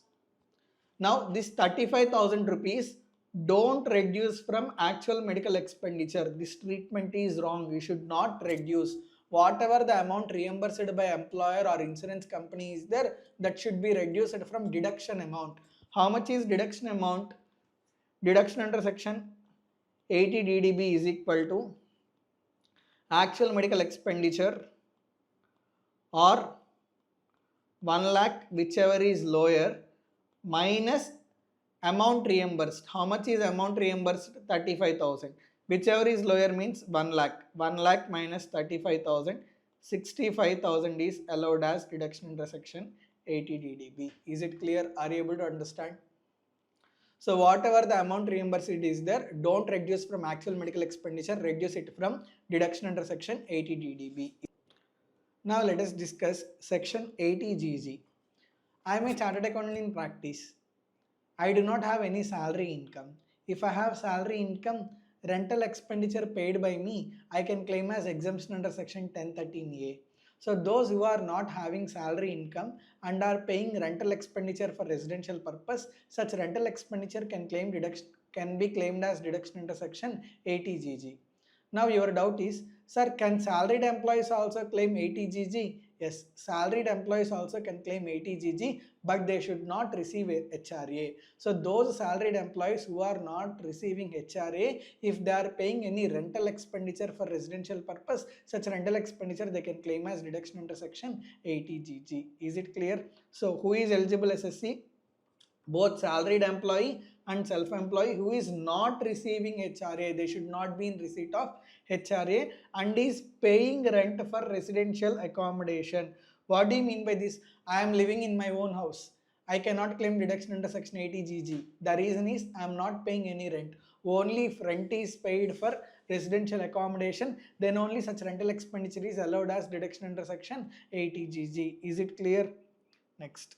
Conditions. The SSC or his spouse or minor child or HUF in which he is a member should not own any residential accommodation at the place where he ordinarily resides or performs duties of his office or employment or carries on his business or profession. For example, I am living in a flat in Vijayawada. That flat does not belong to me. Every month I am paying rent of 20,000 rupees, for example. In Vijayawada, either my wife or my children, they should not own any house in Vijayawada. If they own any house in Vijayawada, then deduction under section 80GG is not allowed. So one of the conditions for claiming deduction under section 80GG is the place where SSC is paying the rent. In that place, SSC's wife or SSC's spouse or their children, they should not own any residential house property. Next. If SSC is a member of Hindu undivided family, the place where SSC is paying the rent, in that place Hindu undivided family should not own any house. Then only deduction under section 80GG is allowed. Otherwise, deduction is not allowed. No claim for self-occupied property should be made in respect of any other accommodation. What do you mean by this? Let's say I am having 3 houses. One in Hyderabad, another one in Guntur, another one in Chennai. But I am staying in Vijayawada. So I have 3 own houses, right? All 3 houses I let out and I am paying rent in Vijayawada. Now whatever the rent that I paid, that is allowed as deduction under section 80GG. That means to claim deduction under section 80GG, SSC can be the owner. But whatever the house properties for which he is the owner, for those house properties, they should not be having the status of self-occupied properties. They should be let out properties.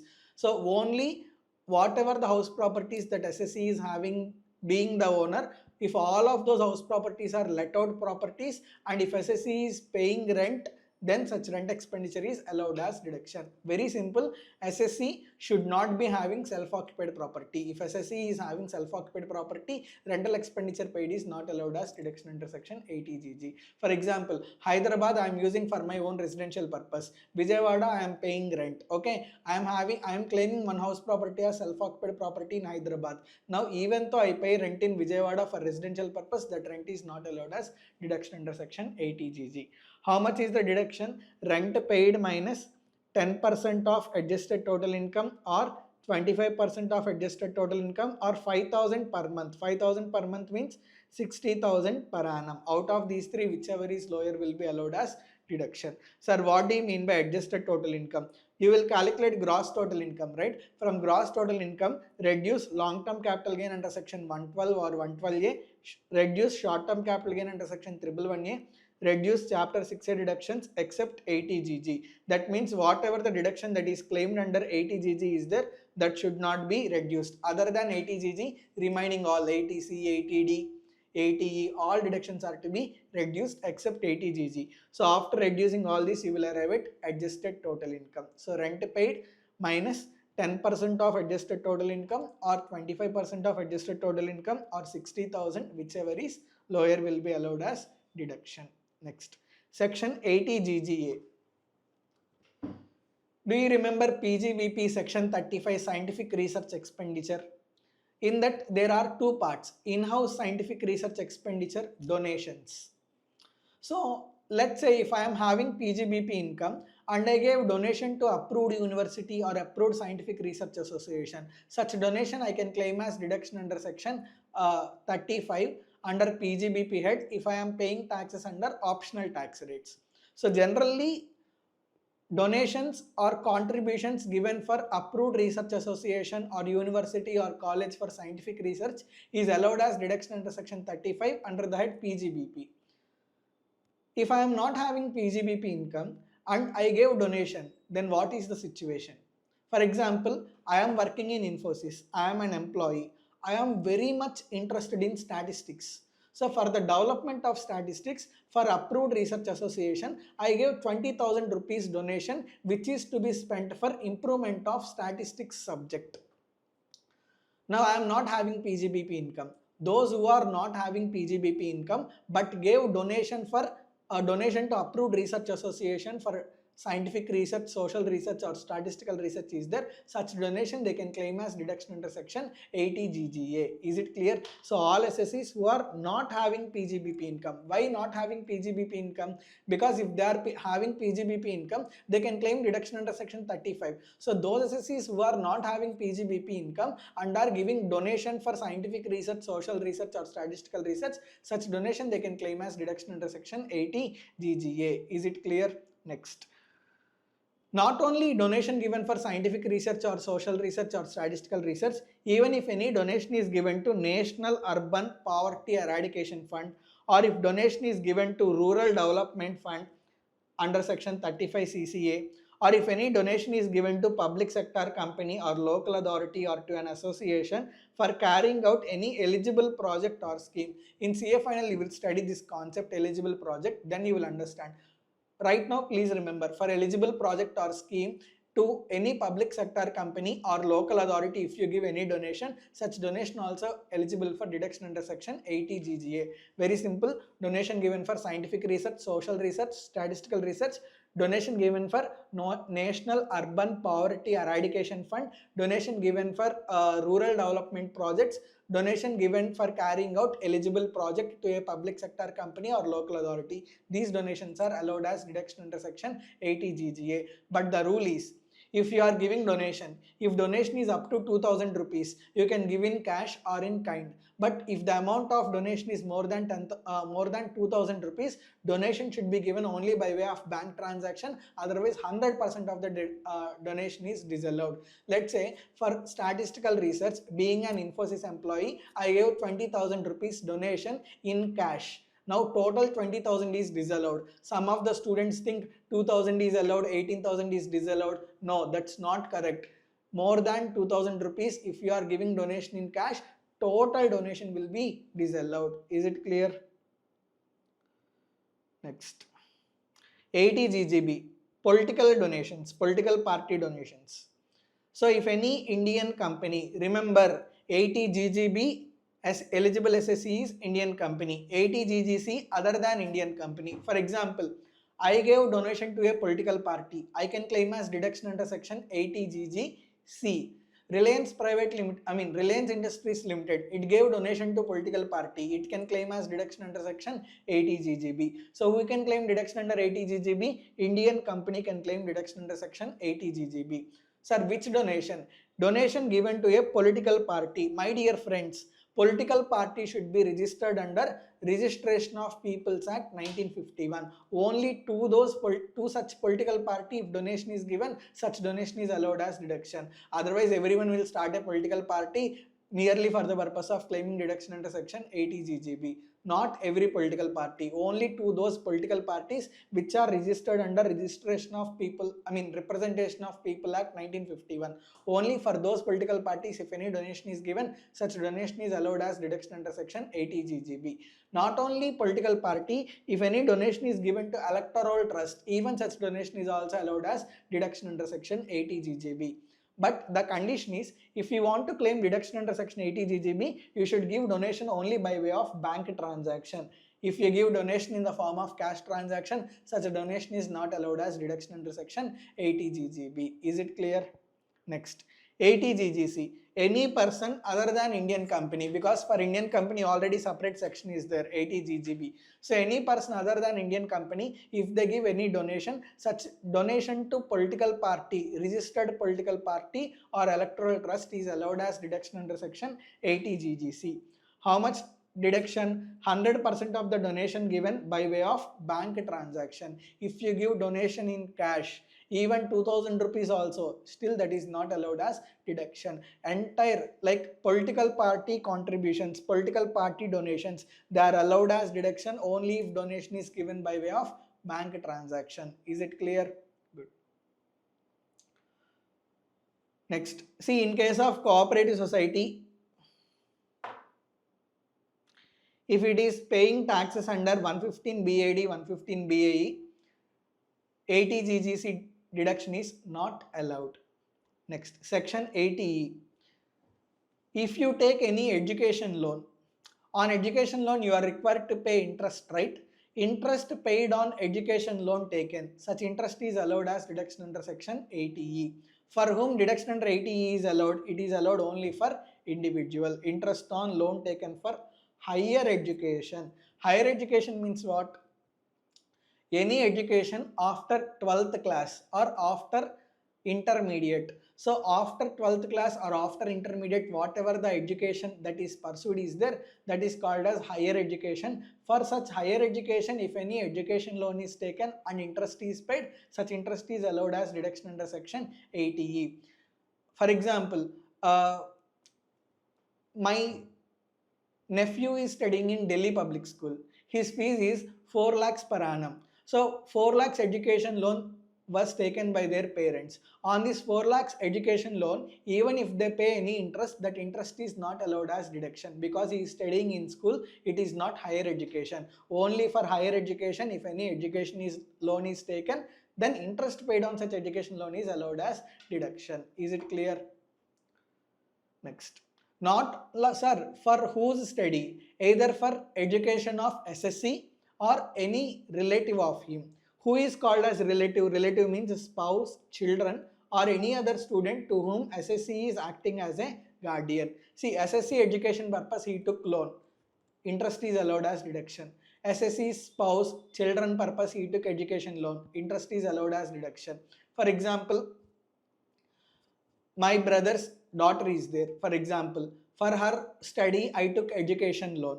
Now, for her, I am acting as a guardian. With regard to her studies, I am acting as a guardian. Now, for her, I took education loan and I paid interest. Even that interest is also allowed as deduction. So here, relative definition is vast. Even even though they are not relatives actually, but for that student, if this SSC is acting as a guardian, and as a guardian, if any education loan is taken and interest is paid, such interest is allowed as deduction under section 80E. Is it clear?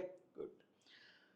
You can see conditions. Loan must be taken from any financial institution or approved charitable institution. From my friend, I took education loan and I paid interest to my friend. That is not allowed as deduction. It becomes a very big loophole. That's why only if education loan is taken from financial institution or any charitable trust, then only interest paid on such education loan will be allowed as deduction.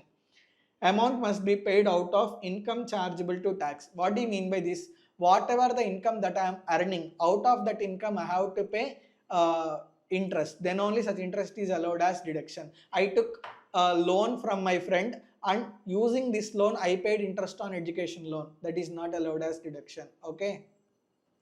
Education may be full-time or part-time or within India or outside India. So whatever the higher education is there, many of your friends will be going abroad to do MS.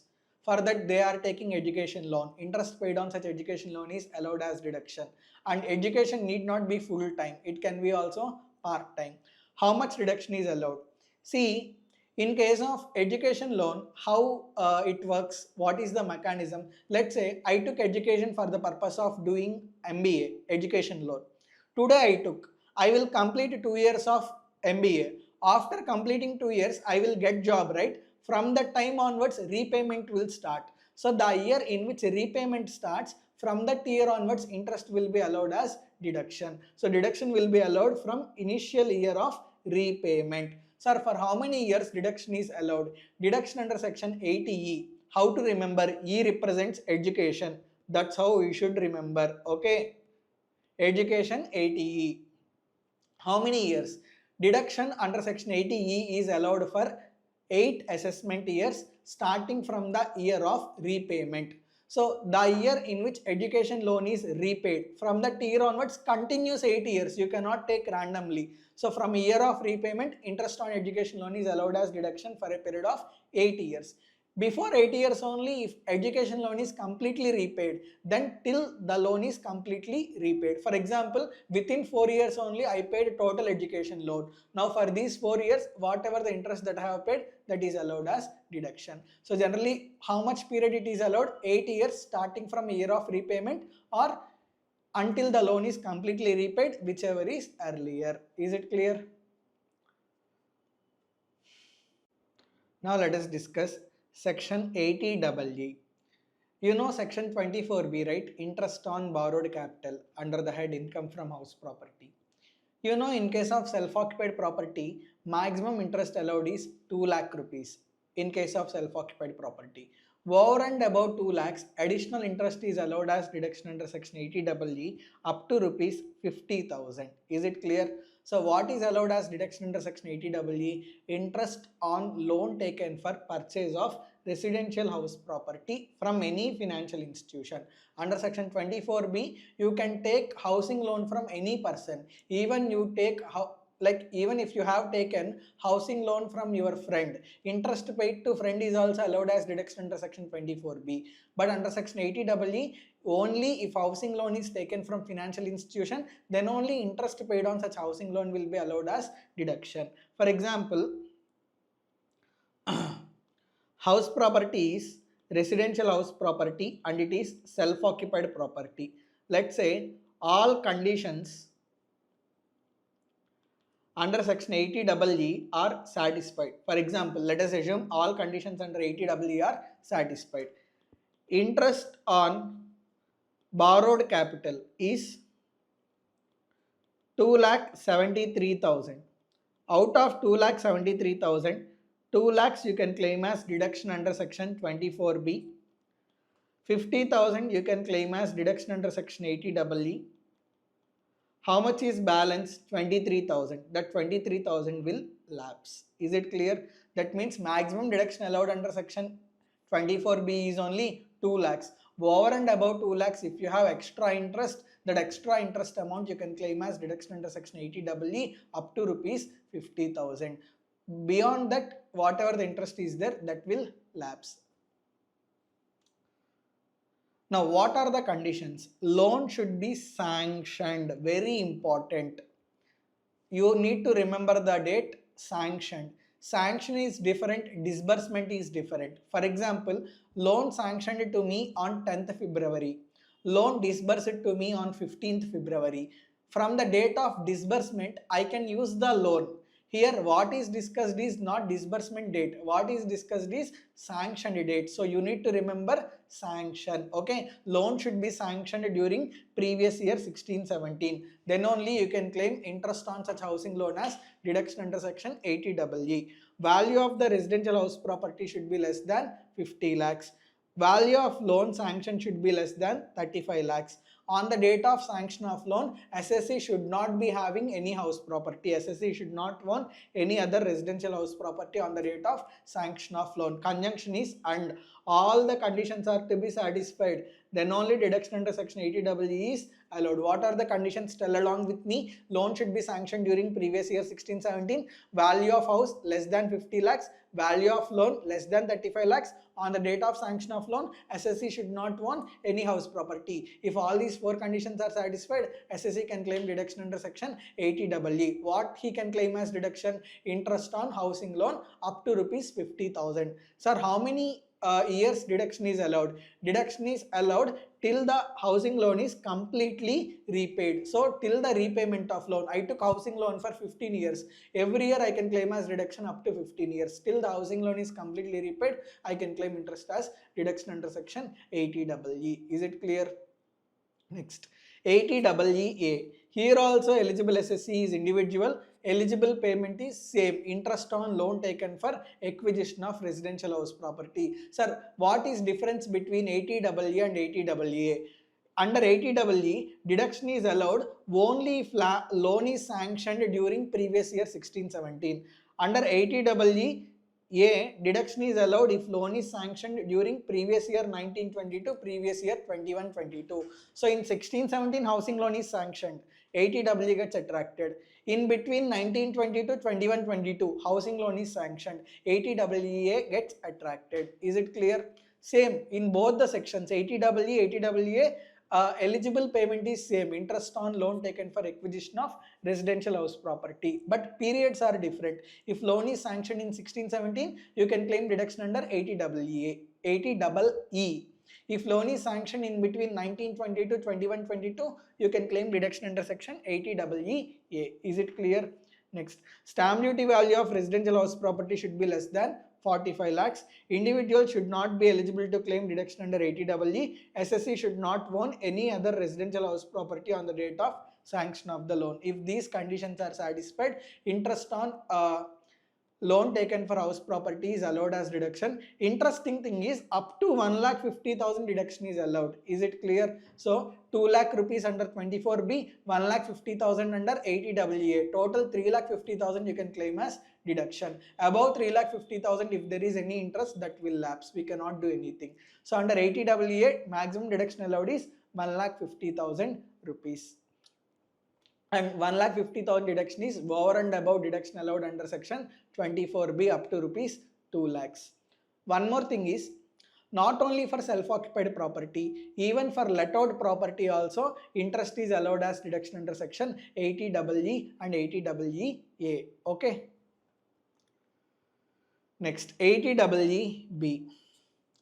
If you take any electric vehicle loan, these days EVs are getting famous, right? So if you take any electric vehicle loan, car loan, on that loan you are required to pay interest, right? Such interest is allowed as deduction under section 80EEB. But unfortunately, if you take electric vehicle loan now, interest is not allowed as deduction under 80EEB. Only if you have taken electric vehicle in between previous year 1920 to previous year 20-23.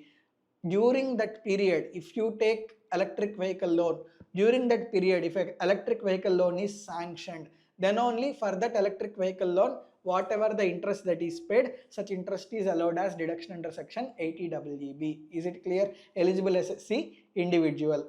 Eligible payment, interest on loan taken for purchase of electric vehicle. Loan should be sanctioned by a financial institution. Only if EV loan is sanctioned by financial institution, on such EV loan, whatever the interest paid, such interest is allowed as deduction. How much interest will be allowed? 1,50,000 rupees interest is allowed as deduction. Please remember, 80EE loan should be sanctioned in previous year 16-17. 80EE loan should be sanctioned in between 1920 to 21-22. 80EEB 1922, 22-23. These years, please remember before going to the examination. Once remember these years and go to the examination. Okay. Next, section 80 TTA.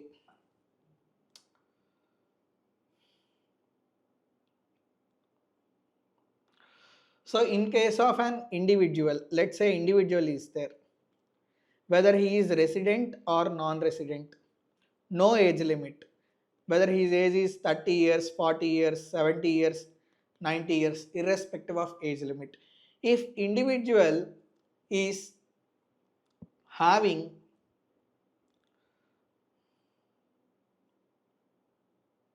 savings account, you know savings account, right? If individual is having savings account either in bank or post office or cooperative society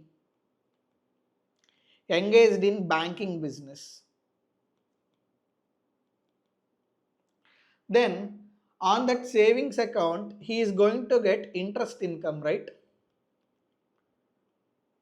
That interest income is first taxed under other sources. taxed under other sources. Later on, deduction is allowed under section 80 TTA. Deduction is equal to actual interest income or 10,000, whichever is lower. I am paying taxes under default tax rates. I have savings bank account. From savings bank account, I got interest of 12,000 rupees. Now 12,000 rupees is taxed under other sources.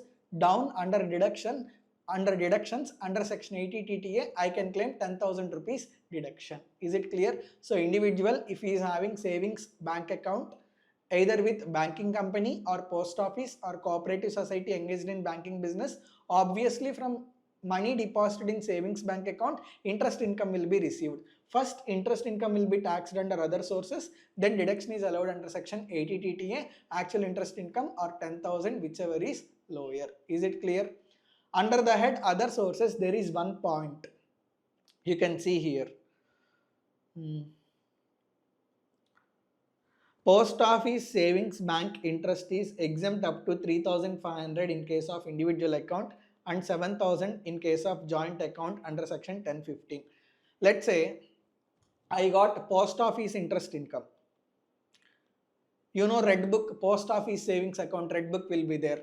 So in post office savings account, let's say I deposited 5 lakhs. I got post office interest income 20,000 rupees. Now out of 20,000 rupees, 3,500 is exempt under other sources under section 1015, and I can claim 10,000 as deduction under section 80 TTA. How much is balance? 6,500. This 6,500 will be taxable. So the whole point of discussing is whatever the deduction under section 80 TTA is there, such deduction is extra deduction over and above exemption allowed under other sources. So under other sources, you can claim exemption of 3,500 if it is individual account, or you can claim exemption of 7,000 if it is joint account. Along with that, in addition to that, additionally you can claim deduction under section 80 TTA. Is it clear? Next, 80 TTB. See, the benefit of 80 TTB is allowed only for resident individual. Very important. 80 TTA, any individual can claim. Even non-resident also can claim deduction under 80 TTA. But under 80 TTB, deduction is allowed only for resident individual. Okay. You can see here 80 TTB, resident individual who is a senior citizen. That means what? Like we also cannot claim deduction under 80 TTB. To claim deduction under 80 TTB, he should be aged 60 years or more. So resident individual who is greater than or equal to 60 years. Only such resident individual can claim deduction under section 80 TTB. Okay. Now, resident individual who is greater than or equal to 60 years. If he is having any fixed deposit or savings account or recurring deposit RD with any bank or post office or cooperative society engaged in banking business, then from these deposits interest income will be received, right?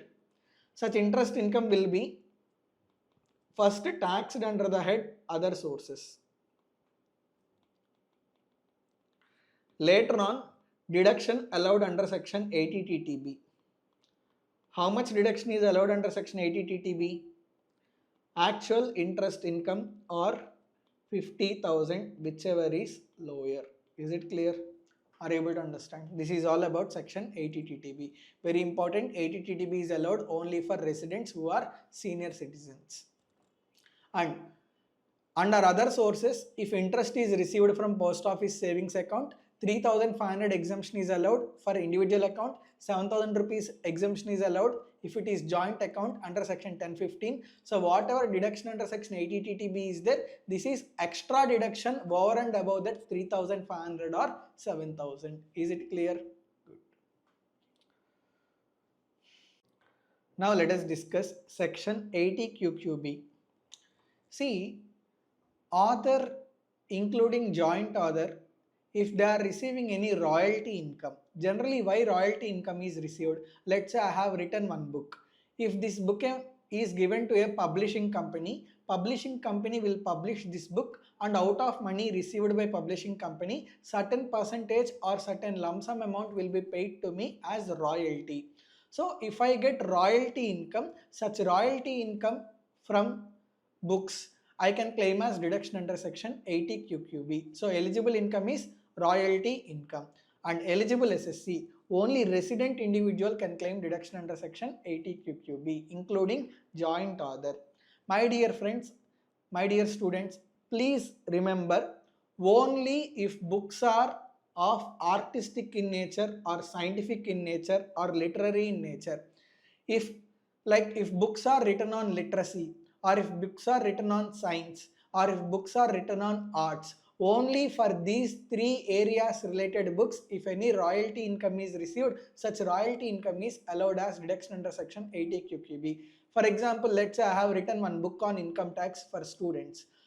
Like that book I gave as a that book I gave to Taxman. Taxman is publishing that book. Taxman is paying royalty. Such royalty is income to me. That royalty income I cannot claim as deduction under section 80 QQB. Okay, only if books are relating to arts or science, or if books are relating to literacy, then whatever the royalty income that is received from those books is there, such royalty income is allowed as deduction under section 80 QQB. Is it clear?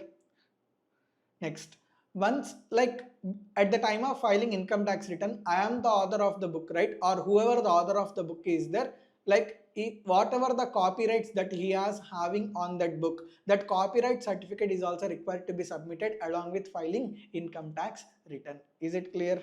Next, amount of deduction. There are two types of royalty: lump sum royalty or percentage based royalty.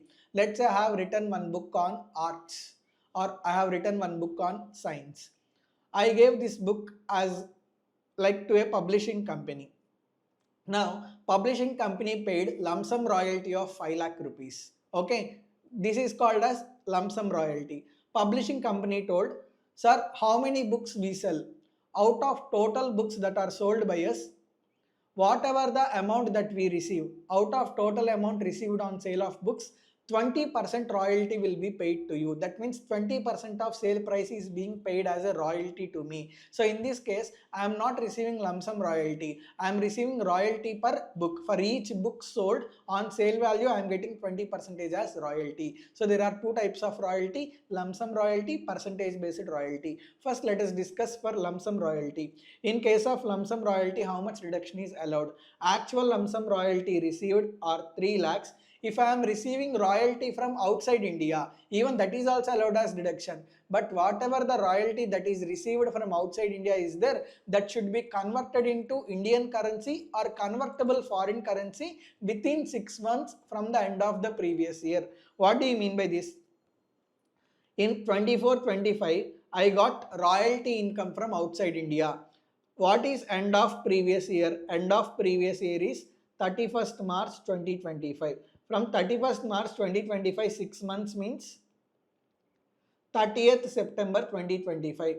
So on or before 30th September 2025, whatever the foreign royalty that I bring into India or I brought into convertible foreign currency, only that royalty income is eligible for deduction under section 80 QQB. For example, from foreign, I got 5 lakh rupees royalty, but before 30th September 2025, I converted only 2,70,000 rupees. Now how much is eligible for deduction? Only 2,70,000 is eligible for deduction. Now deduction under section 80 QQB is equal to how much is actual royalty received?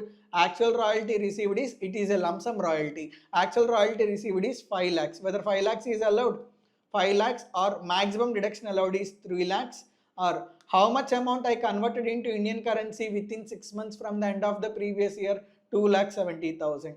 Whichever is lower means 2,70,000 is allowed as deduction under section 80QQB. Is it clear? Are you able to understand? So whenever lump sum royalty is received, deduction under section 80QQB is equal to lump sum royalty received or 3 lakhs or royalty converted into Indian currency within 6 months from the end of the previous year, whichever is lower. Is it clear?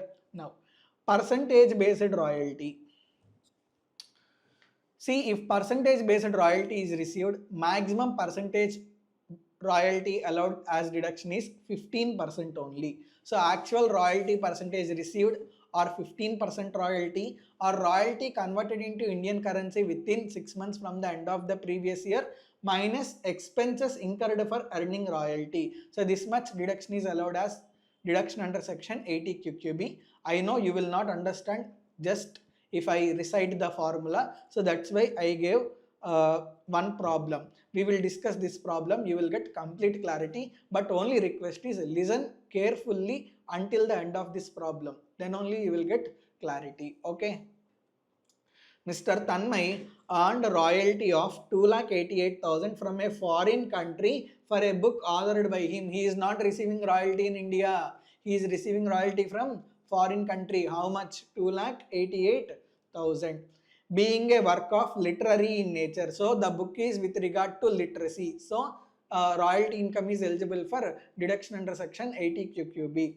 The rate of royalty is 18%. See, he received 18% royalty, but whether 18% royalty is allowed? No, maximum royalty allowed is 15%. Correct. The expenditure incurred by him for earning this royalty was 40,000. So for earning that royalty, how much expenditure? 40,000. Amount remitted to India till 30th September 2025 is 2,30,000. That means within 6 months from the end of the previous year, how much royalty was remitted? Only 2,30,000. Even though he is receiving 2,88,000, only 2,30,000 is brought into India, brought into convertible foreign currency within 6 months from the end of the previous year. Okay. The remaining amount was not remitted till 31st March 2026. I already said deduction under section 80QQB allowed only under optional tax rates. Under default tax rates only 3 are allowed. Correct? That means remaining every deduction is not allowed under default tax rates. Now shall we calculate? So who in hands of Mr. Tanmay? First of all, royalty income received is taxable under other sources, right? How much is taxable under other sources? Royalty income. How much is royalty income? How much he got? He got 2,88,000. What are expenses? 40,000. So how much is taxable under other sources? 2,48,000 is taxable under other sources. So gross total income is 2,48,000. Now deduction, like under chapter 6A deductions, we can claim deduction under section 80QQB, right? Shall we find out how much is deduction under section 80QQB? What is the formula? Deduction under section 80QQB is equal to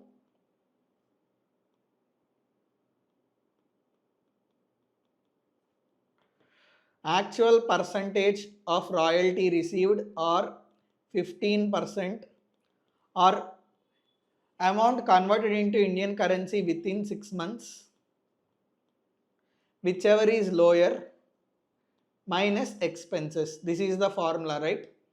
How much is actual percentage of royalty received? Actual percentage of royalty received is for 18%. For 18%, how much is royalty? 2,88,000. If you know for 18%, you will also know for 15%, right? Calculate proportionately. 2,88,000 divided by 18 into 15. How much? 2,40,000. So 15% royalty means 2,40,000. Or how much amount is converted into Indian currency within 6 months? 2,30,000. Out of these three, whichever is lower, minus expenses. How much are expenses? 40,000. So out of these three, whichever is lower means 2,30,000 minus 40,000. 1,90,000 is allowed as deduction under section 80QQB. So deduction under section 80QQB is equal to 1,90,000. How much is net total income? 248 minus 190. 58,000 is total income. Now did you understand how to calculate? Good. Next, 80 RRB. With regard to any patent, if any patent fees is received, for such patent fees, you can claim deduction under section 80 RRB. Who can claim deduction under 80 RRB? Only resident individual being a patent owner, including co-owner. 80 QQB, 80 RRB. These two sections allow deduction only for resident individuals. Under 80 RRB, what is the eligible income? So eligible income is patent fees received. He can be co-owner also. As a co-owner also, if any patent fees is received, that patent fees is allowed as deduction under section 80 RRB. My dear friends, let's say I invented a car that runs on water. Now I know how to manufacture a car with water. I took patent. The procedure for manufacturing a car with water. I don't want to manufacture. I gave this patent to some car company. That car company, using my patent, it is manufacturing the car with water and it is paying me patent fees. Okay, well and good. Whatever the patent fees that I received, that is eligible for deduction under section 80 QQB. I sold the patent. On sale of patent, capital gains will arise. Okay, that income is not eligible for deduction under section 80 QQB. Whatever the patent fees that is received, only that is eligible for deduction. Another important point, they are selling the car and from car they are making money. That money is not eligible for deduction under section 80 QQB. That means using this patent, if any product is manufactured and sold, whatever the sale proceeds that are received, those sale proceeds are not eligible for deduction under section 80 RRB. Okay, so that means whatever the patent fees that is received for giving patent on rent, only such patent fees is eligible for deduction under section 80 RRB. So what is the deduction? Actual patent fees are 3 lakhs. If patent fees is earned outside India, it should be brought into India within 6 months from the end of the previous year. Then only that amount is eligible for deduction. Is it clear? Good. Now let us discuss section 80C. See, under section 80C, deduction is available only for individual and HUF. If individual invests his money in various schemes, whatever the money that is invested is there, such amount is eligible for deduction under section 80C. But maximum deduction allowed under section 80C is 1,50,000. Now let us see what are all the investments that are eligible for deduction under section 80C. First, life insurance premium. See, LIC policies. If you take any LIC policy and for that LIC policy if you pay any premium, such premium amount is eligible for deduction under section 80C. But total premium paid is not eligible for deduction. For that there is criteria. If you take LIC policy before 1st April 2012, maximum deduction allowed is equal to premium paid or 20% of sum assured, whichever is lower. What do you mean by this? Let's say on 30th March 2012, that means before 1st April 2012, right? 30 March 2012 means before 1st April 2012. I took LIC policy. Sum assured is 4 lakhs. LIC premium is 90,000. How much is LIC premium? 90,000. Now how much deduction is allowed under section 80C? Deduction under section 80C is equal to actual premium or 20% of sum assured, whichever is lower. Correct? Now how much is actual premium? Actual premium is 90,000. 20% of sum assured means 4 lakhs into 20%, which is nothing but 80,000. Out of these two, whichever is lower means only 80,000 is allowed as deduction. That means even though 90,000 insurance premium is paid, 90,000 is not allowed as deduction, only 80,000 is allowed as deduction. So if life insurance policy is taken before 1st April 2012, amount of deduction is equal to actual life insurance premium or 20% of sum assured, whichever is lower. If LIC policy is taken on or after 1st April 2012, maximum deduction allowed under section 80C is equal to actual life insurance premium or 10% of sum assured, whichever is lower. If LIC policy is taken on or after 1st April 2013, maximum deduction allowed is equal to, see, on or after 1st April 2013 also, maximum deduction allowed is actual life insurance premium or 10% of sum assured, whichever is lower. But after 1st April 2013, if you are taking life insurance premium, if you are taking life insurance policy for disabled person under section 80U or person suffering with specified disease under section 80DDB, that means from 1st April 2013 onwards, for disabled persons or specified diseased persons, for them if you take LIC policy, up to 15% of sum assured deduction is allowed. For other persons, maximum deduction allowed on or after 1st April 2013 also is 10% of sum assured. So on or after 1st April 2013, if policy is taken for disabled persons or those who are suffering with specified disease, up to 15% of sum assured you can claim as deduction. For other persons, if you take policy after 1st April 2013, only up to 10% of sum assured you can claim as deduction. So in case of an individual, if LIC policy is taken either for self or spouse or children, then that amount is eligible for deduction under section 80D. In case of HUF, if HUF takes LIC policy in the name of any member of HUF, such LIC premium paid is allowed as deduction under section 80C. Next, we have discussed in salaries, employee contribution to recognized provident fund up to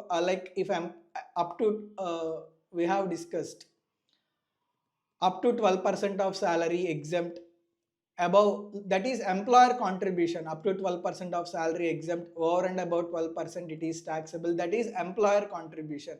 Whatever the employee contribution to recognized provident fund or statutory provident fund or public provident fund is there, that amount is eligible for deduction under section 80C. This point I have already discussed under the head salaries also. And public provident fund, I am a practicing professional, I do not have salary income. So if I deposit any money in public provident fund, that amount I can claim as deduction under section 80C. But in public provident fund, minimum you should deposit 500 rupees. That means in terms of 500s you should deposit, multiples of 500 you should deposit. So minimum 500 you should deposit. Maximum you can deposit any amount, but maximum deduction allowed under section 80C is only 1,50,000 rupees. Okay. Next, subscription to Sukanya Samriddhi account in the name of girl child. Girl child need not be biological child. For example, for my daughter, if I deposit any money, I can claim it as deduction under section 80C. Let's say my brother's daughter is there. Okay, in the name of my brother's daughter, I deposited money in Sukanya Samriddhi scheme account. Even that money also I can claim as deduction under section 80C, even though she is not biological children. Okay, so in the name of any girl child, if an individual opens Sukanya Samriddhi account, and in that account if he deposits money, whatever the amount deposited in Sukanya Samriddhi scheme account is there, that amount is eligible for deduction. Subscription to national savings certificate. So if I purchase national savings certificates, amount deposited in national savings certificates is eligible for deduction under section 80C. Not only amount deposited or amount purchased, if any interest is paid, even that interest amount is also eligible for deduction under section 80C. Is it clear? Next, subscription to ULIP, unit linked insurance plan of UTI or LIC. So if you take any ULIP, unit linked insurance policy, either with LIC or unit trust of India, whatever the premium paid that is there, that is eligible for deduction under section 80C. You can purchase unit linked insurance policy either in your name or in the name of your wife or in the name of your children. Next, contribution to annuity plans of insurance companies. Annuity plan means what? For example, every year or every month I will pay 5,000 rupees to insurance company. After 60 years, insurance company every month will pay 30,000 rupees pension to me. Are you able to understand? See, when I am working, every month I am paying 5,000 rupees as a contribution to life insurance company, corporation. After my retirement, it will start paying me pension. So annuity means what? After certain period of time, like the opposite person will pay amount to us on a continuous basis at specific intervals. Okay, so that policy we call as annuity policy. So if I take any annuity policy with LIC or any other insurance company, for that annuity policy, if I pay any premium, that premium is eligible for deduction under section 80C. Next, subscription to units of mutual funds or UTI. So if I purchase UTI units or notified mutual fund units, whatever the amount that is used for purchase of those units, that amount is eligible for deduction under section 80C. Contribution to pension fund of mutual fund or UTI or National Housing Bank. Next, tuition fees. See, for the purpose of children education, if any tuition fees is paid, such tuition fees is eligible for deduction under section 80C. Please remember, certain important points are there. Whatever the tuition fees is there, that tuition fees should be paid only for education in India. Okay, and whatever that education is there, that education should be full-time education in India. So for full-time education in India, if any tuition fees is paid, such tuition fees is eligible for deduction under section 80C. Another important point, SSC has 4 children, tuition fees is paid for 4 children. For 4 children's tuition fees is not allowed as deduction under section 80C. Out of total children, any of the 2 children's tuition fees is eligible for deduction under section 80C. And once again I am saying only school fees or university fees or college fees, that is only eligible for deduction under section 80C. If any donation is given, generally if you want to join in any college you need to give donation. Such donation is not eligible for deduction under section 80C. You need to, development fees will be there. In engineering colleges it will be collected, that is not eligible for deduction under section 80C. If you take any housing loan, for housing loan you will repay principal amount, right? So principal repayment of housing loan is also eligible for deduction under section 80C. Next, for the purpose of purchase of house, you will pay stamp duty or registration fees. Okay, even that stamp duty or registration fees is also eligible for deduction under section 80C. Next, if you are having fixed deposit with scheduled bank for minimum 5 years or term deposit with post office for minimum 5 years, even that whatever the amount that is deposited, FD for 5 years is there, that amount is also eligible for deduction under section 80C. Subscription to NABARD bonds, senior citizen savings scheme, even like if you purchase any notified NABARD bonds, amount used for purchase of notified NABARD bonds is eligible for deduction under section 80C. Next, contribution to additional account of NPS.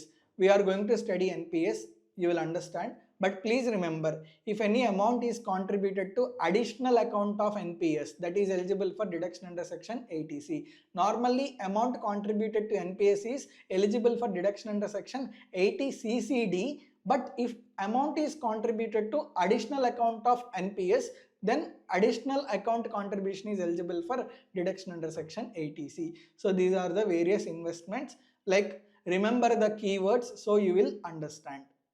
If you remember the keywords and after reading the question in the examination, if you are able to identify the keyword, sufficient. You can gain marks.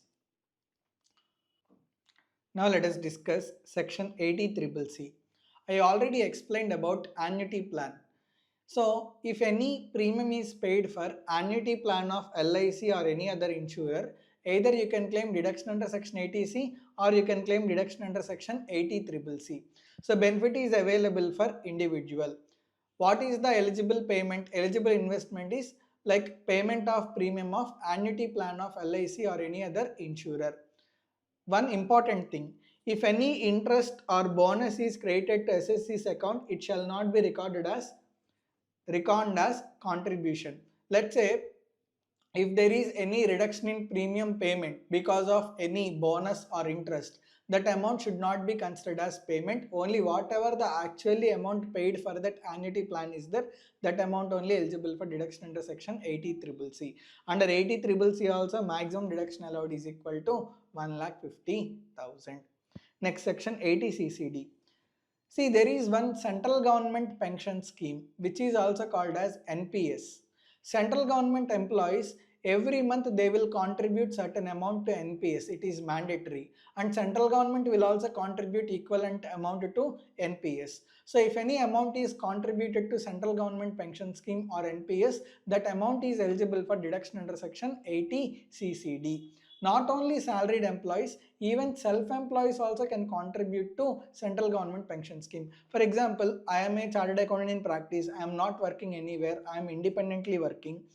I contributed amount to central government pension scheme on a monthly basis till my 50 years or 60 years. After that period, central government will pay pension to me. So like during this period, central government is taking amount from me under central government pension scheme, and after certain period of time it starts giving back. It's same like annuity plan only. Okay, so if any amount is contributed to central government pension scheme, such contribution is eligible for deduction under section 80 CCD. Not only salaried employees, even self-employees can also claim deduction under section 80 CCD. For self-employee, that means those who are engaged in business or profession, they can claim deduction under section 80 CCD. How much deduction is allowed? Actual contribution or 20% of gross total income, whichever is lower, will be allowed as deduction under section 80 CCD 1. For example, my gross total income is 18 lakhs. I contributed 5 lakhs to central government pension scheme. Whether 5 lakhs is allowed as deduction, maximum deduction allowed to me under section 80 CCD 1 is equal to actual contribution 5 lakhs or 20% of gross total income. 18 lakhs into 20%, how much? 3.6 lakhs. Whichever is lower means 3.6 lakhs is allowed as deduction under section 80 CCD 1. Is it clear? Next, in case of salaried employee, both employer contribution as well as employee contribution is eligible for deduction. Employee contribution is eligible for deduction under section 80 CCD 1. Employer contribution is eligible for deduction under section 80 CCD 2. So employer contribution 80 CCD 2, employee contribution is eligible for deduction under section 80 CCD 1. How much employee contribution is eligible for deduction? Actual contribution or 10% of salary. What salary means? Salary means basic plus DA forms part of retirement benefits. So actual contribution or 10% of salary, whichever is lower, that is allowed as deduction under section 80 CCD 1. Employer contribution. If employer is central government or state government, then actual contribution by central government or state government or 14% of salary, whichever is lower. If employer is other employer means what? Private employer other than government employer. If employer is private employer, then if employee is paying taxes under default tax rates, actual employer contribution or 14% of salary, whichever is lower. If employee is paying taxes under optional tax rates, actual contribution or 10% of salary, whichever is lower, that will be allowed as deduction. Is it clear? So very simple. This is a recent amendment in Finance Act number 2. Previously, for other employer, actual contribution or 10% only. However, from Finance Act number 2 of 2024, for other employer, if employee is paying taxes under optional tax rates, up to 14% of salary, deduction is allowed under default tax rates. Is it clear? Very simple. Self-employee you understood. For salaried employee, in case of salaried employee, employer contribution, employee contribution, both are allowed as deduction. How much employee contribution is allowed? Actual employee contribution or 10% of salary, whichever is lower. How much employer contribution is allowed as deduction? If employer is central government employer or state government employer, then actual central government contribution or state government contribution or 14% of salary, whichever is lower. If employer is private employee paying taxes under default tax rates, actual employer contribution or 14%, whichever is lower. If employee is paying taxes under optional tax rates, actual employee contribution or 10% of salary, actual employer contribution or 10% of salary, whichever is lower, will be allowed. I will tell one example. Let's say employee contribution. Employee contribution is 1.8 lakhs. Employee salary is 10 lakh rupees. Now how much deduction is allowed? Deduction under section 80 CCD 1 is equal to actual employee contribution or 10% of salary, whichever is lower. How much is actual employee contribution? 1.8 lakhs. 10% of salary means 1 lakh, right? Whichever is lower means 1 lakh is allowed as deduction under section 80 1. Is it clear? Now, for salaried employee, how much deduction is allowed under section 80 1? Actual contribution or 10% of salary, whichever is lower, correct? For self-employee, how much deduction is allowed? Actual contribution or 20% of gross total income, whichever is lower, correct? See, along with these deductions, along with deduction under section 80 1, extra deduction is allowed under section 80 1B up to rupees 50,000, up to rupees 50,000. That means for salaried employee, self-employee, they can claim deduction under section 80 1. If actual contribution is more, then along with deduction under section 80 1, extra deduction is also allowed under section 80 1B. I will tell here how much is employee contribution.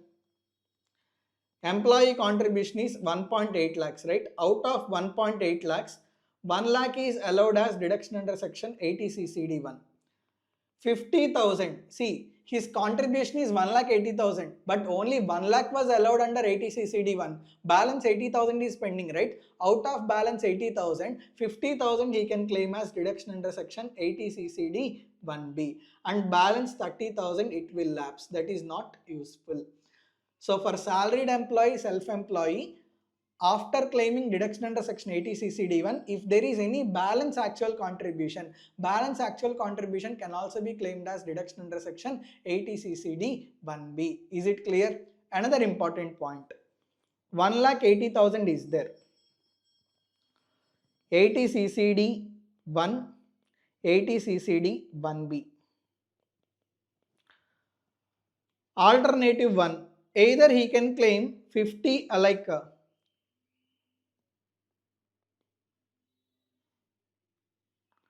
alternative one, either he can claim 1 lakh first and 50,000 second. Okay, or he can claim 50,000 first or 1 lakh second. Is it clear? That means in between 80 1 and 80 1B, the priority is up to the decision of the employee. I will tell another thing. For example, employee contribution is 1,30,000 only. How much is employee contribution? 1,30,000. Deduction allowed under section 80 1. Deduction under section 80 1 is 1 lakh. Now, for this 1,30,000, two options. Option 1, for 80 1, he can allocate 1 lakh, and for 80 1B, he can allocate 30,000. This is option 1. Option 2 is, for 80 1B, he can allocate 50,000, and 80,000 he can allocate to 80 1.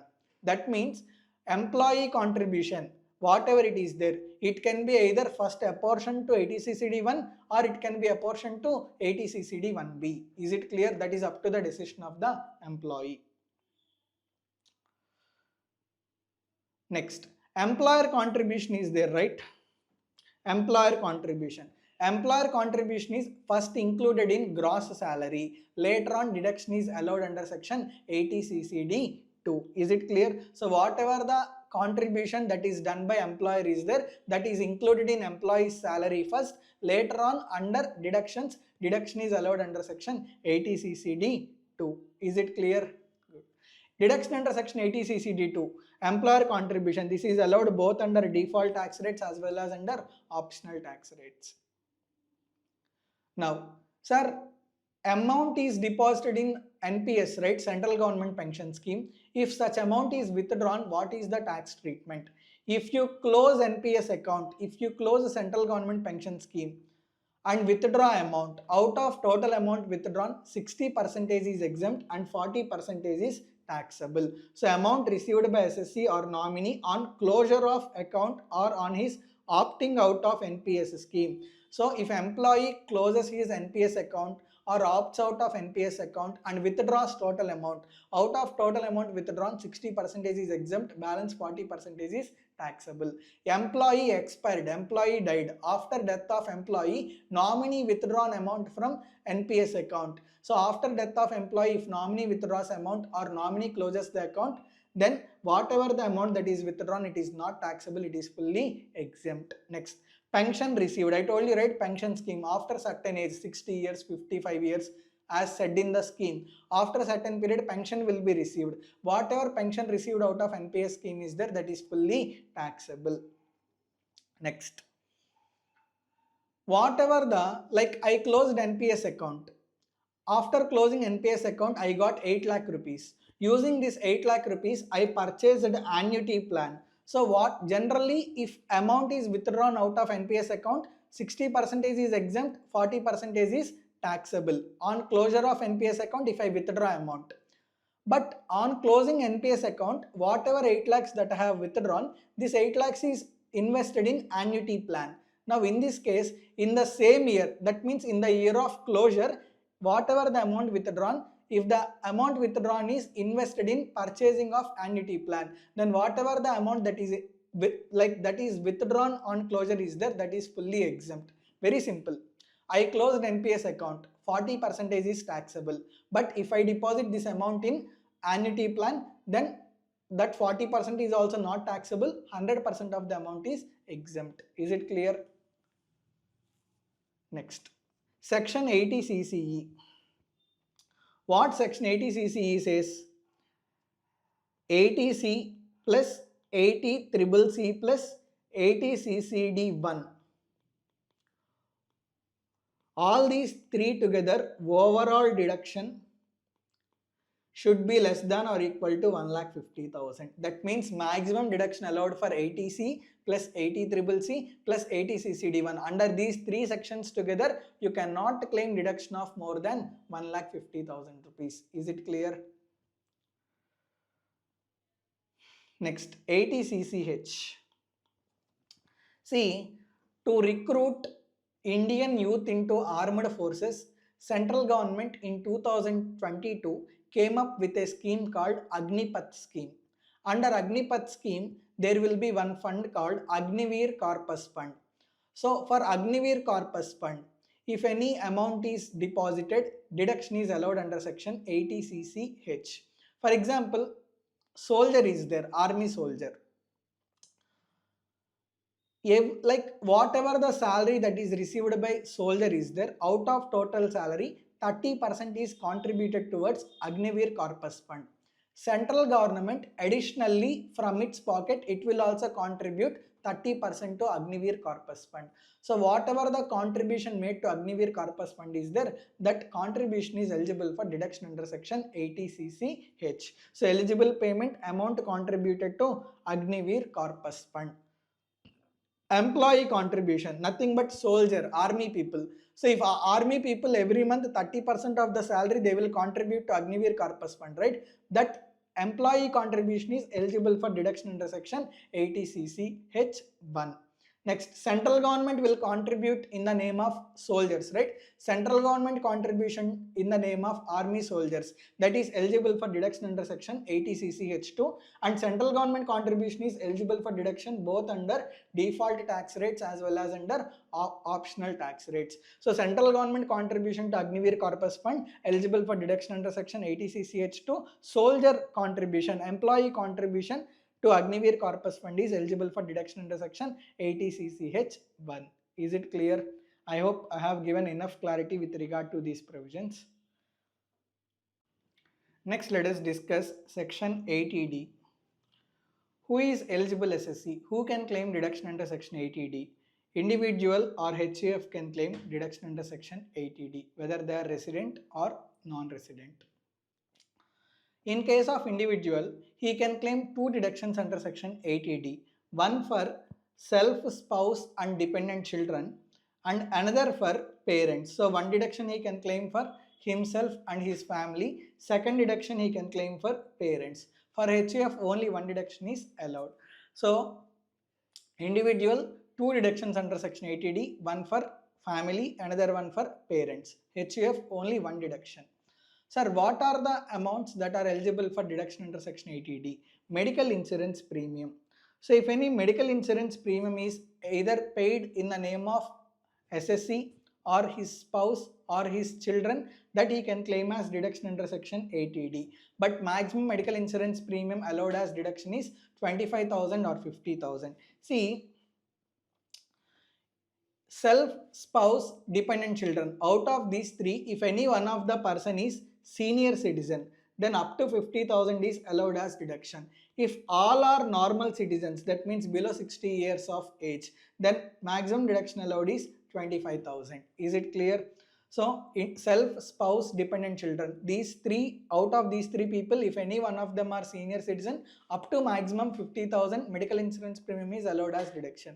If they are normal citizens, then up to 25,000 only deduction is allowed. Parents also, if both the parents are normal citizens, 25,000 is allowed as deduction. Any one of the parent is senior citizen, up to 50,000 medical insurance premium is allowed as deduction. Next, contribution to central government health scheme. See, this benefit is available of only if contribution is made for family. If contribution is made in the name of parents, then it is not allowed as deduction. So if any amount is contributed to central government health scheme in the name of either SSC or spouse or dependent children, 25,000 or 50,000 will be allowed as deduction. Next, preventive health checkup. See, for preventive health checkup, for consultation, doctor consultation, if any amount is spent, up to 5,000 deduction is allowed for self, spouse and dependent children, or up to 5,000 deduction is allowed for parents. Next, medical expenses. See, medical insurance premium, contribution to central government health scheme, medical expenses, these three are allowed as deduction only if payment is by way of bank transaction. That means medical insurance premium, contribution to central government health scheme, medical expenditure, if they are paid in cash, those are not allowed as deduction. Only if they are paid through bank transaction, then only they are allowed as deduction. However, preventive health checkup, either you can pay through bank transaction or you can make cash payment. That means preventive health checkup, no restriction. You can make payment in cash or bank. So remaining medical insurance premium, medical expenditure, contribution to central government health scheme, these should be paid only by way of bank transaction, then only deduction is allowed. Next, medical expenditure is allowed as deduction only for senior citizens. That means for normal citizens, if any medical expenditure is paid, SSC is 40 years old, medical expenditure incurred, that is not allowed as deduction. Only if SSC is senior citizen, for senior citizen, if any medical expenditure is incurred, such medical expenditure is allowed as deduction. So condition 1, only for senior citizen, medical expenditure is allowed as deduction.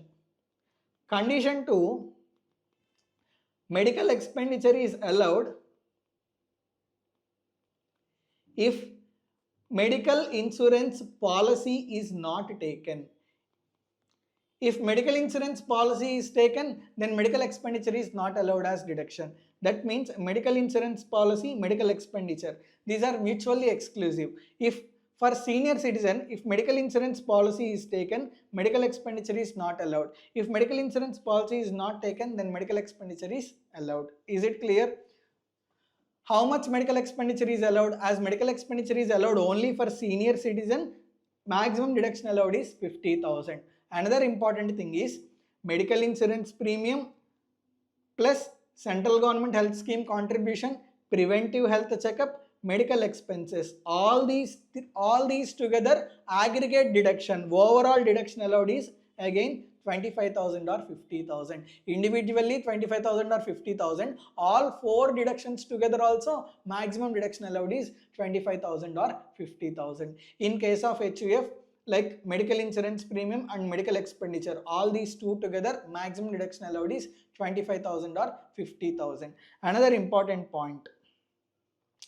In case of individual, two deductions are allowed, right? One for family, another one for parents. So preventive health checkup for family plus parents. These two together, maximum deduction allowed is 50,000. These two together also, maximum deduction allowed is 50,000. Sorry, 5,000.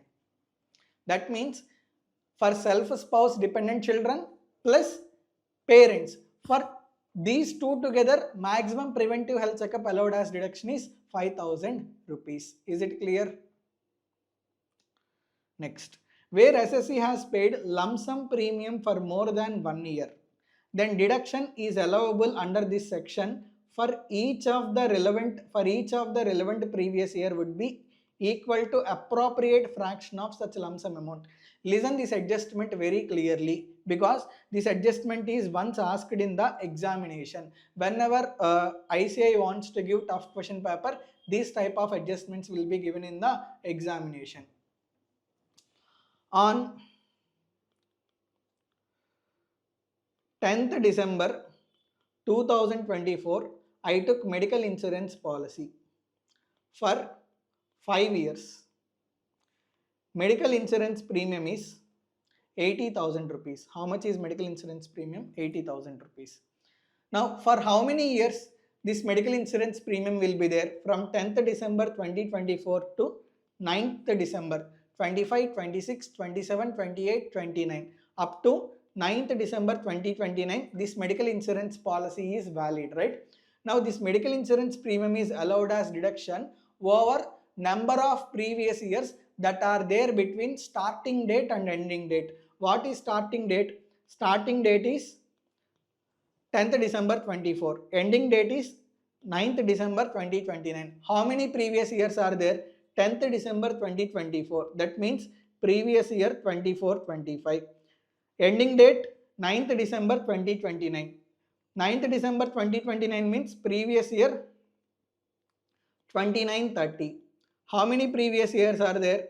Previous year 25-26, previous year 26-27, previous year 27-28, previous year 28-29. That means in between starting and ending date there are 6 previous years.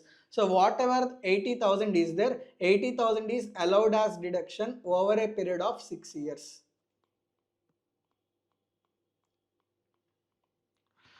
That means 80,000 divided by 6, how much? 13,333 is allowed as deduction over a period of 6 assessment years. Is it clear? So if any lump sum premium is paid, take starting date, take ending date. In between starting date and ending date, how many previous years are there? For all those previous years, equally medical insurance premium is allowed as deduction. So that's what you can read this. Let us discuss section 80G. See, any SSC can claim deduction under section 80G. What is allowed as deduction under section 80G? Donations are allowed as deduction under section 80G. So there are certain donations. These donations are classified into 4 categories. If donation is given to these specified donations, such donation is eligible for deduction under section 80G. Under category 1, how many donations are there? 24 donations are there. Category 2, 4 donations. Category 3, 2 donations. Category 4, 5 donations. So category 1, 24. Category 2, 4. 4 enough? Yeah. Category 3, 2. Category 4, 5. Good news is, you need not learn these 24 donations. 4 plus 2 plus 5, how much? 11. If you remember 11 donations, but 11 donations you need to remember perfectly. If you remember 11 donations, remaining all donations will fall under category 1, correct? So yeah, let us discuss 2, 3 and 4. Second, category 2, I am giving name Prime Minister. Prime Minister related donations are allowed under category 2. What are they? Prime Minister Drought Relief Fund, Jawaharlal Nehru Prime Minister, Jawaharlal Nehru Memorial Fund, Indira Gandhi Memorial Fund, Rajiv Gandhi Foundation. These 4 donations are allowed under category 2. Prime Minister Drought Relief Fund. Remember drought relief, because Prime Minister other relief funds are there under category 1. So Prime Minister only drought relief fund is allowed under category 2. PM drought relief fund, Jawaharlal Nehru, Indira Gandhi, Rajiv Gandhi, category 2. Category 3, contribution by a company as donation to Indian Olympic Association or to any association notified by central government. Remember, category 3, first donation is allowed only for company. For other category of persons, category 3, first donation is not allowed. Okay, so if company gives any donation to Indian Olympic Association, such donation is allowed as deduction to company under category 3, first point. Category 3, second point. Donation given to government or local authority or approved association for promotion of family planning. So any person, if donation is given to government or any authority approved by government for promotion of family planning, that is allowed as deduction under section category 3. Next, category 4, if donation is given to any trust or institution, you can see TTD, it is a trust. If any donation is given to TTD, even 300 rupees ticket you purchase for TTD, that is amounts to donation, that amount is eligible for you and for deduction under section 80G under category 4. So if any donation is given to public charitable trust or institution, it is allowed as deduction under category 4.1. If any donation is given to government or local authority for any purpose other than promotion of family planning, because for family planning, if you give donation, it is allowed as deduction under category 3.2. Other than family planning, if any donation is given to government, allowed as deduction under category 4.2. If any donation is given to any authority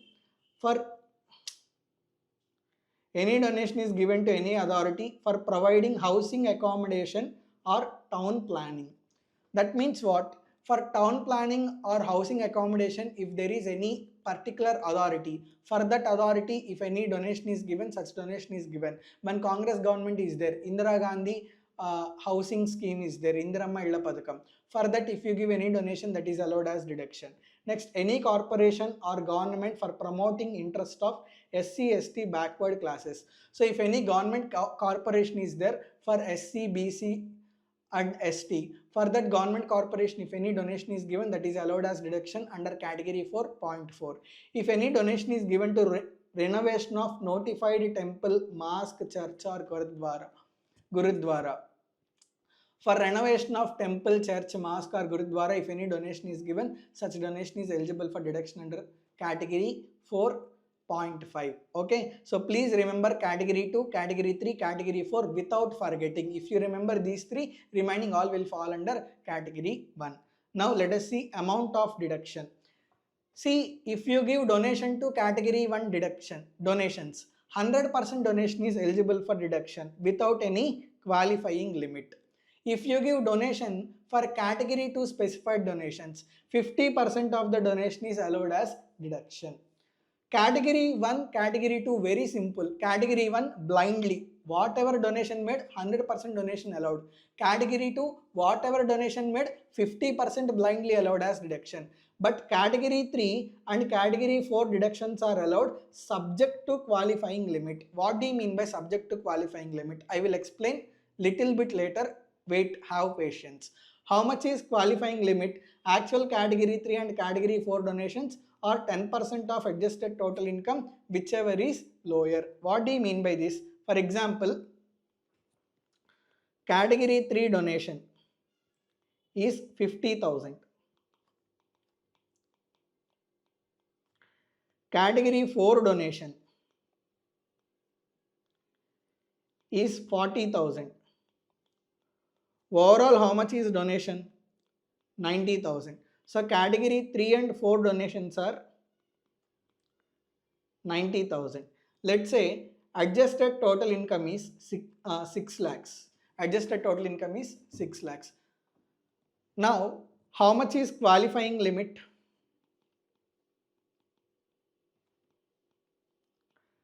Actual category 3 and category 4 donations or 10% of adjusted total income, whichever is lower, correct?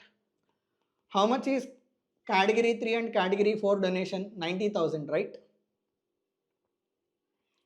90,000 or 10% of adjusted total income. 6 lakh into 10%. How much? 60,000. 90,000 or 60,000. Whichever is lower means 60,000 is qualifying limit. That means even though category 3 and category 4 donations are 90,000, these are allowed subject to maximum of 60,000 rupees. So qualifying limit 90,000 is subject to qualifying limit of 60,000 rupees. That means out of 90,000 only 60,000 is eligible for deduction. Now how much is eligible deduction? Qualifying limit is 60,000, right?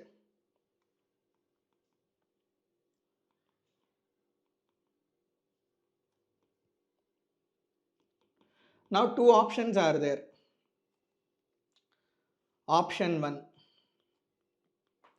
category 3, category 4. Option 1, you can give first priority to category 3.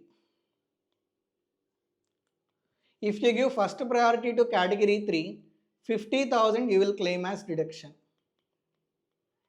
And balance 10,000 you are giving second priority to category 4. You will claim as deduction. This is option 1. Under option 1, how much is deduction allowed? Category 3, 100% deduction is allowed. That means 50,000. Category 4, 50% deduction is allowed. That means 5,000.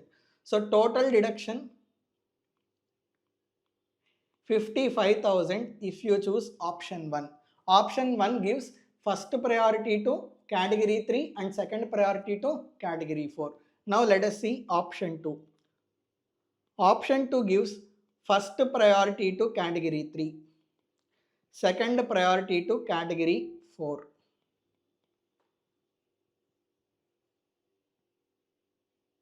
Hold on. Option 2 gives first priority to category 4, second priority to category 3.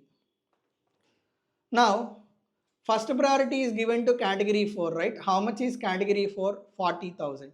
If I claim 40,000 for category 4, overall limit is 60,000 only. I can claim only 20,000 for category 3. So, category 3 100% allowed, category 4 50% allowed.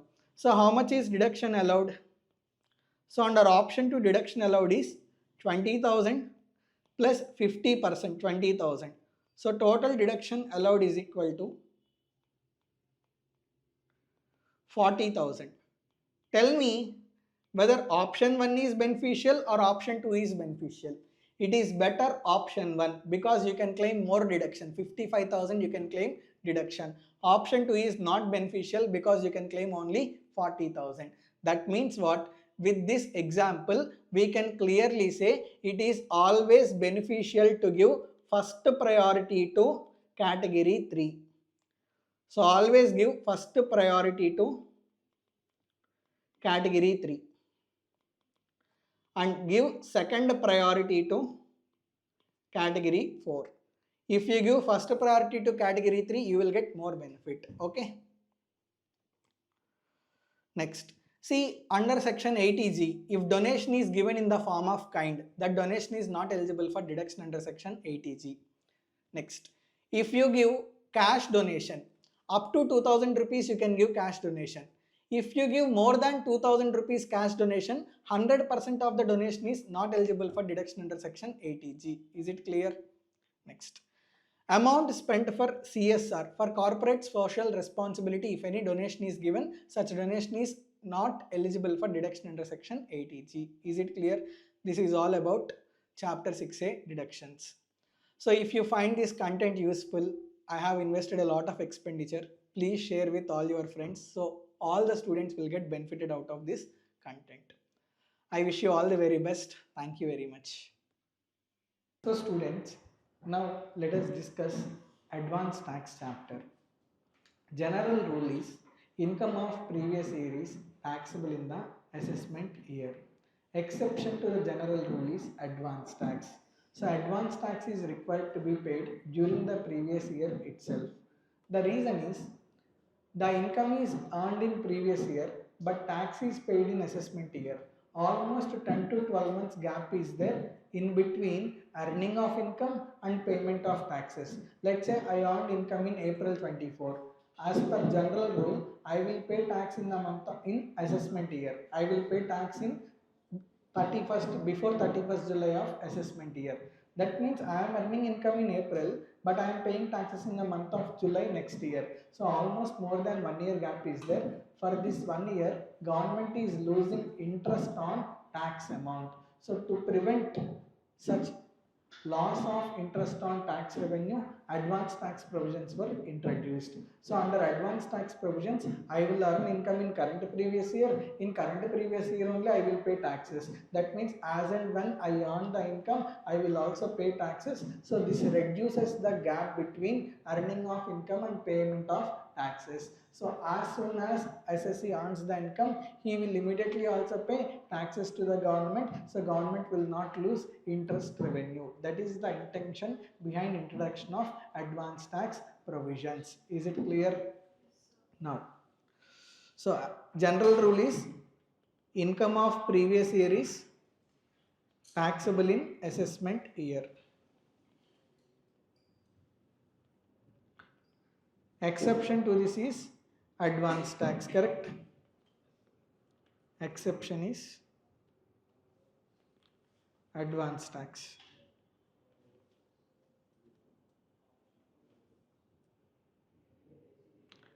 Sir, whether everyone is required to pay advance tax, that is the next question. In two cases, advance tax is not required to be paid. How many cases? Two cases. Case 1, if tax liability is less than 10,000, then advance tax is not required to be paid. Advance tax is not required to be paid. Careful, what is the amount that I have written? Less than 10,000. I did not write less than or equal to. That means even if tax liability is exactly equal to 10,000, advance tax is required to be paid. Are you able to understand? So please remember, only if tax liability is less than 10,000, then only advance tax is required to be paid. Next, in case of resident senior citizen who is not having PGBP income,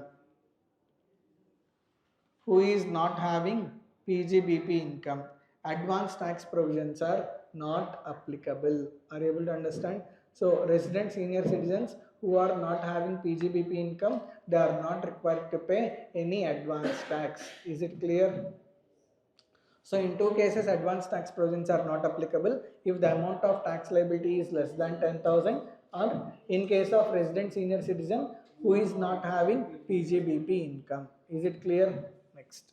Now let us see manner of computation of advance tax. Manner of computation of advance tax. How to calculate advance tax? Okay. First, I will give you the format. Note it down. If you understand, okay. Even if you do not understand, I will tell one example. Through that example, you will get complete clarity. Okay. So step 1 in calculation of advance tax is, let's say previous year 24-25 is there. What is the first day? 1st April 2024. On 1st April 2024, I will estimate my total income in 24-25. I will estimate how much income that I will earn in 24-25. So first step in calculation of advance tax is estimate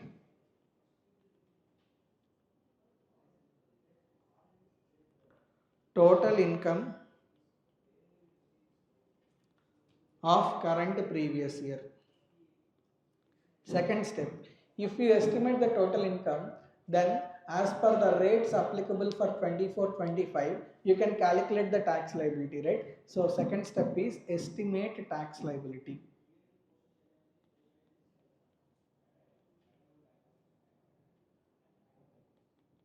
Next, step 3.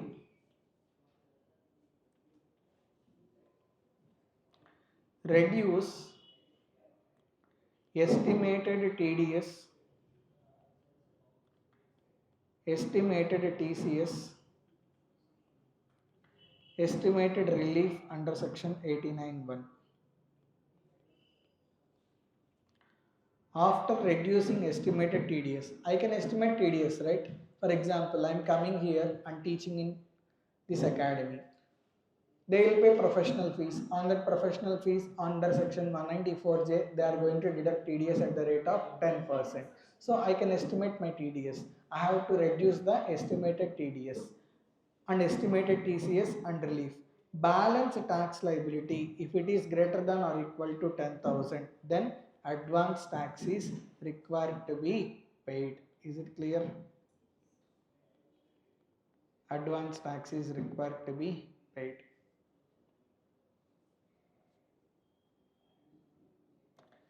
Sir, whether advance tax is required to be paid every month? No. Advance tax will be paid quarterly. Are you able to understand? So, first advance tax is paid on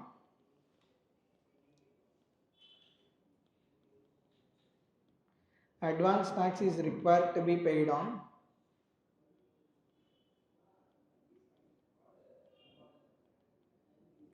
in installment basis, in brackets, on a quarterly basis. On a quarterly basis. Is it clear?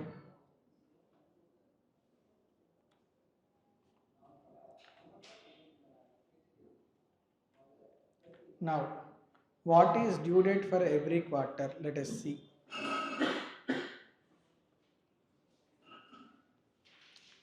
Due date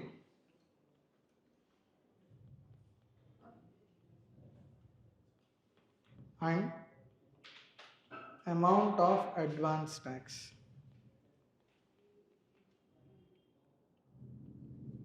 How many quarters are there? 4 quarters. Q1 range is April to July, right? So for April to July, April to June. For April to June, due date for payment of advance tax is on or before 15th June. On or before 15th June. Sir, how much advance tax is payable?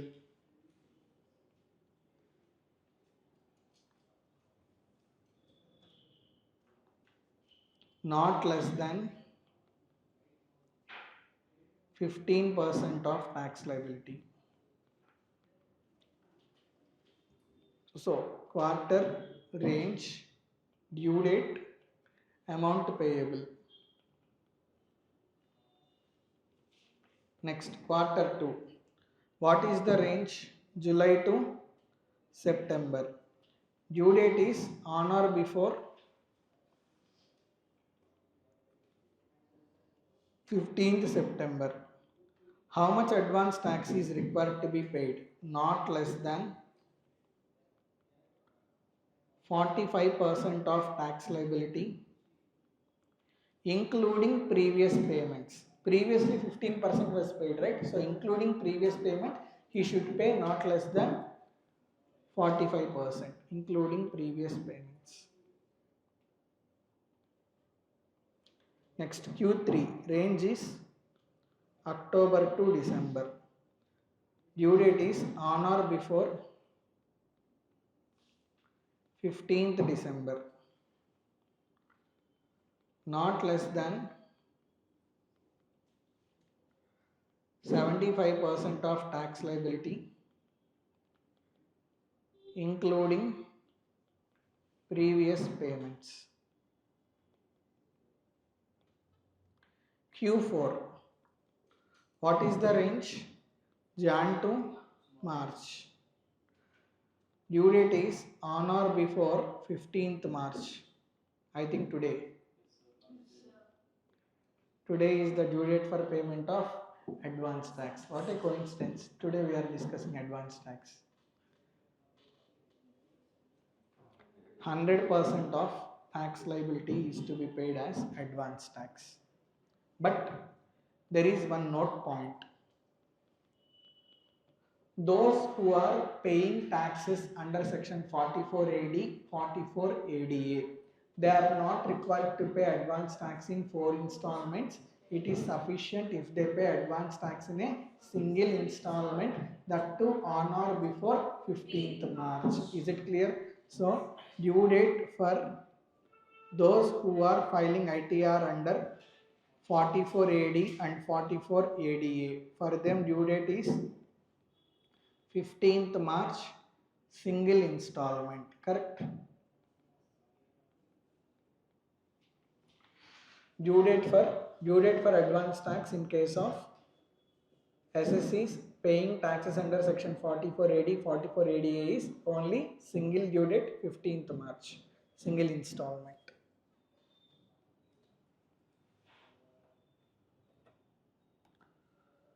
So before this time they need to pay whole advance tax in a single installment. Is it clear?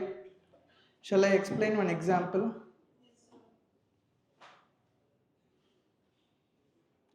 There is an individual whose name is Meera, not shampoo.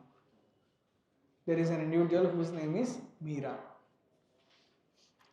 She is a resident individual, aged, how much age you want? 50. Sweet 16. Aged 50 years. Her total income is, first, in her total income, there is a salary income. Salary is 24 lakh 30,000.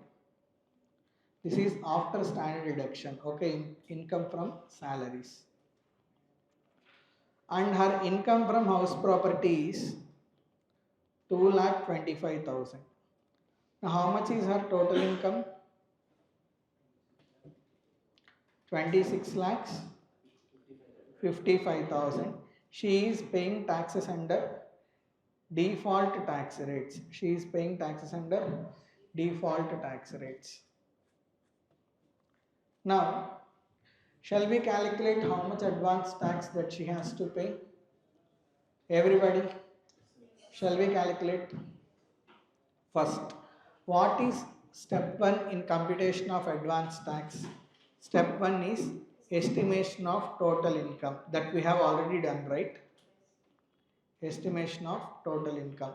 Her estimated total income will be how much?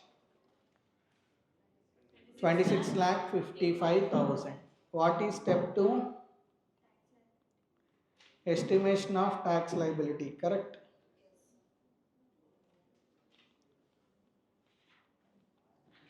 Shall we calculate tax on 26 lakh 55,000 under default tax rates? Now, total income is 26 lakh 55,000.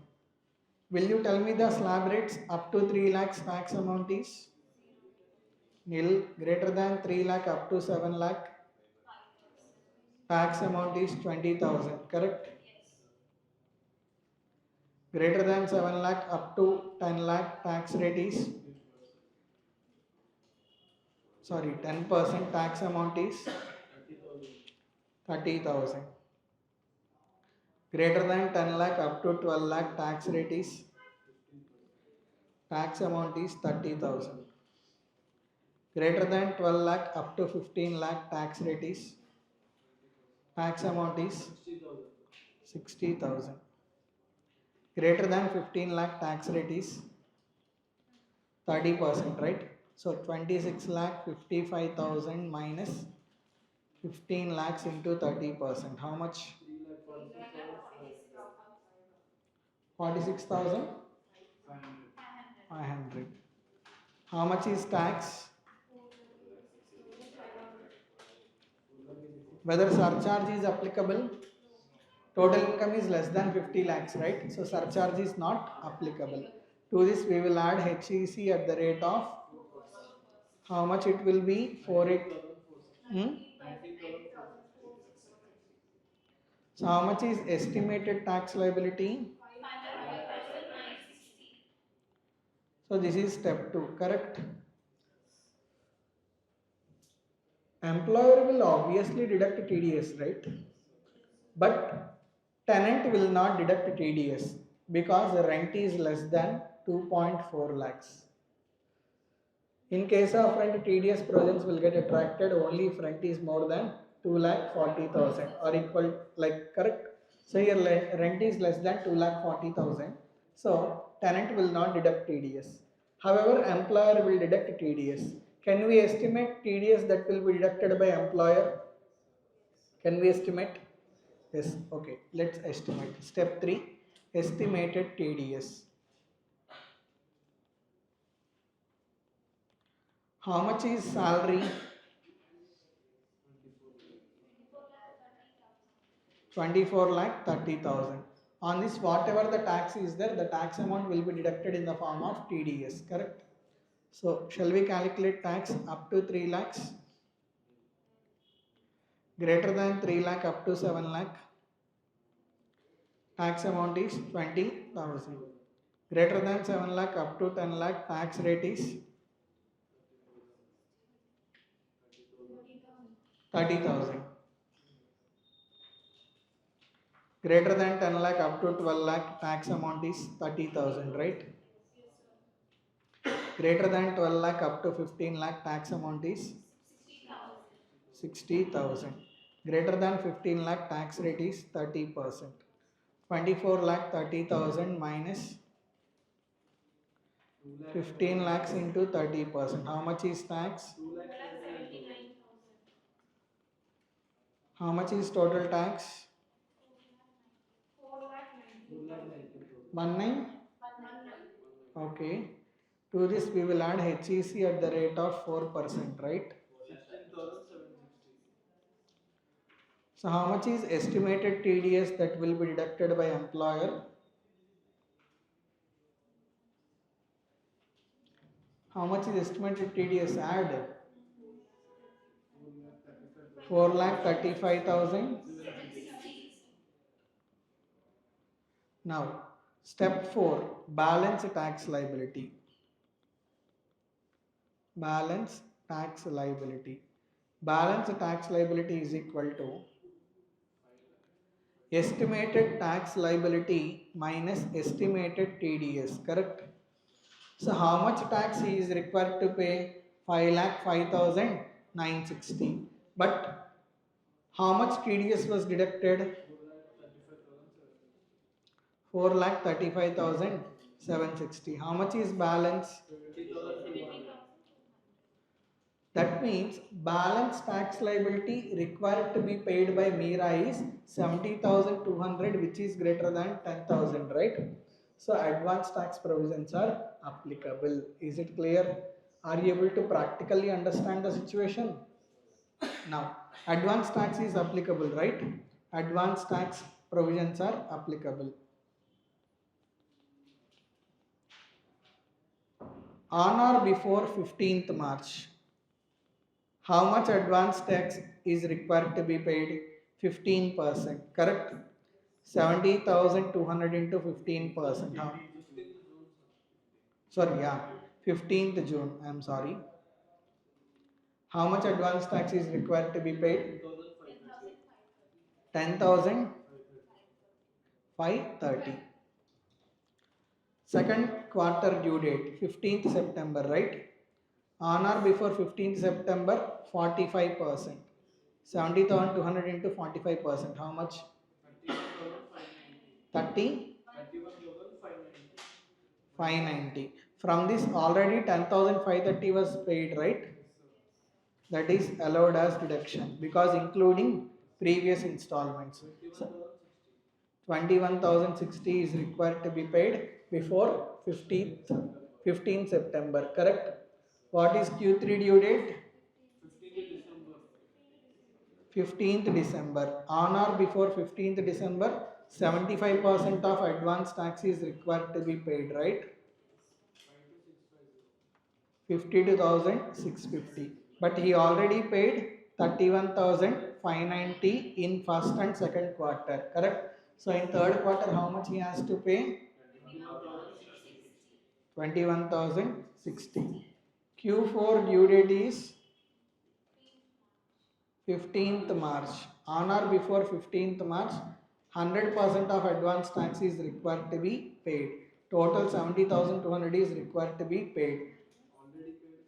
But already paid 52,650. 7,550 has to be paid on or before 15th March. Practical example.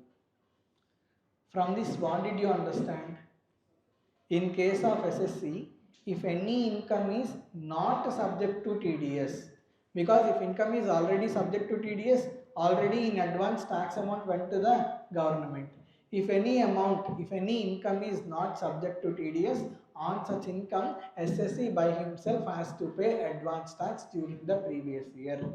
Here, house property income is not subject to TDS. On such house property income, whatever the tax liability is there, on that tax, SSC by himself has to pay advance tax during current previous year. As TDS was not deducted on income from house property, on that income from house property, whatever the tax amount is there, such tax amount SSC by himself has to pay as advance tax during current previous year accordingly. Is it clear?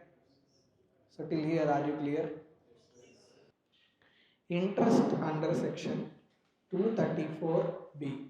Sir, when 234B interest arises, if advance tax is not paid, or even if advance tax is paid, amount of advance tax paid is less than or equal to 90% of assessed tax. Is it clear? In this case, section 234B interest will be levied. So interest under section 234B, when it is applicable in case of non-payment of advance tax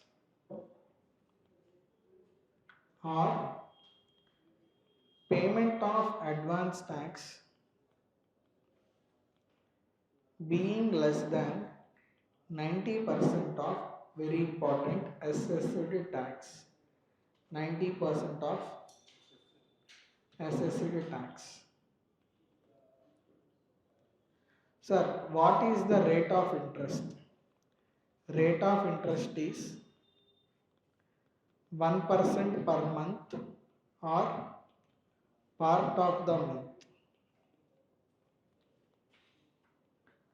So that 1% is to be calculated on what amount? 1% is to be calculated on shortfall. That means whatever the shortfall of advance tax is there, on shortfall of advance tax, we are going to calculate interest under section 234B. So payable on shortfall. Sir, what do you mean by shortfall? In case of non-payment of advance tax, shortfall means what? We will take assessed tax. From assessed tax, we will reduce TDS deducted, we will reduce TCS collected, we will reduce relief under section 89(1). After reducing this, whatever the balance amount is there, such balance amount we call as shortfall. On this shortfall, advance tax is required to be calculated. Sorry, interest on advance tax is required to be calculated under section 234B. In case of payment of advance tax, but payment of advance tax less than 90% of assessed tax. In this situation, we will take assessed tax.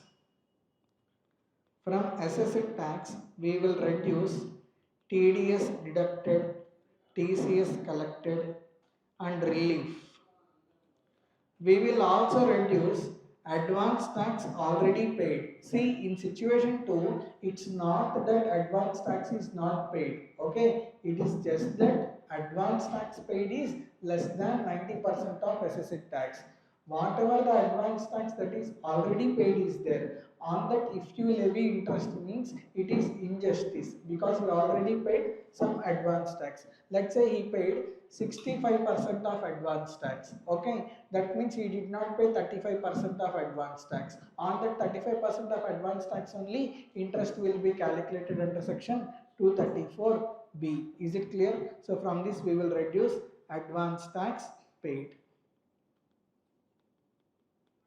Thereby we will arrive at shortfall. On this shortfall, we need to calculate interest. Is it clear? What is the rate of interest? Rate of interest is 1% per month or part of the month. Sir, from which date to which date interest will be calculated? For which period interest will be calculated? Interest will be calculated from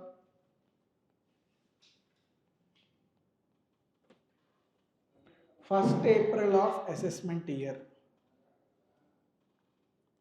Will be calculated from 1st April of assessment year till date of completion of assessment. Till date of completion of assessment.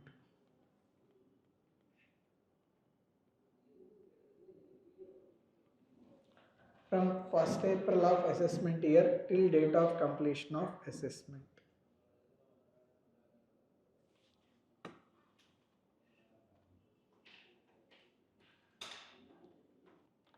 So did you understand how to calculate interest? When interest under section 234B will be levied? If advance tax is not paid or advance tax paid is less than 90% of assessed tax. In this situation, interest will be levied under section 234B.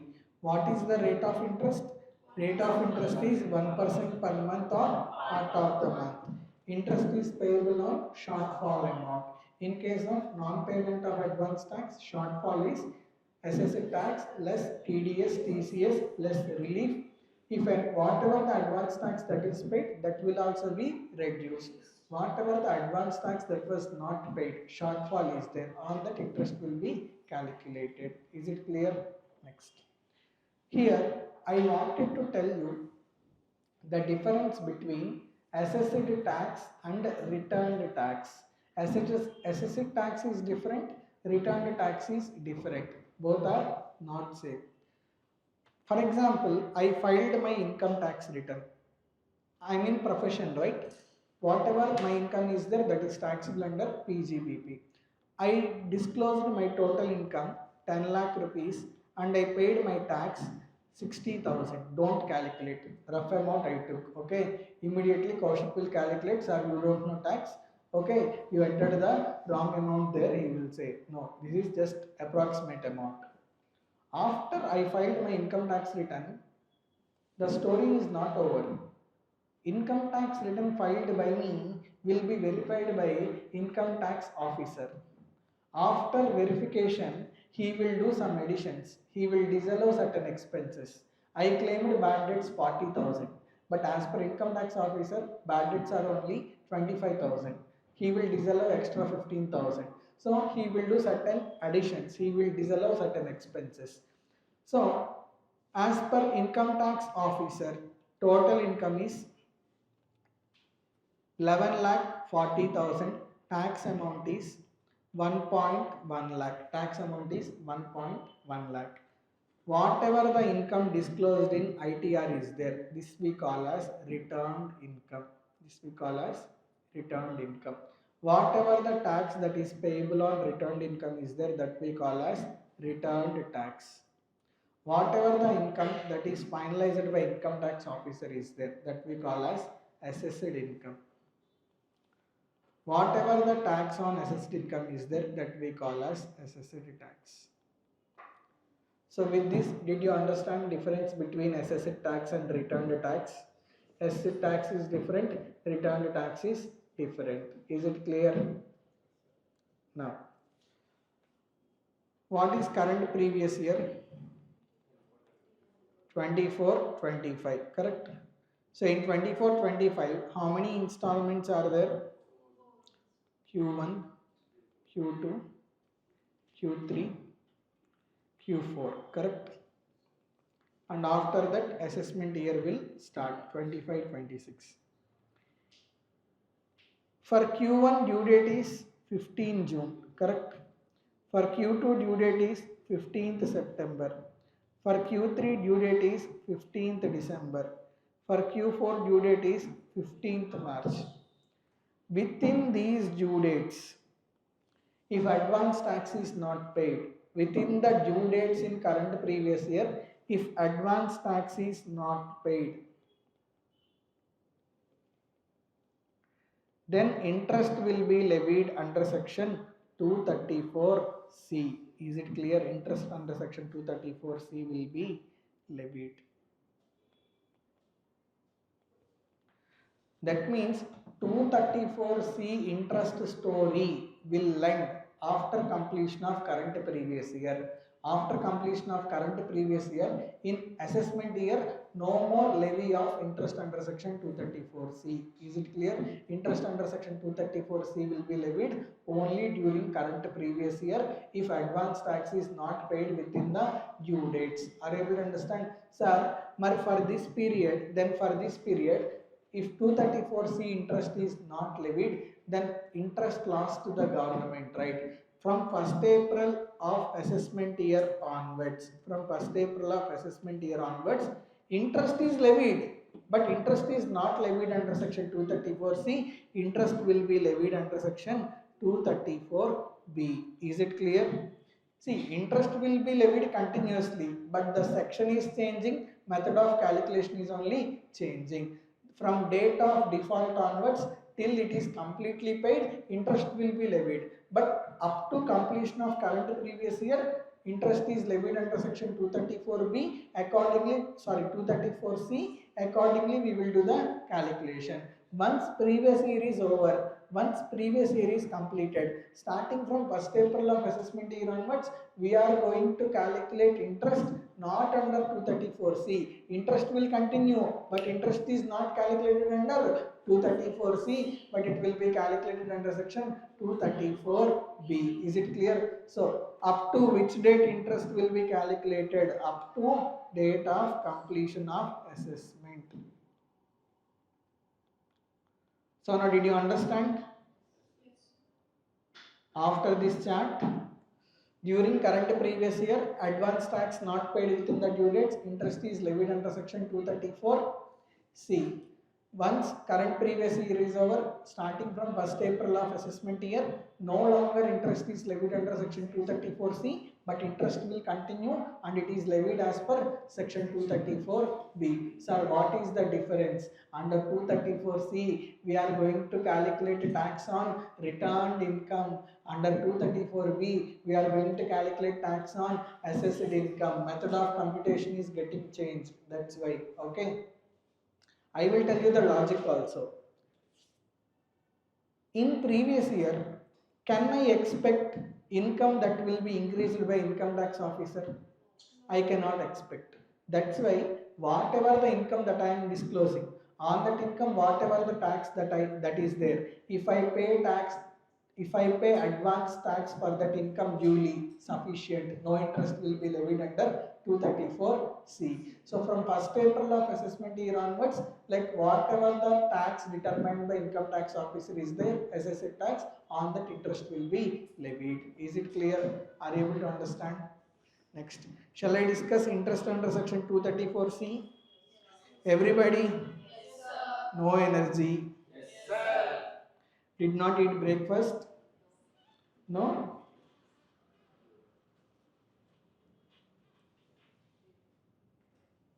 Interest under section 234C.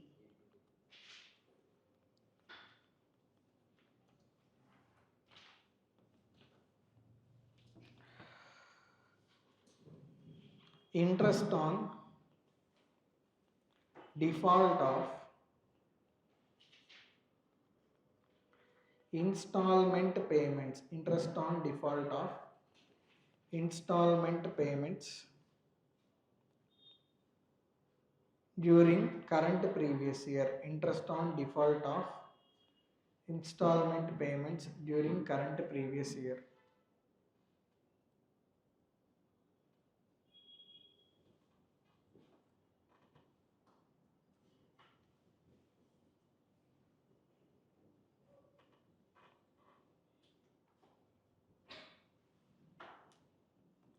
How many quarters are there? Quarter Q1. What is due date for Q1? Due date is 15th June. How much is advance tax payable?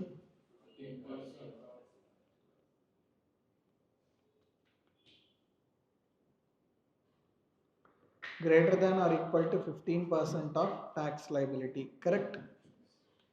Let us give one name. This is considered as A, advance tax payable. This will be compared with actual advance tax paid. Actual advance tax paid.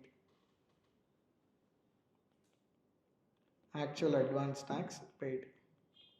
I am going to give name B. Difference between A and B is shortfall. Shortfall is equal to A minus B. That means advance tax required to be paid minus advance tax actually paid we call as shortfall. On the shortfall amount, interest will be calculated. What percent interest will be levied at the rate of 1% per month for 3 months. 1% per month for 3 months. What is due date? 15th September. Correct? Tell, due date is 15th June. I am sorry. Due date is 15th June. From 15th June to 15th September, how many months are there? 3 months. 15th June, like 15th June to 15th July 1, July to August, August to September. There are 3 months, right? So interest will be levied at the rate of 1% per month for 3 months. Next. What is Q2 due date? 15th September. On or before 15th September, 45% of tax liability, right?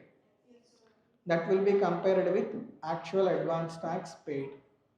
Difference will be shortfall. Correct? On shortfall, interest will be levied at the rate of 1% per month for 3 months. In between 15th September and 15th December, how many months are there? 3 months. So interest will be levied for 3 months. What is next due date Q3? 15th December. Minimum 75% of tax liability is required to be paid as advance tax, right?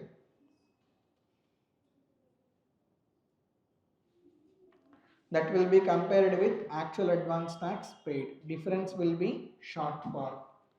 From 15th December to 15th March, how many months are there? 3 months. So interest will be levied at the rate of 1% per month for 3 months.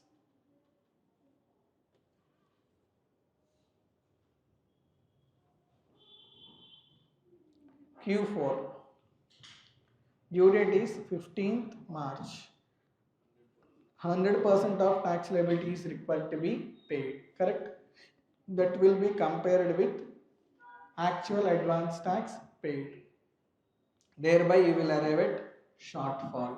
From 15th March to 31st March, because after 31st March 234C is not applicable, 234B is applicable. 15th March to 31st March, 16-17 days are there. Part of the month is also considered as 1 month. So interest will be levied at the rate of 1% per month for 1 month. Is it clear?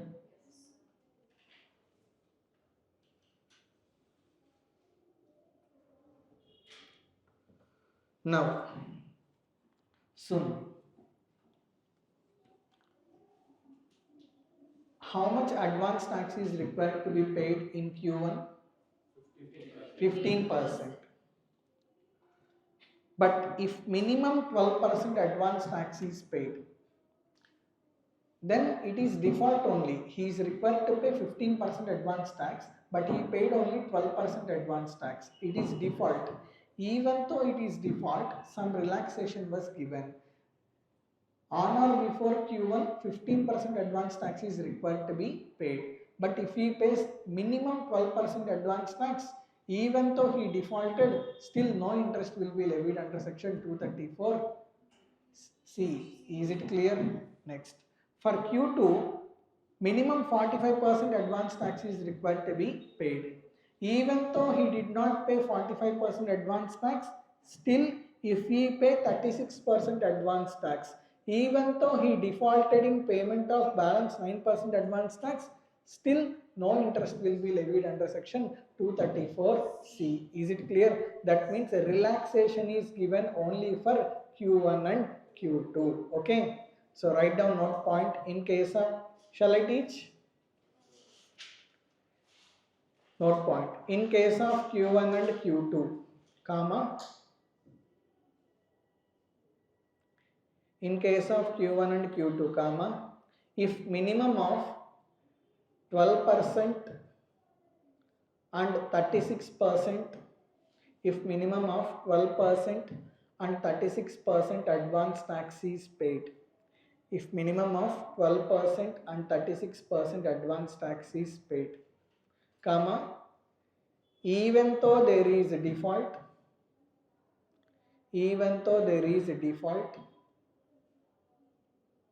comma, no interest is levied under section 234C. No interest is levied under section 234C.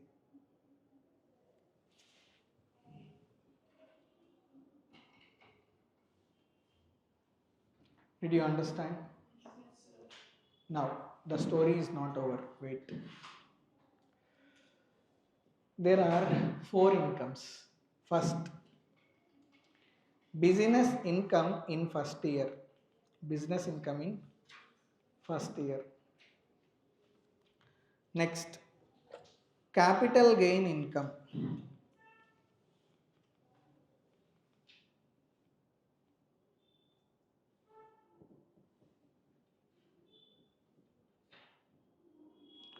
Business income in the first year, capital gain income, winnings, dividend income. These 4 incomes are unpredictable at the beginning of the previous year. Do you agree with me? Can you estimate dividend income as on 1st April of previous year? We don't know how much board of directors will allow dividend. That is unpredictable. So these 4 incomes we call as unpredictable incomes. For these 4 unpredictable incomes, the quarter in which these incomes comes, from that quarter onwards, advance tax is required to be paid as per the limits. For example, dividend income is received. Dividend income received on 21st November, 90,000 rupees. Now on this 90,000 rupees, 75% advance tax is required to be paid for Q3 and balance 25% advance tax is required to be paid in Q4. With regard to this 90,000, even if advance tax is not paid, even if advance tax is not paid in Q1 and Q2, even if advance tax is not paid in Q1 and Q2, no interest will be levied under section 234C. Is it clear? So unpredictable incomes are how many? 4. Winnings, dividend, capital gains, business, like first year business income. These 4 incomes are unpredictable. So the quarter in which you receive these incomes, from that quarter onwards you need to pay advance tax duly. Even if advance tax is not paid in earlier quarters, still no interest will be levied under section 234C. Is it clear? This is all about advance tax provisions. Now let us start with return of income chapter. In every exam, last question, theory question will be there. Most of the times theory question will be asked from return of income chapter. Minimum 2 to 4 marks theory question can be asked. He can ask explain about belated return, revised return, or explain about loss return, tax return preparer, defective return. Likewise, he will ask theory question. So most of the times you can expect theory question from return of income chapter. Please don't ignore. When the paper comes worst, at least this will save you. Okay, theory will save you. So don't take lightly. And this is not that much tough chapter also. Very simple and easy to understand. Okay, let's start quickly. First, let us discuss about who is required to file ITR. Every company and partnership firm mandatorily required to file ITR, including LLP. Okay, so every year company and partnership firm, including LLP, are mandatorily required to file income tax return. In case of other persons, we will calculate total income. Total income excluding two benefits. How many? Excluding two benefits. What are those two benefits? Excluding Chapter 6A deductions and excluding exemptions under 54 series. If they exceed basic exemption limit, then also income tax return is required to be filed. What do you mean by this?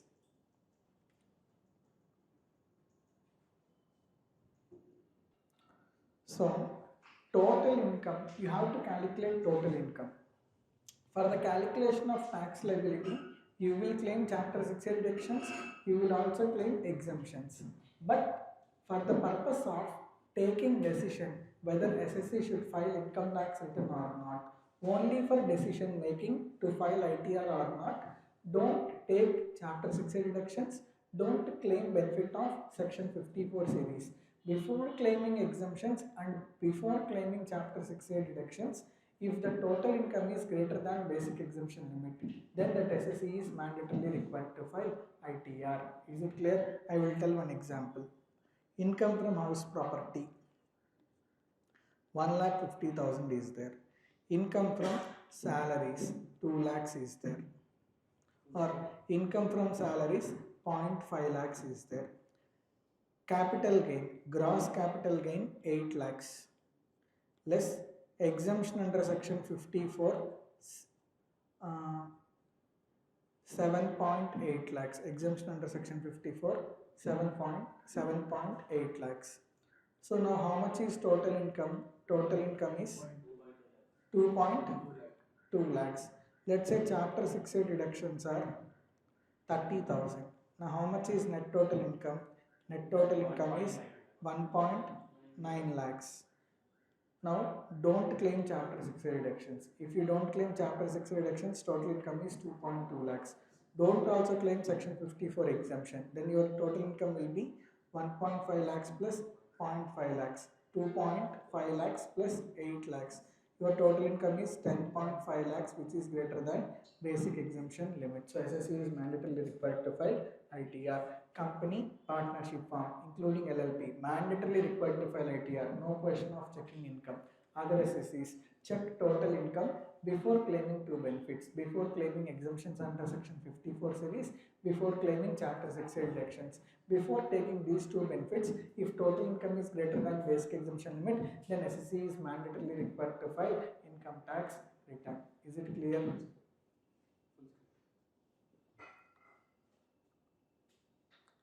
Shall I explain further? Now, in case of resident other than not ordinarily resident, see, resident is of two types, ROR or RNOR. Other than RNOR means what? ROR. Resident other than not ordinarily resident means resident and ordinarily resident.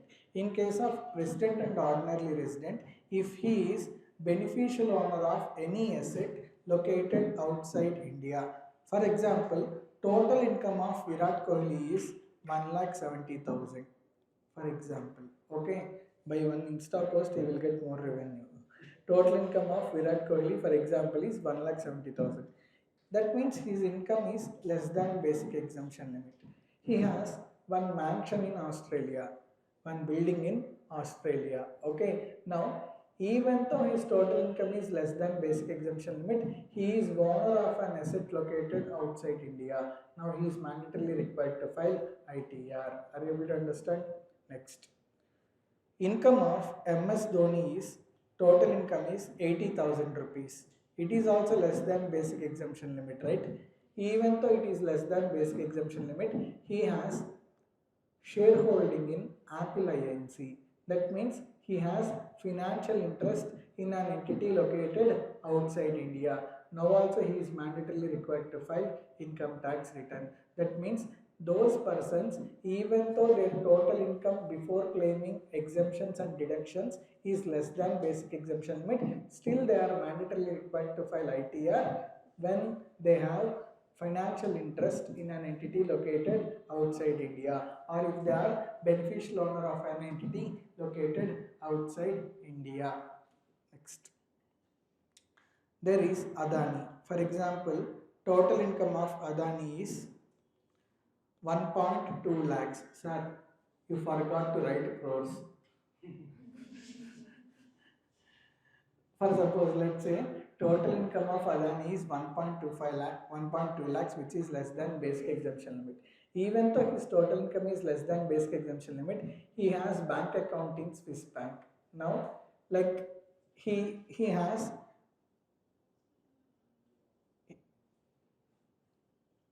signing authority in any account outside India. Now also he is mandatorily required to file ITR. So those resident and ordinary residents, even though their total income is less than basic exemption limit, but if they are having beneficial interest in any entity located outside India, or if they are beneficial owner of any asset located outside India, or if they are having signing authority in any entity located outside India, then they are mandatorily required to file ITR. Not only beneficial owner, beneficiary is also required to file ITR. What do you mean by beneficiary? Beneficial owner means the person who invested money in purchasing that asset. Beneficiary means the person who enjoys that asset. For example, Virat Kohli purchased a building in Australia for his wife Anushka. Now, Virat Kohli is beneficial owner, Anushka is beneficiary. Are you able to understand? See, even beneficiary of any asset located outside India, including financial interest outside India, is mandatorily required to file ITR. Here I wanted to tell one example. If beneficial owner is already filing income tax return, then beneficiary is not required to file ITR. Okay, so here you can see note point. Individual, if income is already included in the income of person who is beneficial owner, then beneficiary is not required to file income tax return. Is it clear? Beneficiary means the person who gets the benefit. Beneficial owner means the person who actually invests money to purchase that asset.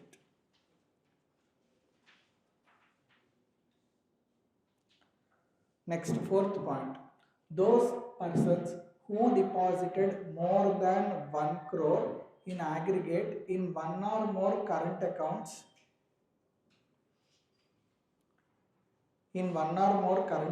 maintained by them. Okay, so those who are holding more than 1 crore rupees in aggregate in one or more current accounts with banks or cooperative banks. So those persons, even though their total income is less than basic exemption limit, but if they have more than 1 crore rupees deposits in one or more current accounts, then also they are mandatorily required to file income tax return. He has incurred foreign travel expenditure of more than 10 lakhs. SSC is saying his total income is less than basic exemption limit, but he went on a foreign tour, and for that foreign tour he incurred expenditure of more than 2 lakhs. Are we fools? Basic exemption limit is 2,50,000. He went on a tour, and for that foreign tour he spent more than 2 lakhs, and he is not filing ITR. He is mandatorily required to file ITR. Next, those persons whose electricity expenditure is more than 1 lakh. For case 30,000 every month electricity bill will come. So those who are paying more than 1 lakh electricity bill, not per month but per annum, they are also mandatorily required to file their income tax return. Next, any person who is not covered under first 4 points, under 5th point, if he is carrying on a business, in business if turnover is more than 60 lakhs, then also he is mandatorily required to file ITR. Those who are carrying on profession, and in profession if their gross receipts are more than 10 lakhs, they are also mandatorily required to file income tax return. Any resident individual who is aged 60 years at any time during the previous year. The aggregate of TDS and TCS in his case more than or equal to 50,000. That means, I will tell you an example.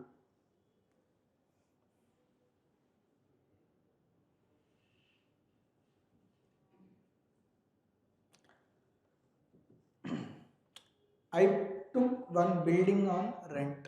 I took one building on rent. Let's say rent amount is 50,000 per month. Now how much is rent per annum? 6 lakhs per annum, correct? Rent amount is 6 lakhs per annum. This rental income is received by senior citizen. Who is owner? Owner is senior citizen. In house property, 30% standard deduction is available, right? 6 lakh minus 30%, how much? 4,20,000. That senior citizen has only income from house property. Income from house property 4,20,000, which is less than 5 lakhs, which is less than basic exemption limit. He is not required to file ITR, right? He is not required to file ITR. But I am company. When I am paying rent, I am mandatorily required to deduct TDS. 6 lakh into 10%, amount of TDS is 60,000, which is greater than 50,000. Now, as the amount of TDS is more than 50,000, even though his total income is less than basic exemption limit, still he is required to file ITR. Are you able to understand?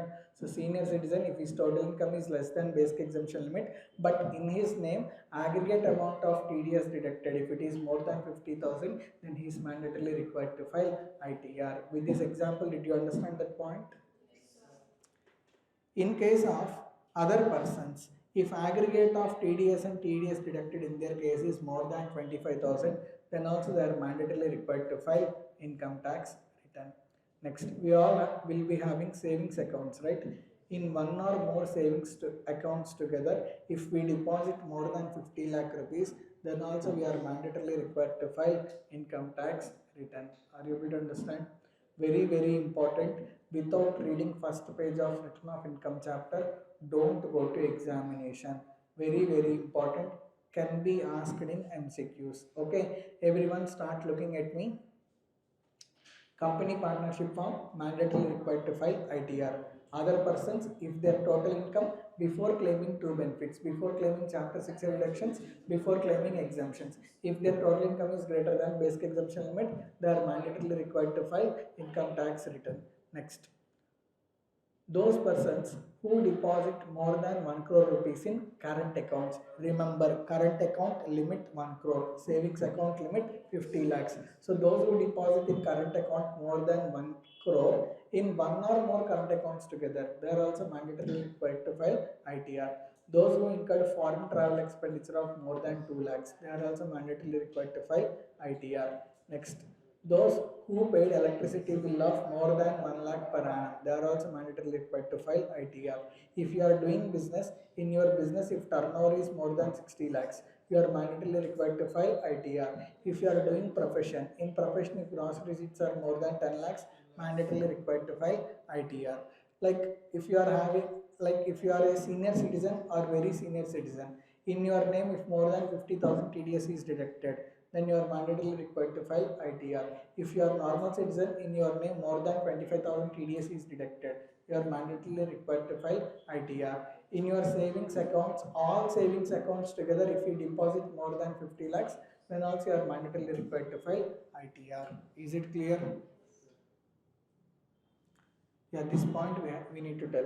Like in case of resident and ordinary resident, if he is beneficial owner of any asset located outside India, or if he has financial interest in an entity located outside India, he is mandatorily required to file ITR. Any resident and ordinary resident, if he is signing authority in any bank account located outside India, he is also mandatorily required to file ITR. Not only beneficial owner, but beneficiary is also required to file ITR. However, if income is already included in hands of beneficial owner, again beneficiary is not required to file ITR. Is it clear?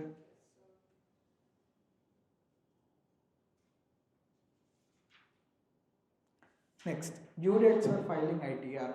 In final, you will study transfer pricing, international taxation. Those who are having international transactions, they need to get transfer pricing report prepared by a chartered accountant. So those persons to whom transfer pricing provisions are applicable, they are required to file ITR on or before 30th November of assessment year. Those SSEs for whom transfer pricing provisions are not applicable but are required to get books of accounts audited under section 44AB of Income Tax Act. Don't say you don't know 44AB. I have explained very clearly. I gave you charts also. So those persons who are required to file ITR under section 44AB of Income Tax Act, they are also mandatorily required to file ITR on or before 31st October of assessment year. For example, partnership firm is required to get its books of accounts audited. For partnership firm, due date for filing ITR is 31st October of assessment year. See, without finalizing partnership accounts, can we finalize individual account of partners? We cannot finalize. That's why relaxation is given. Whenever tax audit is applicable for a partnership firm, not only for partnership firm, even for the individual partners in that partnership firm also, due date for filing ITR is 31st October of assessment year. Are you able to understand?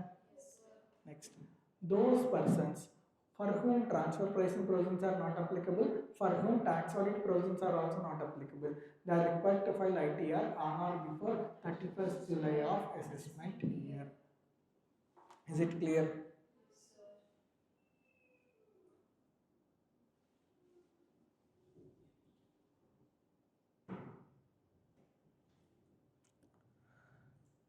There is one section called section 194P TDS.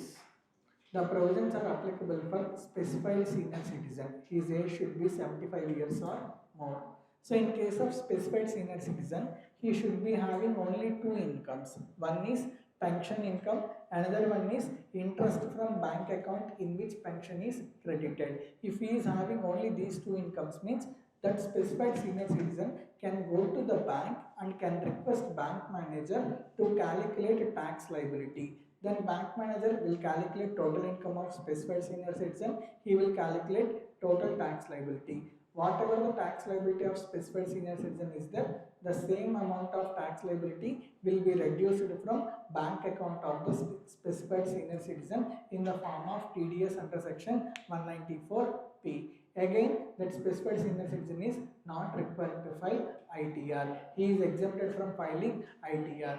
Please remember, he is exempted only from filing ITR. He is not exempted from paying taxes. He is paying taxes but not directly, through indirectly. Whatever the tax that specified senior citizen has to pay, the same amount of tax is deducted by the banker in the form of TDS under section 194P, and the TDS will be deposited to the government. So his tax is getting paid indirectly. Is it clear? Next, fees. Sir, what if ITR is not filed within the due date? If you do not file your ITR within the due date, then penalty like late fees will be levied under section 234H.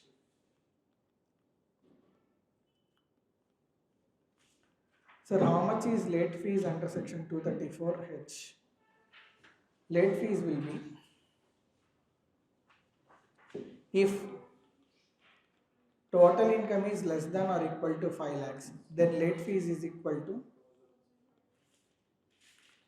1000 rupees. If total income is greater than 5 lakhs, then late fees is equal to 5000. So did you understand?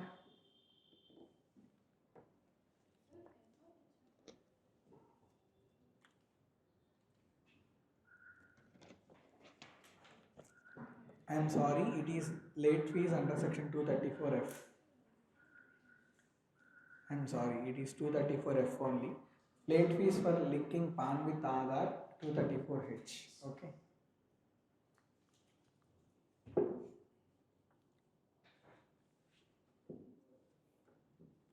Late fees under section 234F. In the morning class, I told you one thing. During current previous year, advance tax not paid. Interest will be levied under section 234C. From 1st April of assessment year onwards, interest will be levied under section 234B. ITR due date is 31st July or 31st October, right? Before 31st July or 31st October, full tax payment needs to be done. Full tax payment needs to be done. After 31st July or after 31st October, then what is the scenario?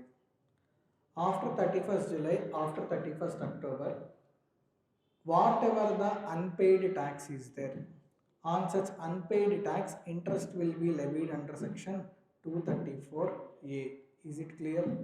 Interest will be levied under section 234A.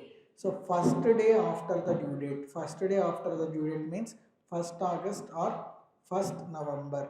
From 1st August or 1st November onwards up to date of completion of assessment, interest under section 234A will be levied. Is it clear? Now are you able to understand the pattern? 1st April of assessment year, that means what? During previous year, interest will be levied under section 234C. From 1st April of assessment year onwards up to the date of completion of assessment, interest will be levied under section 234B. From first day after the due date, from that date onwards, interest will be levied under section 234A. So this is the pictorial representation of interest that is levied under section 234A, 234B, 234C and late fees under section 234F. Is it clear? Now did you understand the timelines from where to where interest is levied under section 234A, B and C?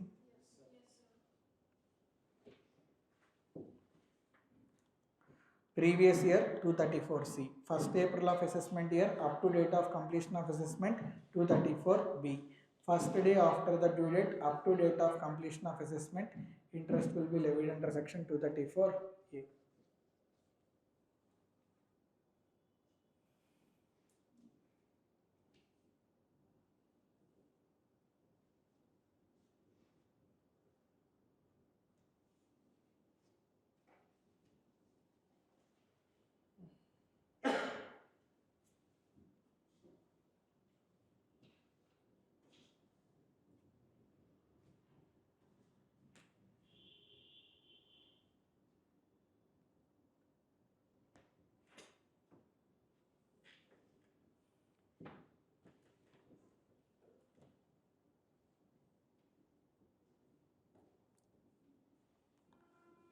So if ITR is not filed, in such a case, interest will be calculated from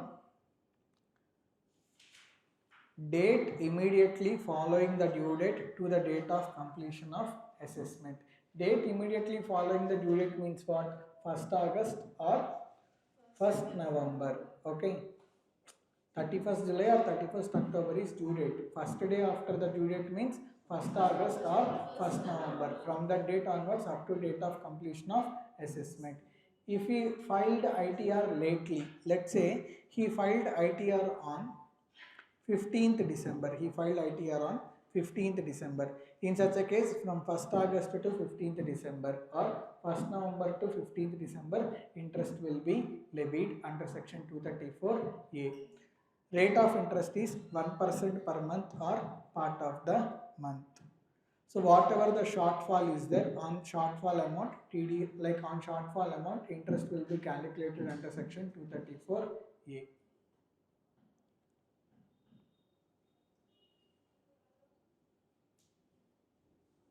If any self-assessment tax is already paid, for example, his tax liability is 1,40,000. Before ITR due date only, he paid 1,20,000. On this 1,20,000, again 234A interest will not be levied. What is the unpaid tax? Unpaid tax is 20,000. On this 20,000, interest will be levied under section 234A. That means already paid self-assessment tax. On that again interest will not be levied. Whatever the unpaid self-assessment tax is there, only on that interest will be levied under section 234A. Is it clear? Next, loss return. This I have already discussed in yesterday's class also. When I am discussing set off of losses. House property loss, unabsorbed expenses. These two losses, even though ITR is not filed, still you can carry forward it to subsequent years. But business loss, capital loss, loss from owning and maintaining resources. If you want to carry forward these losses, two conditions are required to be satisfied. First, ITR is required to be filed. Second, such ITR is required to be filed within the due date. Is it clear? So if both these conditions are satisfied, then only loss can be carried forward to subsequent date. ITR filed, but after the due date, still you cannot carry forward losses. You should file ITR, such ITR should be filed within the due date, then only you can carry forward those losses to subsequent years. And like any return filed under section 139(3), 139(3) means loss return. It will be treated as a return filed under section 139(1). 139(1) means what? Original return. I will ask you one question. Please tell. In 23-24, I have business loss of 8 lakhs.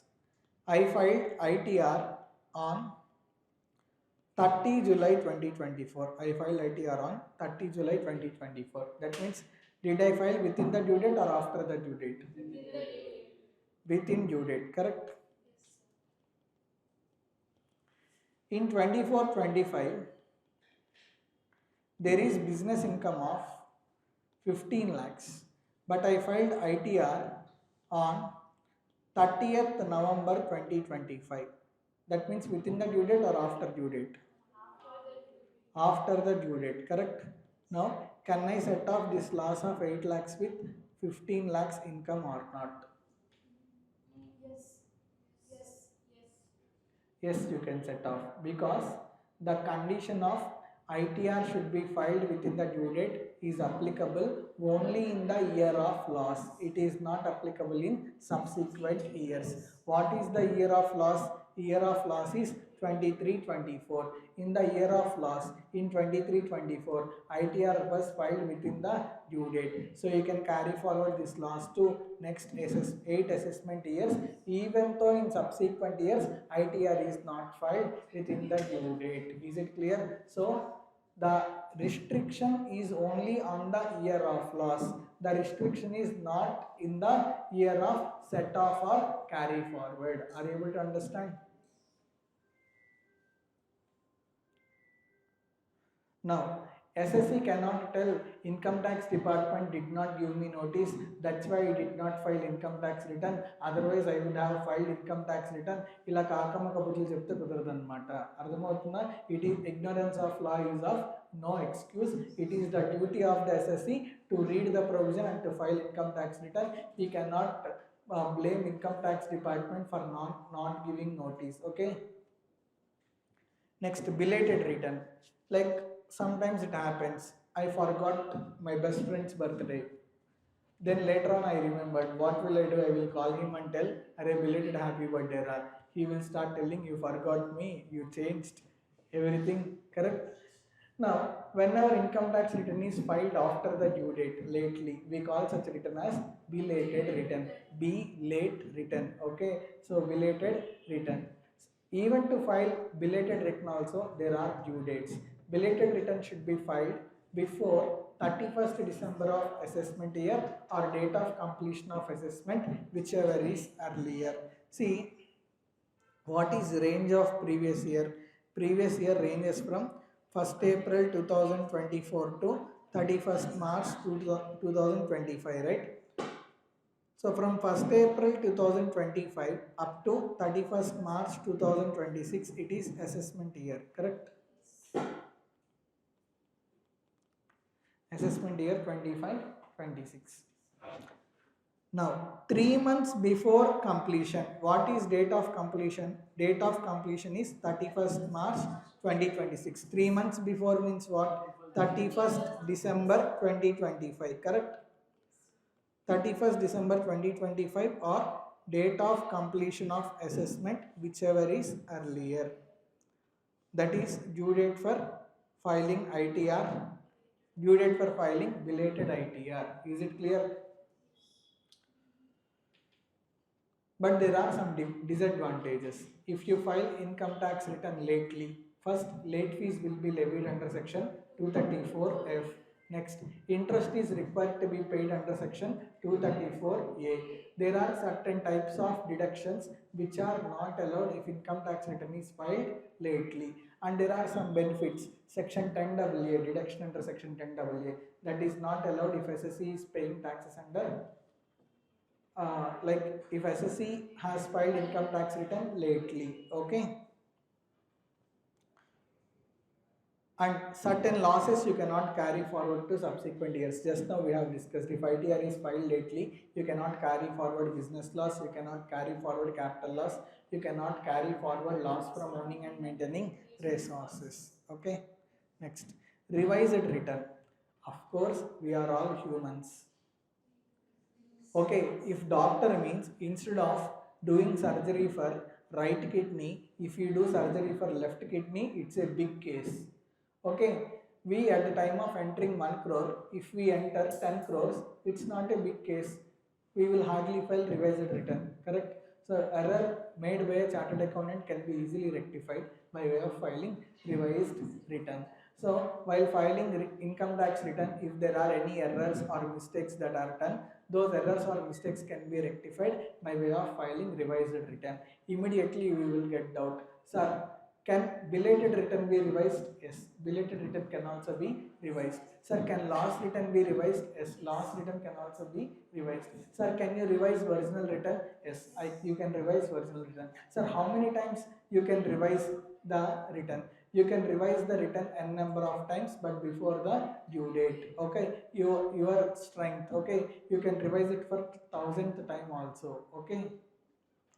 Now, what are due dates for filing revised return? Same. Whatever the due dates for belated return are there, same due dates. 31st December of assessment year or before completion of assessment year, whichever. Sorry.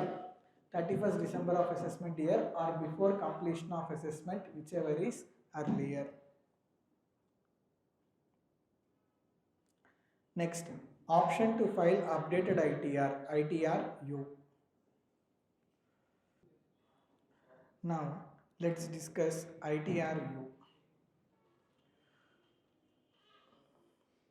There is previous year, there is assessment year.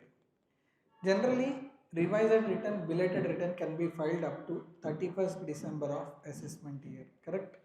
Even after that also, you have provision to file income tax return. You can file income tax return up to 24 months from end of assessment year. So what is end of assessment year? End of assessment year is 31st March. Previous year 24-25, assessment year 25-26. End of assessment year is 25-26.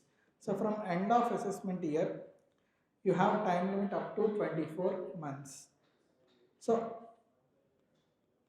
31st March 27, 31st March 28, correct? So you have time limit to file ITR-U up to 31st March 2028. Sir, I have filed original ITR. Can I file ITR-U? Can I file ITR-U? That's the question. You can file ITR-U.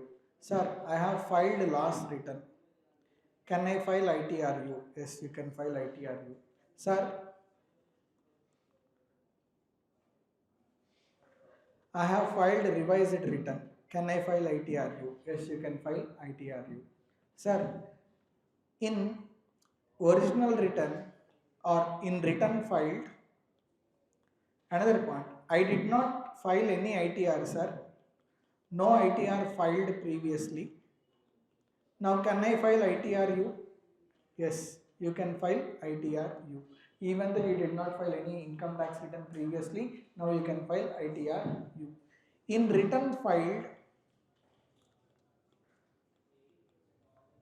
I showed loss of 8 lakhs. In ITRU, I wanted to claim loss of 10 lakhs. Can I file ITRU? ITRU is not allowed. In original ITR filed, I claimed loss of 7 lakhs. In ITRU, I wanted to show loss of 5 lakhs. Can I file ITRU? Yes, I can file ITRU. In return filed, in return that was filed, there is profit of or there is total income of 8 lakhs. In ITRU, I wanted to show total income of 10 lakhs. Can I file ITRU? Yes. In original ITR filed, there is total income of 7 lakhs. In ITRU, I wanted to show total income of 4 lakhs. Can I file ITRU? No. In original return filed, there is refund of 12 lakhs. In ITRU, I wanted to show refund of 5 lakhs. Can I file ITRU? Yes. In original ITR, I showed refund of 7 lakhs. In ITRU, I wanted to show refund of 9 lakhs. Can I file ITRU? No. That means ITRU is totally in favor of income tax department. If there is if there is increase in claim of loss, or if there is decrease in tax liability, or if there is increase in refund, ITRU cannot be filed. Only when there is increase in tax liability, or only when there is decrease in loss, or only when there is decrease in refund, then only ITRU can be filed. ITRU totally in favor of ITD, Income Tax Department. Now, sir, I have time limit for 24 months, right, from the end of the relevant assessment year. Is there any penalty? Yes, there is penalty. If ITRU is filed within 12 months, if it is filed within 12 months from end of assessment year, then penalty is equal to 25% of tax plus interest. 25% of tax plus interest. If ITR is filed after 12 months, not equal to, greater than 12 months, greater than 12 months but before 24 months, then penalty is equal to 50% of tax plus interest. Is it clear?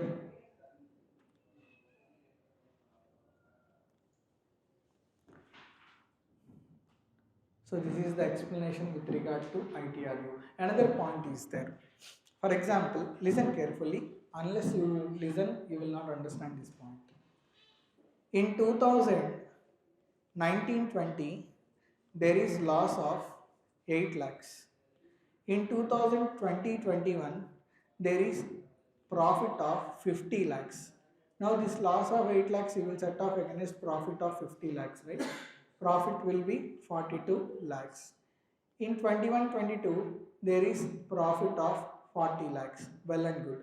Now, in 21-22, you filed ITRU of 2019-20, reducing loss from 8 lakhs to 3 lakhs, reducing loss from 8 lakhs to 3 lakhs. That means loss of 8 lakhs was cancelled and loss of 3 lakhs was claimed.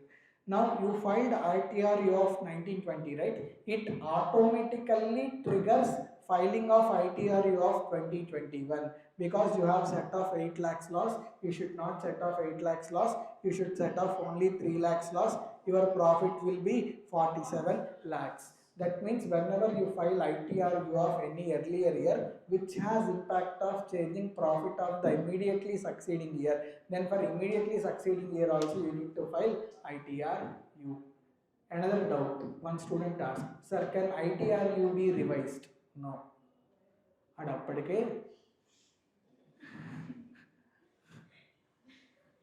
Once you file ITRU, again it cannot be revised. Another student asked me, sir, can ITRU be updated? Can you file ITRU of filed ITRU? No such concept. When you are filing ITRU, you should be very much careful.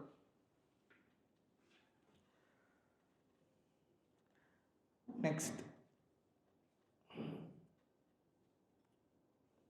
Defective return. Normally, once you file your income tax return, at the time of filing ITR, you have to give full information. You have to give your trading account, manufacturing account, P&L account, balance sheet, okay, all disclosures, name of the partners, name of the shareholders, what is their share, all information is required to be given. If there is any information that is not given properly at the time of filing ITR, if income tax department finds any defective in the ITR filed, then income tax department will give 15 days of time to rectify the defect. Within 15 days, SSC has to rectify the defect. If SSC fails to rectify the defect within 15 days, then whatever the ITR that is filed by him is there, it will be treated as defective. It will be considered as defective income tax return. Sir, what if it is treated as defective ITR? If it is treated as defective ITR, even though ITR is filed, it will not be considered as it will be considered as ITR is not filed. Are you able to understand? Even though ITR is filed, it will be treated as ITR is not filed, and ITR filed will become invalid income tax return. Is it clear? That's what. Filing of bulk returns by employer. What do you mean by this? Let's take Infosys. 5 lakh employees are there. Now, income tax department will develop a software and will give that software to the employer. Income tax department cannot ask each person file ITR, file ITR, file ITR, right? So that's why it will create obligation to the employer by providing software. So employer, by taking software from income tax department, he can upload income tax returns of the all employees in that software, and that software will process the ITRs of all the employees. That type of filing we call as bulk return processing by the employer. However, if there is any revised return cannot be filed through bulk return process. And if employee is not having PAN number, then also ITR processing cannot be done through bulk return filing by the employer. Is it clear? Cases where PAN is required to be quoted. Very, very important. First page we have studied about who is required to file ITR. Second important concept is like cases where PAN is required to be quoted. This is also quite often being asked in the examination in the form of MCQs. So whenever you are purchasing motor vehicle, if you purchase bike, you are not required to give PAN number. Other than two-wheeler, any other motor vehicle if you purchase means you are mandatorily required to give your PAN number, then only vehicle will be sold. Next, whenever you are opening a bank account other than basic savings account and time deposit account, whenever you are opening a bank account, it is mandatory to submit the PAN number. Next, making an application to any banking company or a cooperative bank for issue of credit card or debit card without having PAN number, credit card and debit card will not be issued. So if you want to obtain debit card or credit card, mandatorily you should have PAN number. You should code the PAN number. Next, if you want to open Demat account, mandatorily you should give your PAN number. Like you went to a hotel. In hotel, you are making payment. Let's say ITC Kohinoor is there. Per day fare is 25,000 rupees. You stayed in ITC Kohinoor for 3 days. Okay, in dreams. Per day, like for 3 days, you need to pay 75,000 rupees. He asked, sir, is there any phone like bank payment that you wanted to do? No, you said royally, hey, cash. Okay, now you paid 75,000 rupees in cash in a single day. So when you are making payment to hotel in a single day, if you make payment of more than 50,000 in cash, he will ask your PAN number. You need to quote the PAN number. Why will we quote the PAN number? We will tell ITC Kohinoor, give 3 bills for 3 days. Okay, I will give cash. Split it into 3 bills. Each bill is less than 50,000, so you need not ask for my PAN number. That's what, right? We are chartered accountants. Why will we get into the trap? Next, when you are booking foreign tours and that foreign tour tour operator, if you make cash payment of more than 50,000, then also you are required to give your PAN number. Payment to mutual fund for purchase of units. If you pay not only in cash, even through bank also, for purchase of units of mutual fund, if you pay more than 50,000, you are required to give PAN number. Hi Sumit, good morning. Next, whenever you are purchasing debentures or bonds issued, and if the amount of ఆ గంగంటి పక్కకి ఇందాడి నుంచి sound వస్తూనే ఉంది.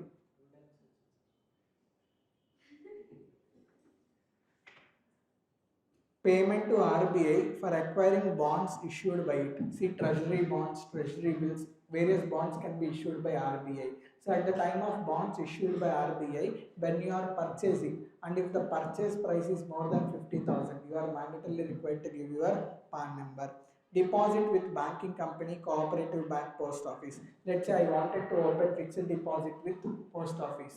They will ask my PAN number. I need to quote PAN number.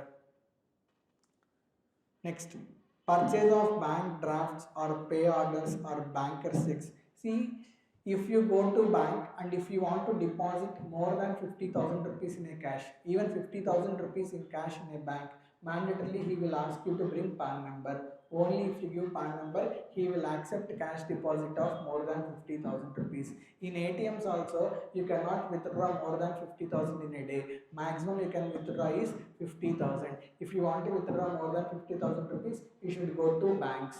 So when you go to bank to withdraw more than 50,000, he will definitely ask for your PAN number. Okay.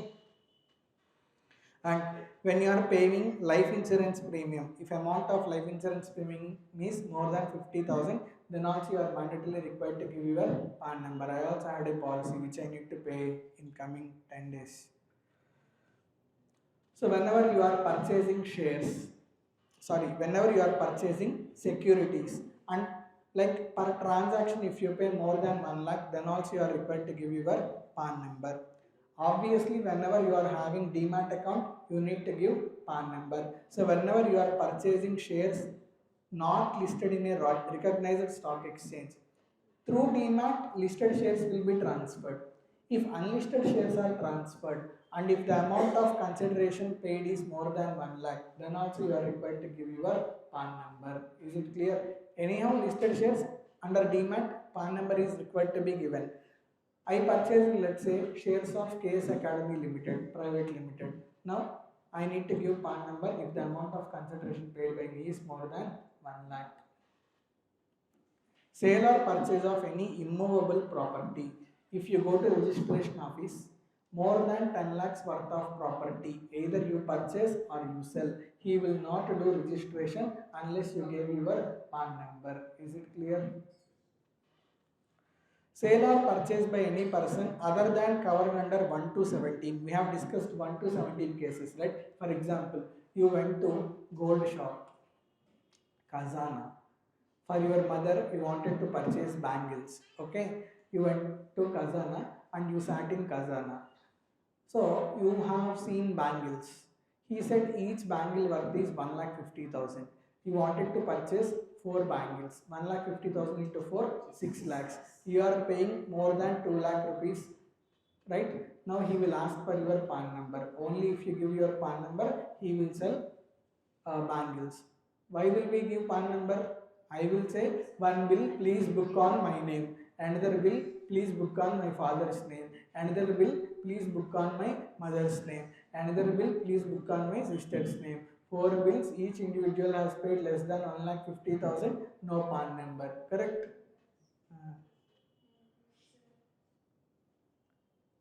ఎక్కడ పడితే అక్కడ pan ఇచ్చేయకండి, అడిగాడు కదా అని అదేదో pan తిన్నట్లు.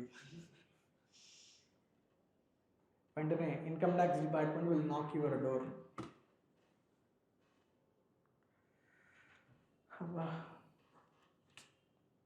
Now, 1st July 2017. Actually, on this date only GST also came.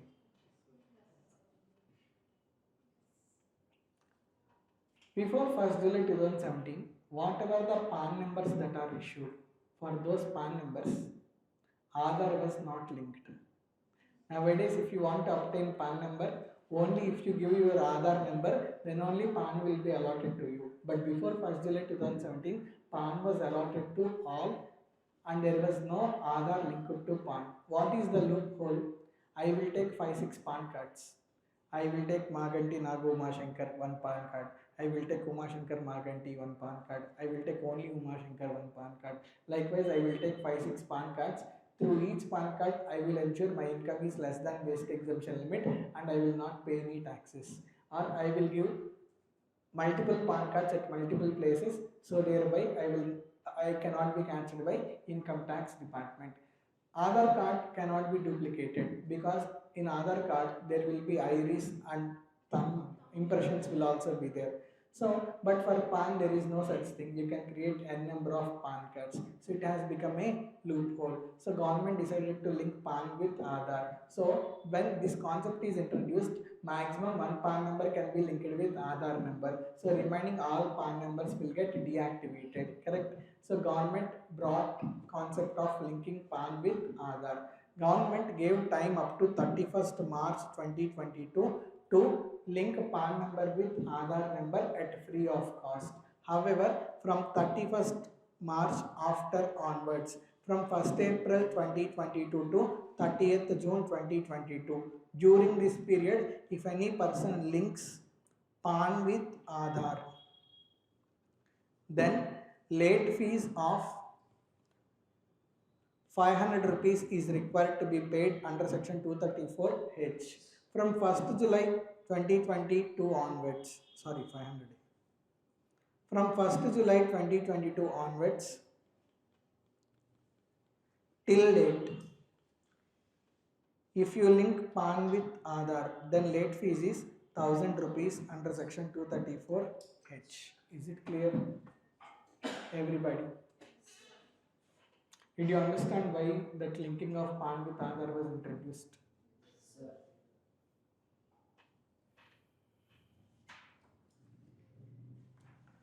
See, please read penalty provisions. What if ITR is not, like what if PAN number is not disclosed? What is the penalty? And who is required to verify income tax return? Let's say, listen, client came to me. He gave his income details. I filed my income tax return. Tomorrow notice came. Client said, I don't know anything. Entire thing is done by my chartered accountant. So there are high chances clients will pass on the blame on the professionals for the negligence that is done by them. So for this purpose, income tax department has introduced the concept of electronic verification. That means what? Whatever the income tax return that is prepared by chartered accountant is there, on that income tax return, client has to do the signature. Information provided in the income tax return is true and correct. Okay, not true and fair. True and fair means not 100% accuracy. True and correct. Otherwise, the blame can be passed on to the chartered accountant. So who is required to verify income tax return? That is given here. You can read normally, you will understand. In case of company, MD will verify. In case of partnership firm, managing partner will verify. Likewise, who is required to verify income tax return? Like only if income tax return is verified by SSC, then only income tax return filed will be valid income tax return. Is it clear? So that's all about return of income.